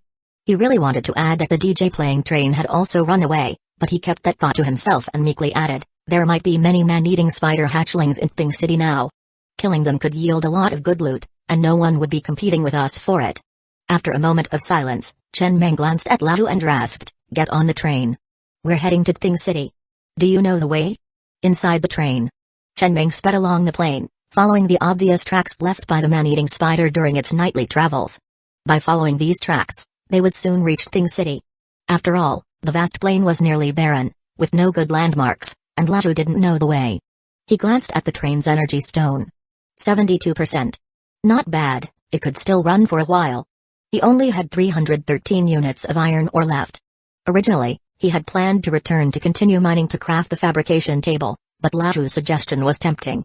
Without the boss protecting the hatchlings, it felt almost wrong not to go back and kill them. By now, the exterior of the stellar train was also covered in a layer of brownish-red bloodstains, emitting a foul stench under the sun. After driving for 4 hours, Chen Ming finally saw the ruins of a modern city on the distant horizon. However, many of the high-rise buildings had collapsed, and the entire city looked riddled with holes. As they approached, more scenes came into view. There were traces of intense fires in many places, cars piled up on the roads, and leaves and garbage strewn everywhere, but no bodies in sight. Chen Ming silently observed all this. The scene before him gave him a clearer understanding of his crossing into this apocalyptic world. These past few days on the plain, he hadn't seen many traces of human civilization. In such an environment, how many survivors could possibly be hiding here? As the train neared the city ruins, Chen Meng gradually reduced its speed, finally stopping at the edge of a collapsed building. The path ahead was blocked by various cars and collapsed structures, making it impossible for the train to proceed further. From here, they would need to continue on foot. In the distant sky, there was a massive spider web. A web woven from spider silk as thick as arms, spanning between high-rise buildings, suspended in the air. The surrounding area was littered with traces of corrosion from green, sticky liquid, and many cars and buildings were pierced by scattered strands of spider silk. The ground was strewn with spider silk, the ejected strands as powerful as bullets, easily piercing through reinforced concrete structures. On the ground, there were also many heavy machine gun casings, scattered firearms, and several abandoned train carriages. Later, they could use the geothermal furnace to devour all of this and see if so many discarded cars could be decomposed into iron ore. This place had clearly witnessed a fierce battle. It really was a close call. Chen Ming stood at the edge of the ruins, murmuring as he looked at the scene before him. It seemed the level 3 man-eating spider had exhausted its silk and venom here, or else he might not have made it out alive. Of course, if he ever had the chance to write an autobiography, he wouldn't admit to this close call in his memoir. He would record it as, with the might of a newly upgraded level 2 train, instantly killing the level 3 man-eating spider boss. On that massive spider web, about a dozen small spiders dangled in the air, suspended by a strand of spider silk, swaying in the wind. These were the man-eating spider's hatchlings. Biaozi. Chen Ming waved Biaozi over, patted his shoulder, and softly said, "Take the guys and gear, and eliminate all these hatchlings. Then bring back whatever loot they drop. Be quick. This isn't a place to linger. Once the mission is done, come back immediately, and we'll head back." "Understood?" "Understood." Biaozi nodded earnestly, then gestured to the other 9 enforcers. Armed with plenty of magazines and some train blade fragments, they quickly made their way through the ruins, heading towards the massive spiderweb. Lord Mang. At the edge of the ruins, Lao hesitated. Should I go with them? What if they run off and don't come back? If they run, they run. Chen Ming leaned on his staff, standing at the edge of the ruins, calmly gazing at the spiderweb that loomed between several high-rise buildings. You have to allow for the possibility that anyone might leave you at any time, and not let it consume too much of your mind. In this world, anyone could leave at any moment. But you can't stop using someone just because they might leave. A ship faces risks when it sets sail, but a ship isn't built to stay docked forever. Alright. Keep an eye on the surroundings. These hatchlings didn't come from just one spider. I have a bad feeling about this. It's best to finish the mission and leave as soon as possible. Chapter 34, I will repay you for saving my life. Everyone. At the edge of the city ruins, Biaozi slung the soaring dragon assault rifle across his back and gripped a train blade fragment wrapped in cloth as he swiftly navigated through the debris. His voice was hoarse yet sincere as he spoke. These past few days, we've gotten along quite well. I know some of you might still not fully accept me, but I want you to understand one thing, the danger level skyrockets the moment we step out of the train. No matter how you feel about me, I hope we can act as one unit outside. Only then can we ensure a safe return to the train. Understood? As his words fell, his loyal subordinates, Haiwa and another burly man, were the first to respond. The others also chimed in with serious expressions. The apocalypse wasn't new to them, they all knew the dangers of not working together in such a harsh environment. Only the man who had been beaten up by Biaozi and Haiwa a few days ago let out a cold, disdainful snort. It had to be said. This man had a tough backbone. From the start, he refused to submit, and even after being beaten, he still wouldn't yield. He was simply unyielding. Biaozi glanced sideways at the man who had snorted, his eyes narrowing slightly without a word. He noticed a zombie wolf that had silently appeared behind the man, emerging from a container buried under the rubble. The zombie wolf's eyes glowed red, its body slightly crouched, limbs tense, ready to pounce at any moment. Biaozi saw this but made no reaction, acting as if he hadn't noticed anything. He pointed to a clearing not far ahead and said in a low voice, "Head that way. It's the best shooting position under the spiderweb." All the enforcers followed Biaozi's direction with their eyes. Just then, a sharp, whistling sound pierced the air. The zombie wolf, which had been lying in wait, finally sprang into action. It lunged at the man who had snorted earlier, aiming straight for his back. "Watch out!" Biaozi, who had reacted first, immediately rushed forward and tackled the man to the side. The other enforcers quickly followed suit, their gun barrels instantly trained on the zombie wolf. A burst of gunfire later, the creature lay in a pool of blood, riddled with bullet holes. The man, now pinned under Biaozi, only then realized what had happened. His face paled with fear as he stared at the zombie wolf, a chill running down his spine. Biaozi stood up, his expression grim. He clutched his left arm tightly, blood seeping through his fingers. He tore a piece of cloth from his clothes and quickly bandaged the wound. "Biao. Biaoj," the man who had earlier snorted stammered, his voice weak with shame as he stepped forward to support Biaozi. "Biaoj, I never thought you'd save me. I didn't accept you at first, but you still saved me. It's fine," Biaozi replied emotionlessly, not even flinching. He perfectly embodied the image of a tough guy. After hastily wrapping his wound, he patted the man's shoulder and said softly, "Whether it's you or anyone else, I would have saved you. As your captain, it's my duty to bring you all back to the train alive." That's the responsibility of a leader. If anyone has to die, it should be me first. Otherwise, how could I face Lord Mang or any of you? Alright, let's keep moving. We need to finish the mission and return quickly. The man, who had stubbornly refused to yield even after being beaten, now felt a sudden sense of respect. Only someone like Biaozi deserved to be their leader. In the apocalypse, he had faced so much malice, but this was the first time someone had willingly risked their life to save him. It gave him a strong sense of belonging. Standing firmly in place, he clenched his fists and watched Biaozi's retreating figure. Through gritted teeth, he said hoarsely, "Biaoj, my name is Shan Maozi. I will repay you for saving my life." Hearing the voice behind him, Biaozi's lips curled into a faint smile. He coughed lightly and waved without turning back, "Hurry up and keep up. Don't fall behind." Fighting with him? Did he really think that just because he could take a beating and fight, he could be a leader? In this day and age, surviving wasn't just about brute force. It was about brains, understand? His left arm hadn't actually been injured by the zombie wolf. He hadn't controlled his strength properly, and the wolf had merely brushed past him without causing any harm. In a pinch, he had discreetly used a trained blade fragment to nick his own arm. Of course, he wasn't so reckless as to inflict a serious wound. It was just a light scratch, enough to draw a bit of blood. With a quick bandage, it would heal in a few days without needing stitches. The trained blade fragment was new and hadn't been used to carve into any man-eating spiders. Sometimes, a little blood had to be shed to make an impact. Without it, the effect wouldn't be as strong. Saving someone without any cost versus saving them at a personal cost. The recipient's feelings would be different. He had even considered letting Shan Maozi die here. But if there were casualties on their first mission outside, even if it was understandable, Lord Mang's opinion of him would surely drop. That wouldn't be good. Besides, Lord Mang knew that Shan Maozi didn't fully accept him. If Shan Maozi died during this trip, Lord Mang would inevitably suspect something. Originally, Biaozi had thought that if Shan Maozi didn't show gratitude, he could find an opportunity to let him die later. But unexpectedly, despite being stubborn and lacking tact, the guy did seem to appreciate being saved. The distance wasn't too far, but collapsed buildings and blocked streets slowed their progress. Along the way, they encountered 3 zombie wolves. It was clear that with the departure of the level 3 man-eating spider, some creatures were beginning to sense the absence of its presence and were venturing in to investigate. "We're here." 20 minutes later, Biaozi raised his right hand, and the team stopped on the rooftop of a low-rise building in the ruins. After the earlier incident, the other enforcers had grown more respectful and were now following his orders without question. In the apocalypse, who wouldn't want a leader willing to risk their life to save them? Before them stretched a massive spiderweb woven between several tall buildings.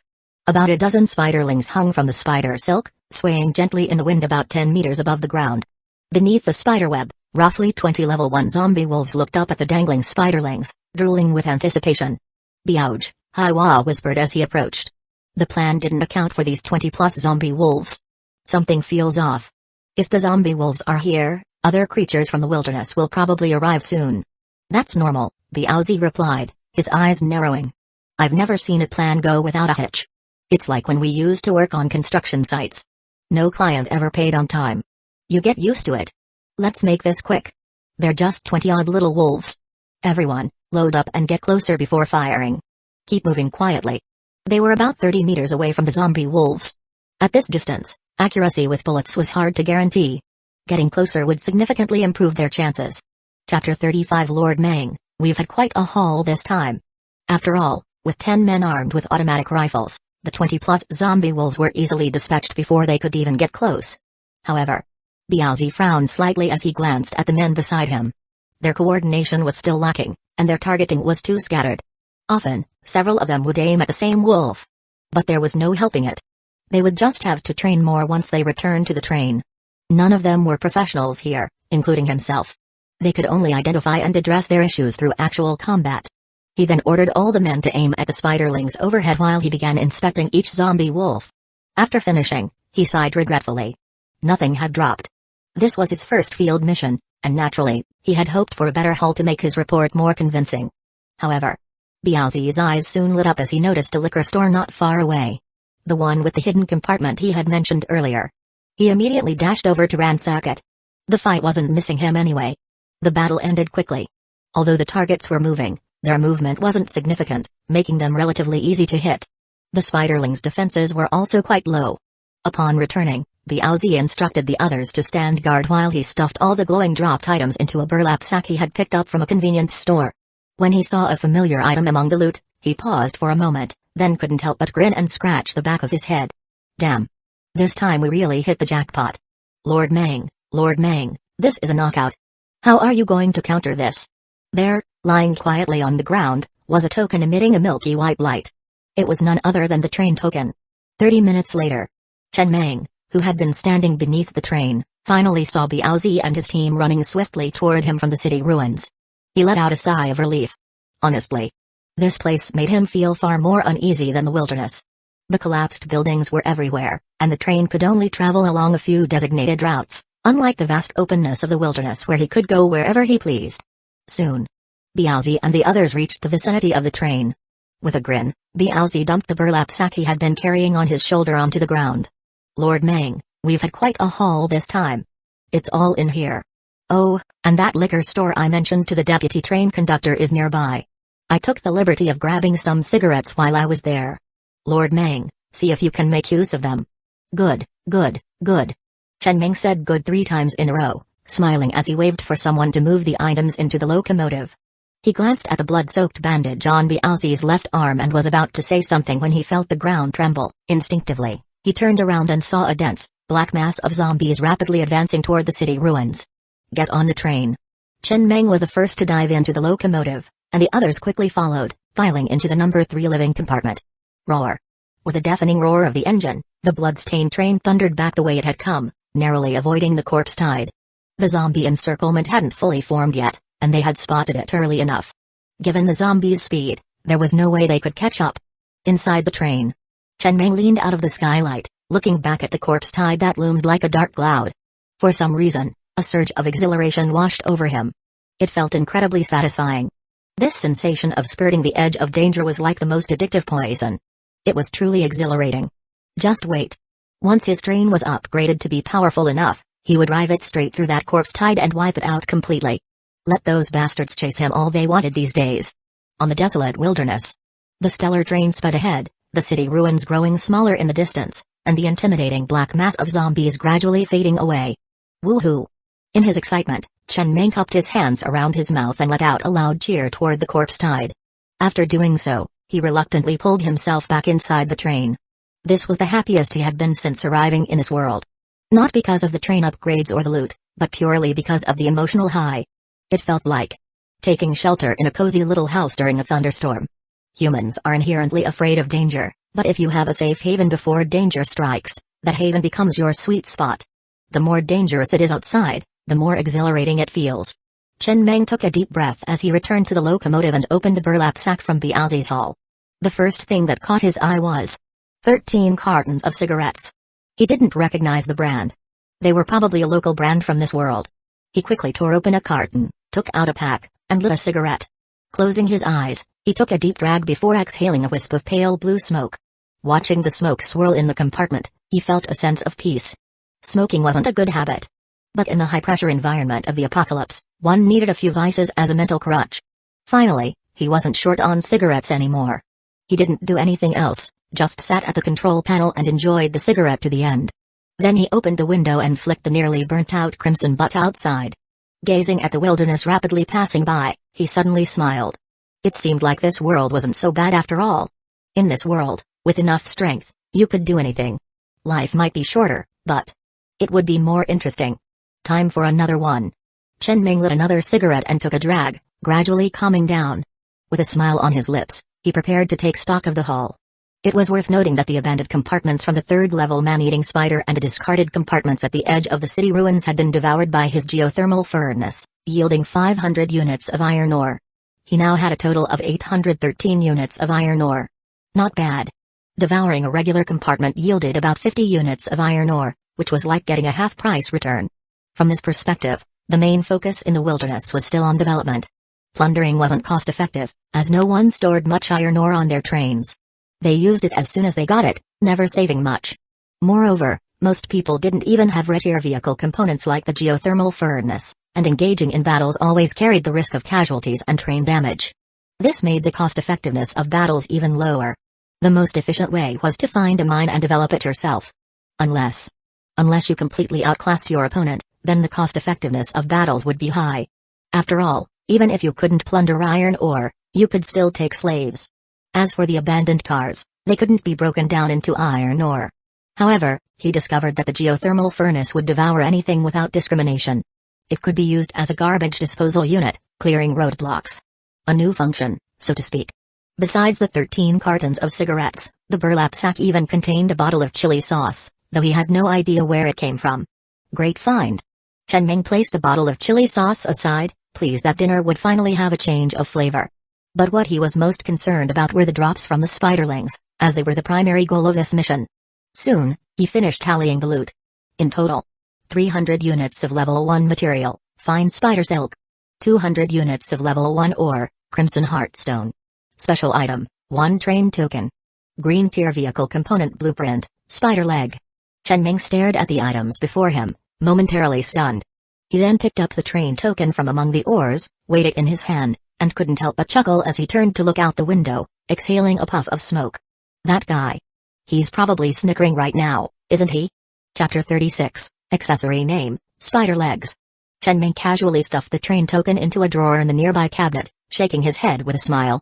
He had no use for it at the moment, as each person could only own 1 train.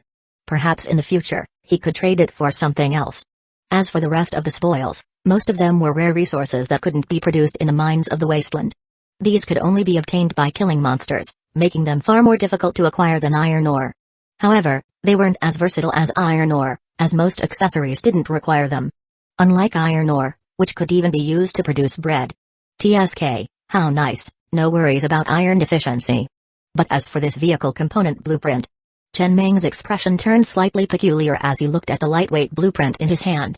It was a green tier vehicle component, and while the tier wasn't low, the effect. He glanced at the rear-view mirror, where the wasteland was now empty, the corpse tide long gone. He gradually slowed the train down, bringing it to a steady stop on the wasteland. He then spent 100 units of level 1 fine spider silk to craft the thing. The next moment, the wind-fire wheels beneath the train had vanished, replaced by several spider-like ambulatory limbs. Yes, this thing was actually a type of wheel. There were 10 sets of spider legs beneath each carriage. Now, the train looked more like a giant centipede.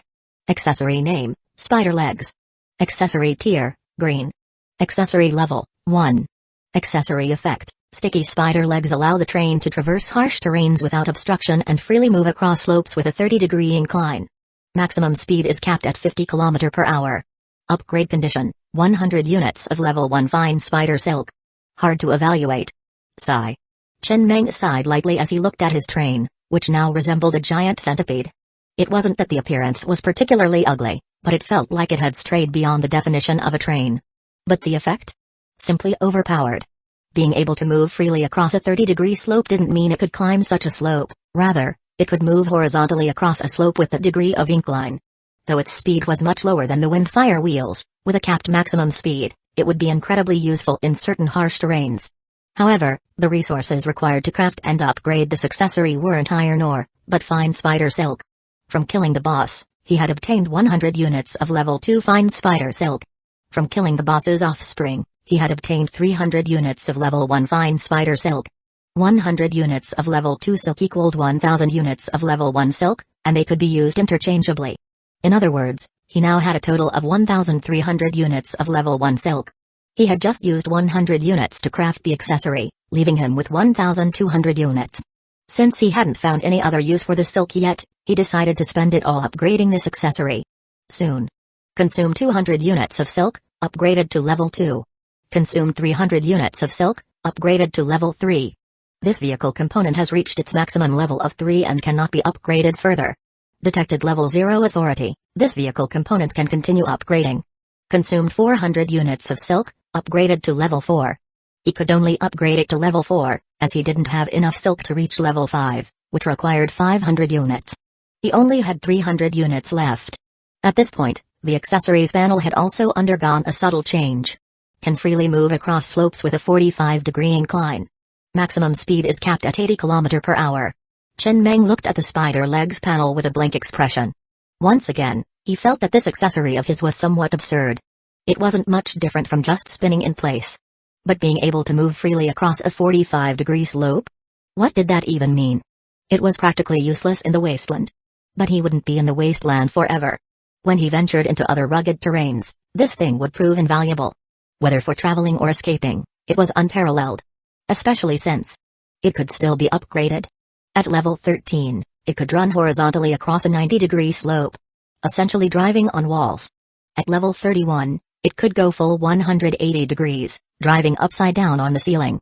This somewhat defied the laws of physics. But he liked it. To be precise, it wasn't the spider legs accessory that was absurd. It was his plug-in. Not bad. Chen Ming chuckled. The only regret was that he didn't have enough silk to upgrade the spider legs to level 5, or else he could have unlocked another supermodel effect. He liked this thing. Especially since he already had a red-tier vehicle component, the wheel changer. He could seamlessly switch between the two sets of wheels. Soon, he retracted the spider legs and reattached the windfire wheels. Then, following the tracks, he sped back the way he had come. Destination, the mine he had left earlier. Mission, continue mining.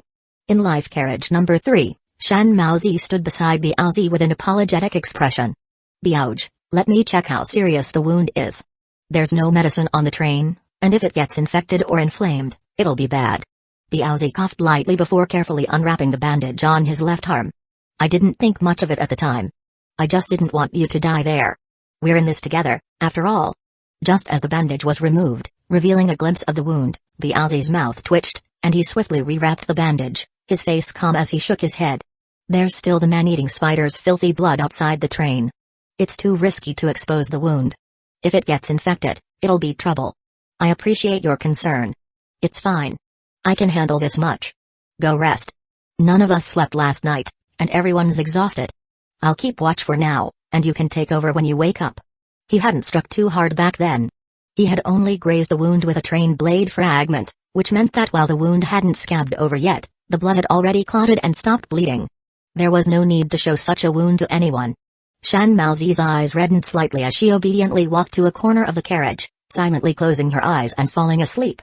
Soon, most of the people in the carriage were asleep.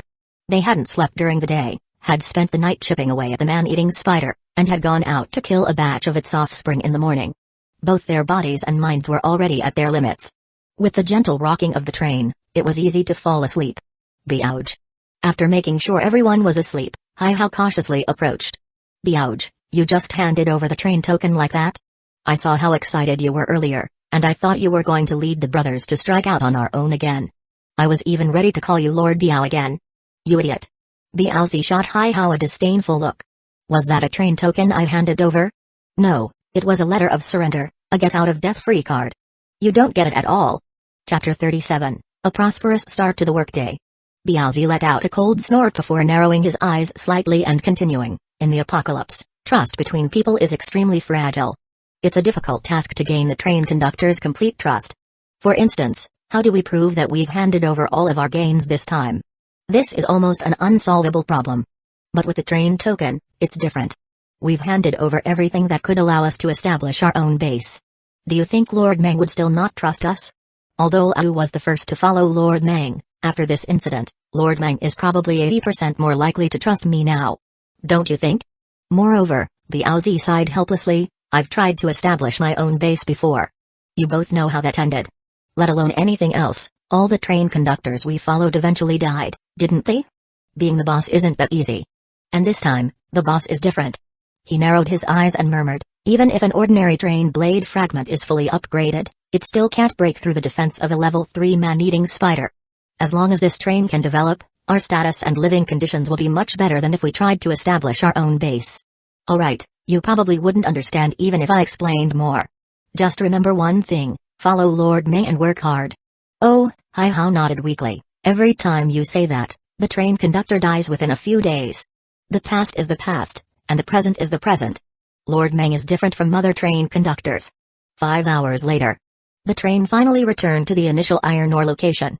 Chen Meng looked around at the familiar environment and the mine, feeling a sense of warmth. It was already noon. A strong drowsiness washed over him. He had been awake for a long time without sleep. He used the walkie-talkie to instruct Biaozi to arrange for people to keep watch, then everyone would rest to replenish their energy.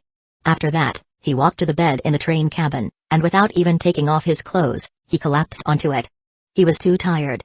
Sleep first. We'll talk after waking up.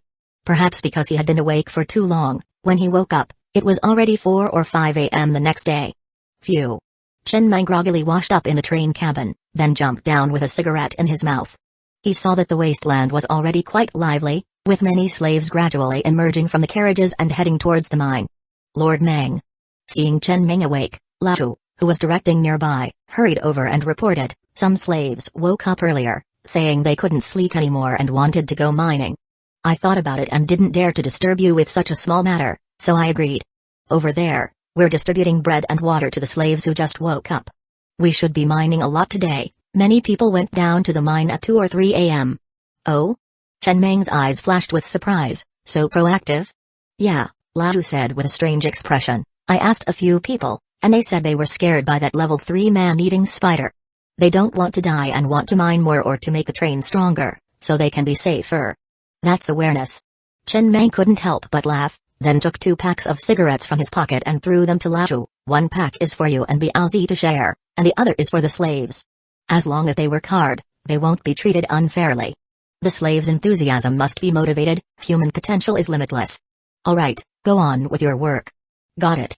Lao responded and hurried off to maintain order, distributing 2 cigarettes to each slave. Chen Meng looked at the busy scene in the distance, standing in the night wind, glancing at the starry sky, and smiled lightly without saying a word. Having such a deputy was good, at least he didn't have to worry about these trivial matters. Then he walked alone to the rear of the train. He lit 3 cigarettes and stuck them into the wasteland, then calmly clasped his hands together, looked up at the sky, and murmured, a prosperous start to the workday. May the heavens bless me to continue mining here for 7 more days. By then, this mine should be almost exhausted, and we can move on to the next new mine. Although the man-eating spider incident had unexpectedly brought him some gains, not every unexpected event ends well. It's best if there are no accidents.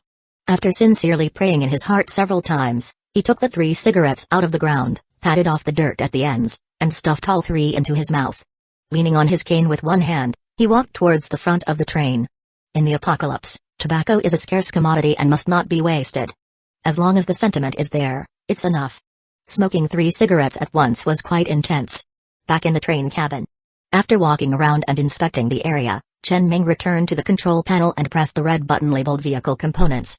Immediately, the screen next to it displayed the 12 vehicle components that could be crafted after the train was upgraded to level 2. Train radio, green grade component, requires 500 units of iron ore to craft. Fabrication table, green grade component, requires 500 units of iron ore to craft. Makeshift heavy machine gun, green grade component, requires 500 units of iron ore to craft. 12.7 mm heavy machine gun ammunition production line, green grade component, requires 500 units of copper ore to craft. Targeting radar, green grade component, requires 500 units of iron ore to craft. Resource detection radar, green grade component, requires 500 units of iron ore to craft. These 6 components were mandatory for upgrading the train to level 3. They were all very useful. In addition, there were 6 non-mandatory vehicle components. Car audio, white grade component, requires 100 units of iron ore to craft. Internal fire control system, green grade component, requires 1000 units of iron ore to craft. 5.56 mm rifle ammunition production line, green grade component, requires 500 units of copper ore to craft. Clothing customization production line, white grade component, requires 100 units of wood to craft. Simple first aid kit, white grade component, requires 100 units of iron ore to craft. Train auxiliary eye, green grade component, requires 500 units of iron ore to craft. This time, there wasn't an additional red grade vehicle component. It seemed that the rare train token only provided 2 red grade vehicle components. After upgrading the train to level 2, the components that could be crafted were significantly better than when the train was at level 1. Out of the 12 craftable components this time, he wanted and needed every single one. However, crafting and upgrading them to a certain level would require a lot of resources. Moreover, he also wanted to install 2 heavy machine guns on the roof of each carriage, which would significantly boost their sense of security. However, the heavy machine gun ammunition production line required copper ore to craft, and producing bullets would undoubtedly require a large amount of copper ore. He hadn't encountered any copper ore yet. The road ahead is long and arduous, Chen Meng sighed softly, gazing into the depths of the wasteland. When would he be able to own a fully equipped level 2 train? Chapter 38, Start Splurging. Chen Meng snapped back to reality and continued to gaze at the series of vehicle component information displayed on the screen beside the control panel. He currently had 831 units of iron ore. First, he would upgrade the moldy bread slice production line to level 2 and see what changes would occur. After consuming 100 units of iron ore, the panel quickly reflected the corresponding changes. Component name, moldy bread slice production line. Component grade, white. Component level, level 2. Component effect, for every 1 unit of iron ore consumed, 10 slices of bread can be produced. Upgrade conditions, already upgraded to maximum level. Not bad. Chen Ming nodded slightly. After the upgrade, the quality of the bread slices improved while the consumption remained unchanged. The upper limit for white grade vehicle components was generally level 2. Of course, this upper limit meant nothing to him, and he had no immediate thoughts of further upgrades. That was enough. From moldy bread slices to normal bread slices. Theoretically, moldy food should not be consumed in large quantities, as it could pose life-threatening risks. However, after his first entrepreneurial failure in his previous life, he had eaten moldy steamed buns for a month without dying, as long as he removed the moldy spots. In this environment, no one cared about mold anymore, but it was indeed not advisable for long-term consumption. The upgrade could reduce the chances of slaves falling ill. That Master Kun, who was once a level 2 train conductor, had not even been willing to spend 100 units of iron ore to upgrade this component to level 2. No, that guy hadn't even been willing to craft universal wheels. Who knew where that guy had spent all his resources? The universal wheel was a special component that significantly enhanced the train's maneuverability, allowing for sharper turns. At a sufficiently high level, it could even enable lateral movement into storage. It was not among the 12 craftable components. Nor could it be upgraded. Its level would automatically align with the current level of the train. Then he upgraded the purified water filter to level 2, and the panel changed accordingly. Component name, purified water filter. Component grade, white. Component level, level 2. Component effect, for every 1 slice of moldy bread consumed, 1 bottle of mineral water can be produced. Upgrade conditions, already upgraded to maximum level. Although it required a slice of moldy bread, non-moldy bread could also be used. This meant that 1 unit of iron ore could produce 10 bottles of mineral water. At this point, the basic living facilities for the entire train were nearly complete. While they weren't perfect, at least they were no longer lacking in food and water. In the apocalypse, having such conditions to survive was sufficient. Next, he didn't want to waste resources on living necessities. He would first enhance both defense and attack. In the wilderness, crisis was always the main theme. In the mine. Hiss. A middle-aged man, covered in dust and feeling a bit sore, paused his work, placed the pickaxe on the ground, and sat down on the handle. He carefully pulled out a crumpled cigarette from his shirt pocket. He held it to his nose and took a deep sniff, his expression one of satisfaction and intoxication as he exhaled slowly. Then he stuffed the cigarette back into his pocket. With a hint of nostalgia, he murmured. Before the apocalypse, I wouldn't have cared much for cigarettes at this price, but now I can't bear to smoke them. Oh. A young man beside him also paused his work, shook his sore arms, and teased, looks like you were quite the big shot back then. Can you really accept such a drop to being a slave now? The middle-aged man fell silent for a moment before softly replying, I wasn't really a big shot, just barely a middle-class person. My income wasn't low, I could earn in a year what an ordinary person would make in 10. But to be honest, I was more anxious than many others, constantly worried about my income declining. I didn't want to return to an ordinary person's life. To maintain a seemingly glamorous life, my mental state had weakened to the point where I often felt a strong sense of impending death. Now, being a slave feels much more stable. Aside from worrying about whether I can see the sun tomorrow, I don't have to worry about anything else. Oh? The young man became interested and curiously leaned in, so you haven't thought about climbing up the ranks, maybe becoming a deputy train conductor or something? The middle-aged man shook his head. Climbing up isn't that easy. Although everyone wants to be a deputy train conductor, someone has to be a slave for the train to operate and develop stably. The power structure of the train is basically stable now, and trying to climb up at this time could easily lead to being made an example of. And this train conductor is quite decent to the slaves. Not only does he ensure we have enough to eat every day, but he also gives out 2 cigarettes. These are absolutely scarce goods in the apocalypse. That's true. The young man grinned, patting the 2 cigarettes in his pocket. He actually had a high level of acceptance regarding the apocalypse. Before it came, he was an orphan who couldn't afford a house, had no savings, and no parents. His monthly salary was only 2,800, and everyone looked down on him, calling him useless. After the apocalypse, Everyone became useless, and no one looked down on him anymore. How wonderful. He thought being useless was quite good. He had never had aspirations to stand out. When the sky fell, it had to first crush someone higher up. Soon, as the sun rose and set, a day passed. When this group of slaves returned one by one, carrying pickaxes, and formed a long line in front of the train to receive their food for the day, a large amount of iron ore was also brought back. A man received a slice of bread from Laju and instinctively tried to remove the mold spots, only to find that today's bread slice was intact, not a single mold spot in sight, and it emitted a fragrant aroma of malt.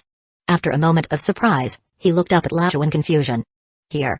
Laju smiled and waved his hand, signaling the others to come forward. Lord Ming appreciates your hard work in mining, so from now on, all slaves will receive bread of this quality. Work hard, and everything will come in time. The man quickly realized what was happening, hurriedly expressed his gratitude with shining eyes, and rushed to a corner to eagerly taste the perfectly intact bread slice. Inside the train car, Chen Ming leaned on his cane, pulling his gaze away from the group of slaves outside. It was now around 9 in the evening, and many slaves had worked for 16 or 17 hours today. They had started working since early morning. He had even sent Biaozi down to deliver food and water. He was genuinely worried that his slaves might collapse in the mine. They were really working hard. Of course, the rewards were plentiful. Today, they had mined a total of 1,620 units, the highest amount in recent days. Adding to the remaining iron ore, the train now held 2,251 units of iron ore. That was enough for him to craft many things. Start splurging. Chen Meng's eyes quickly scanned the names of the components on the screen, beginning to consider the priority of different components. Chapter 39, Heaven Bless, Tomorrow Brings No Trouble. First, Chen Meng crafted another ordinary carriage, consuming 100 units of iron ore. This was something he had promised to the slaves long ago, to give them a bit more living space. However, the previously crafted ordinary carriage had been destroyed during the boss battle.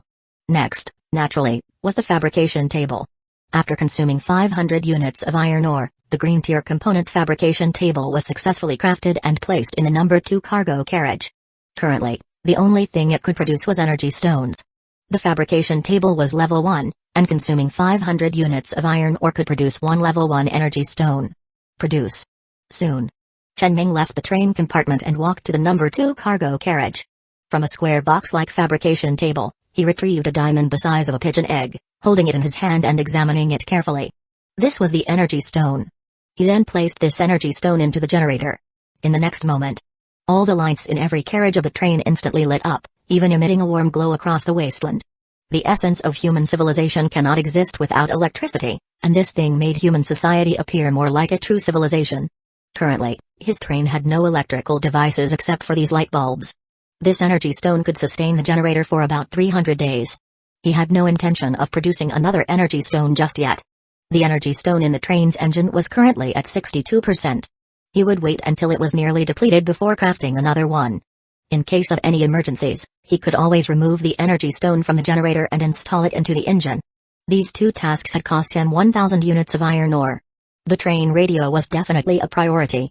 Communication could ensure that the train did not become an isolated island in the wasteland, consuming 500 units of iron ore. The targeting radar was also a high priority. The radar's presence could guarantee basic safety when the train was stationed in the wilderness, also consuming 500 units of iron ore. By now, he had already consumed 2,100 units of iron ore, leaving him with only 151 units. Phew. In the train compartment, Chen Meng let out a long breath, having nearly exhausted all the iron ore he had mined today. He immediately turned his attention to the panel of the green tier targeting radar component. Component name, targeting radar. Component tier, green. Component level, level 1. Component effect, within a 1,000-meter radius centered on the train, any living creature that is not a train crew member will trigger an alarm. Upgrade condition, 1,000 units of iron ore. On the left side of the control panel, a rectangular screen composed of countless white lines materialized out of thin air. As the white lines faded, the screen lit up. On the screen was a green circle, with a top-down 3D rendering of the stellar train at its center. Inside the train and nearby, there were nearly 100 green dots, while no red dots appeared within the entire circle. Although the component effect stated that any living creature approaching would trigger an alarm, it seemed that living creatures here only included other humans and monsters, not small insects and the like. The energy required for this screen was supplied by electricity, and he had already completed the entire train circuit system when the train was at level 1. In front of the train's engine, there was also a small bump, about the size of a palm. This was the external targeting radar. When it detected an enemy approaching, it would emit an alarm. However, he currently lacked the car audio component, so it couldn't produce sound and could only display a warning on the screen. Chen Meng raised an eyebrow and then consumed 100 units of iron ore to craft the white-tier car audio component. This component was a set of speakers. A large speaker was mounted outside the train's engine. Inside the train compartment, 6 small speakers were embedded in the corners, and each carriage also had 6 speakers distributed at the front, middle, and rear. Thus, alarms, as well as sounds from components like the train auxiliary eye, would be emitted through these speakers.